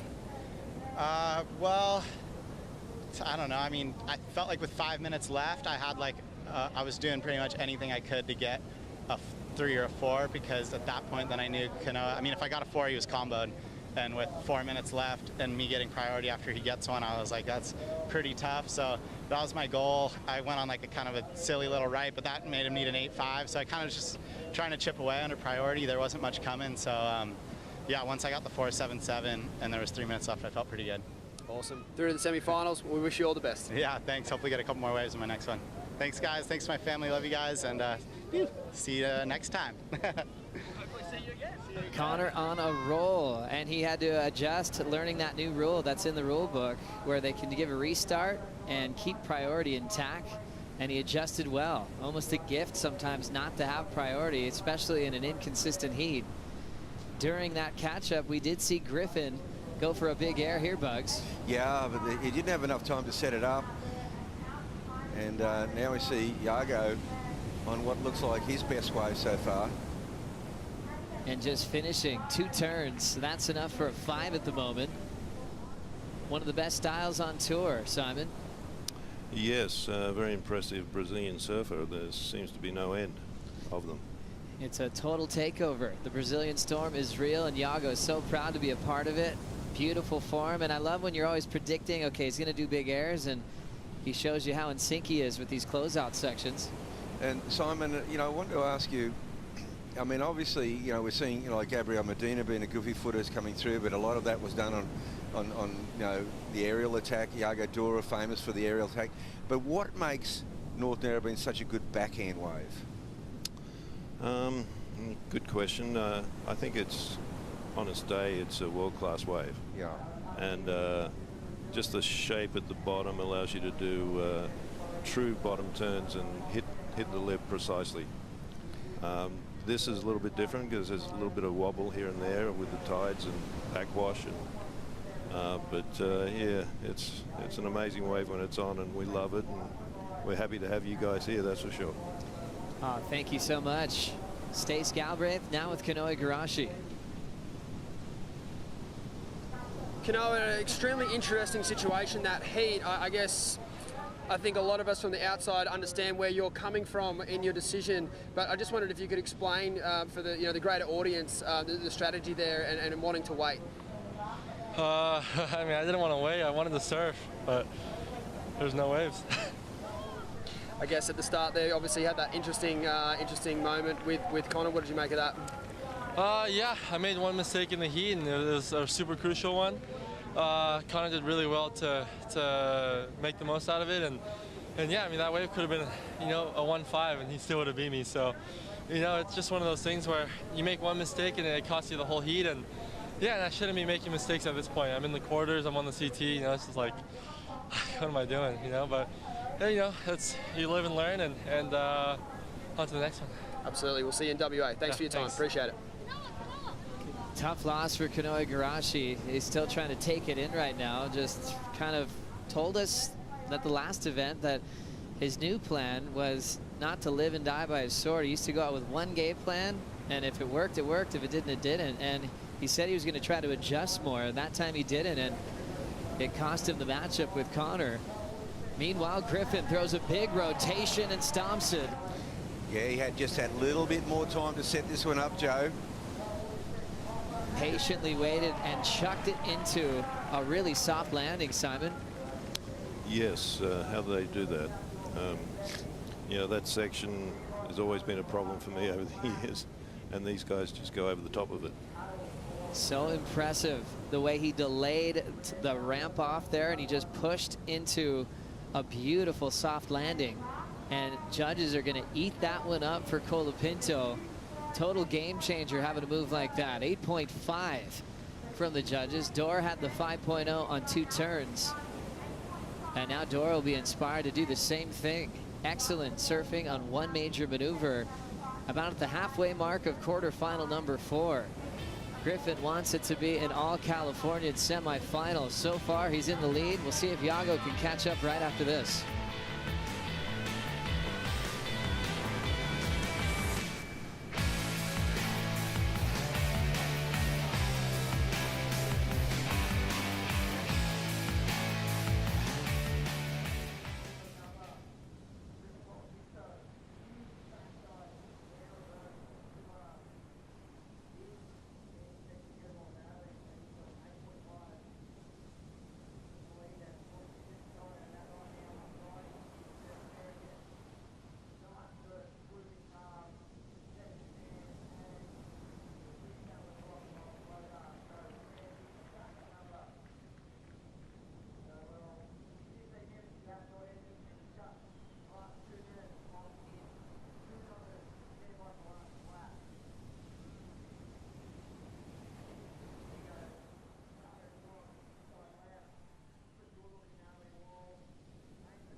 Let's flash back to a matchup with Iago Dora and Griffin Colapinto in the southwest of France. Small running lefts. It was an air show. Dora, massive alley-oop. Perfect finish. Skipped his way out right on the sand. And he was able to also pack some deep barrels. An exciting heat with these two younger names on tour. And Iago was able to take out a big win over Colapinto back in 2019 at the Quicksilver Pro. Griffin was inspired by the conditions, got barreled as well, but wasn't quite enough to catch up to the top 2. Dora keeping that big alley-oop and one of the deeper barrels on his forehand in the early rounds. Iago leads 2-0 in their head-to-head history leading into this quarterfinal. It's interesting, Iago's been in 4 quarterfinals before this, 2 of them at Saquarema, 2 of them at Pipeline. He was able to beat Mick Fanning in 2017 as a wild card to semifinal in Brazil. But he loves pipe as well, and he's found some great results there. Just like Colapinto, who's earned a semifinal finish at the Pipe Masters. Back to this one, catching up to some surfing. Colapinto got this wave during the break bugs. Yeah, well, this is the alley rights that Simon had made mention to. And that wave, you know, he's got the 8.5. He's looking for a backup. And Iago Dora, this wave here, this nets him a 7-point ride. He gets 2 big maneuvers, and that second one's so critical. Instead of going to the air, he just played it more, took the more traditional route to getting a good score, Simon. But yes. As we look at that finishing move from Iago Dora, he's able to stay on his feet. 7-point ride as he's catching up to Colapinto with 11:30 to go.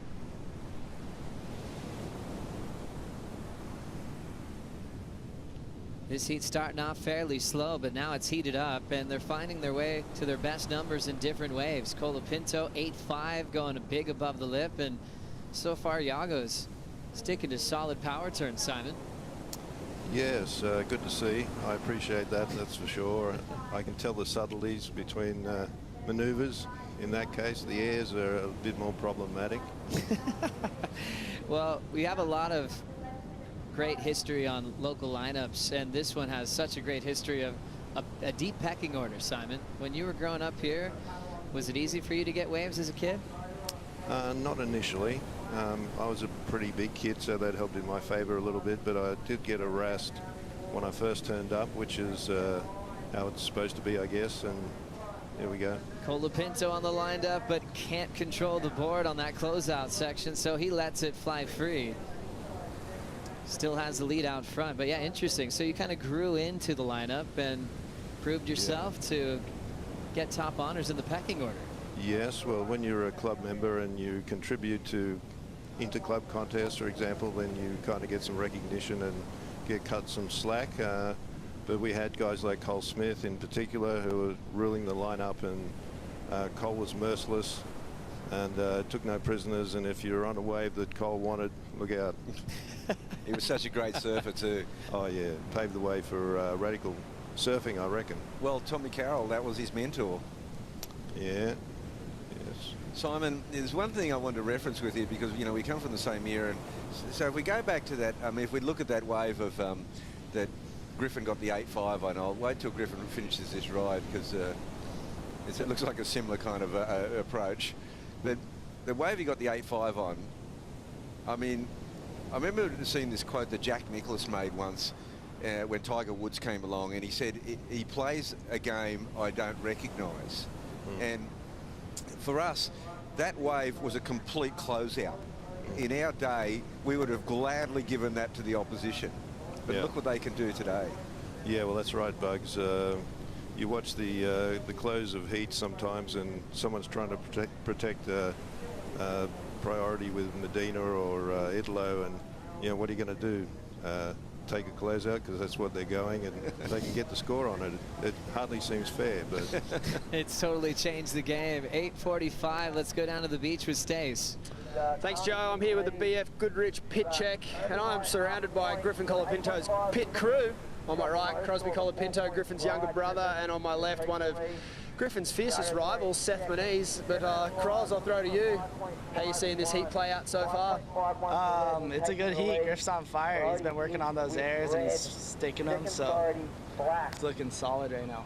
And Seth, is he trying to be copying your US Open air with that last effort?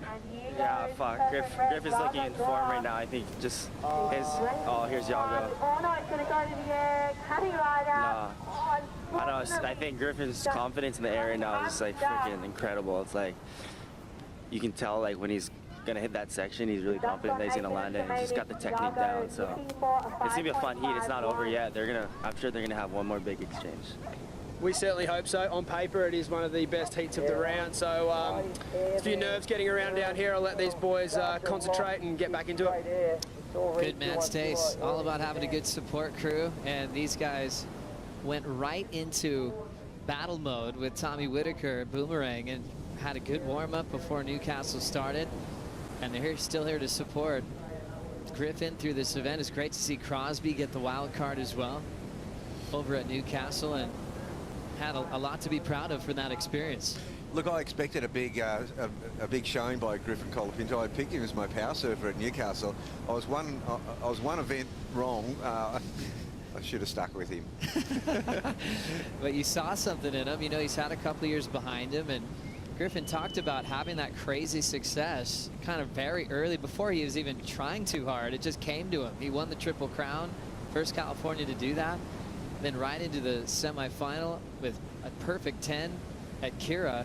It just everything came so quickly, and then a little injury slowed that down, and I feel like he's just climbing back. He's had a few quarters before. Crazy. They've all been with Michel Perez, and now he finally has a different opponent here. Yago Dora. There's that tail whip into the flats, incomplete. Down to 6:30 on the clock. All of our viewers watching on YouTube, you can check out the semifinals and finals on worldsurfleague.com.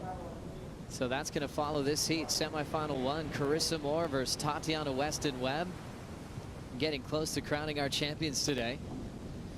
As we still enjoy our time with Simon Anderson, who will be handing off the trophy, the special trophy of the replica of the board that he rode to victory here at Narrabeen back in 1981. And Simon, obviously you made this big explosion with an update and an equipment change. When did you first notice someone else had a thruster when you were competing that season? Yes, I certainly noticed in Hawaii after the Pipe Masters, Dane had a thruster and he went on to win the World Cup at Haleiwa. So I sort of knew the jig was up by then. The word was out. No secrets. I mean, there's no Instagram back then, but the message was clear. A big win, you got the press, and people were talking about this three-fin design. Where did the name come from? When did it start becoming the thruster? Yeah, well, I was advised by Bill McCausland that I should call it something so that it would stick with me personally somehow. I didn't quite understand, but it seemed like the thrust through the fins and the control of the back fin, you know, it's a thruster. Seemed a bit corny, but you know, not bad. It stuck. But I suppose, Simon, also, I mean, Bill might have also, if there was a chance, you would have said, look, patent it, but you know, fins and surfboard, it's kind of so generic that it was really impossible to patent. Yes, interesting question. It was answered to me one time by, you know, if you got a handle on a cup, you can patent that if you're the first one to do it, but you put two handles on the cup, you can't really patent that.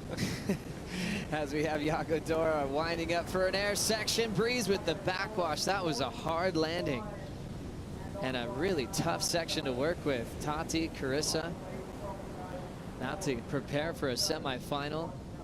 Carissa was brilliant up in Merriweather with a huge win. Simon, what was your reaction to the big air that she did in the quarterfinals up the coast? Yes, stunning. I thought I was watching surfing history because I was watching on TV, and her reaction was priceless. Yeah, she'd done something special, and just the first of many, no doubt. And Carissa surfing on the final day? Yeah, I'm super impressed with Carissa. Obviously, she's, you know, if she's on, she's virtually impossible to beat. Carissa in a good spot in the driver's seat of the title race with the other world champions knocked out. We lost Stephanie Gilmore from the draw to Courtney Conlog. Lost Tyler Wright to Joanne DeFay yesterday with a brilliant comeback with the 8-point ride at the end of the matchup. These two are staying very close together now.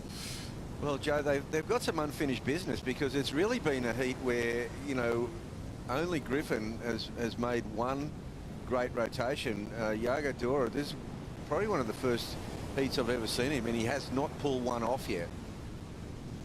Yeah, he went for that crazy one in the closeout, but the backwash just made it really hard to project early. And Yago is the king of pulling off tough airs and difficult sections. He's had a lot of tries in this heat, 8 waves ridden. His best scores have been coming on turns on the open face. And Simon, you know, you mentioned, even though lightheartedly, that you had trouble with that last section. It's quite thick and powerful and punchy, isn't it? Oh yeah, absolutely. You know, I think that was a problem with our era, the closeout, the big closeout. You know, what to do with that? Usually we just flick out, but like I said, they can go in the air and just bypass that completely just about and land on the soft white water closer to the beach. It was nearly like the maneuver to do was get up early, snap under the lip, and try and beat that, you know, the impact zone out into the flats. Yes, that's right. They've been perfecting that at Bells for a while, I reckon. Yes. 2 minutes remaining. Enjoying our time with Simon Anderson, longtime touring professional, handing off a beautiful replica of the thruster to the champions later on today. Colapinto wants to be one of them. So far, so good. 8.5 and a 4.0 and priority. Yeah. Yago can't really get away from him right now. Exactly. Some real cat and mouse. I mean, Griffin has got him in the trap right now, and Griffin Colapinto with priority. He's it's not a big lead though. A 5.51 for Yago Dora. That's he's looking for a closeout. 90 seconds. Can Yago find it? Needs to force Griffin into something to use priority first, because Colapinto's right on him. Griffin working with Tommy Whitaker for some great warm-ups. Worked out a heat strategy. Yago's got his father, Leandro. Little wave there, nothing happening. Well, you saw Connor. He had a look at that wave with some intent and then said, hang on, don't let Dora out of my sight. He's going to go it. Yago. Oh, no. So remember before, Yago 2-0 over Colapinto in the past. Griffin in a good position now to change that theme. And Simon, sorry, Joe, but I was quickly before it finishes. Simon, at the start of the heat, it's like, you know, there's no priority. It's you know, positioning of that. But the end of the heat now, I feel with priority, there's so much game at the end of a heat that, you know, with the person with priority, look what's happening here. Yes, you got to play the game, and these guys get pretty good at it with many heats where the results in the balance. And you see that amazing ability for Griffin to just catch up to the heels of Yago Dora. And Griffin's going to shut it down with priority, and he'll actually just let him go. So Yago found some space. This score will count, chasing a 5-5-1. Wave doesn't look like much. Dora's going to try to find some speed, and he just taps the end section. Oh, the head goes down, he knows. All of our viewers on YouTube, remember, semifinals coming up next. Head on over to worldsurfleague.com to see the finish of the Rip Curl Narrabeen Classic presented by Corona. And what a heat. Colapinto will join an old friend in the semifinals named Connor Coffin and battle it out for a spot in the final today on finals day. This one started off relatively slow as we look at the Harvey Norman recap, and then one air section made the difference. It was an excellent 8-5 for Colapinto to take the lead. Yeah, and this was the difference, all right. And it was the one standout ride of the whole heat. We did see Griffin back up here with this ride into the alley section. He only got a 4 for this, but it was enough just to keep his opponent at bay. It was a quick backup. It was a pretty clever move in the end of the day. This is a good ride by Yago Dora, 7 points. This second closeout maneuver, he stayed on his board, elected not to go to the air, still got the 7. Such a meaty finishing move, and two sportsmen shake that one off. Colapinto happy to be moving on to the semifinals, as semifinal 1 with Chris Amore and Tatiana Weston Webb is coming up next. Simon Anderson, thanks for having us in your hometown, and thanks for the time as well. And that beautiful surfboard is going to be a treat to hand off later on today. No worries, Joe. Great to have you. Great to be here. And Joe, I mean, Simon, I don't remember us coming out of heats like that and hugging and kissing. Yeah, we did once in the Masters round, if you remember, but that was initiated by me, not you. Times have changed. We'll get more from these two throughout the day. And remember, once again, all of our viewers on YouTube, head on over to worldsurfleague.com to watch the ending of this championship event. Ronnie Blakey, Richie Lovett stepping in for the call.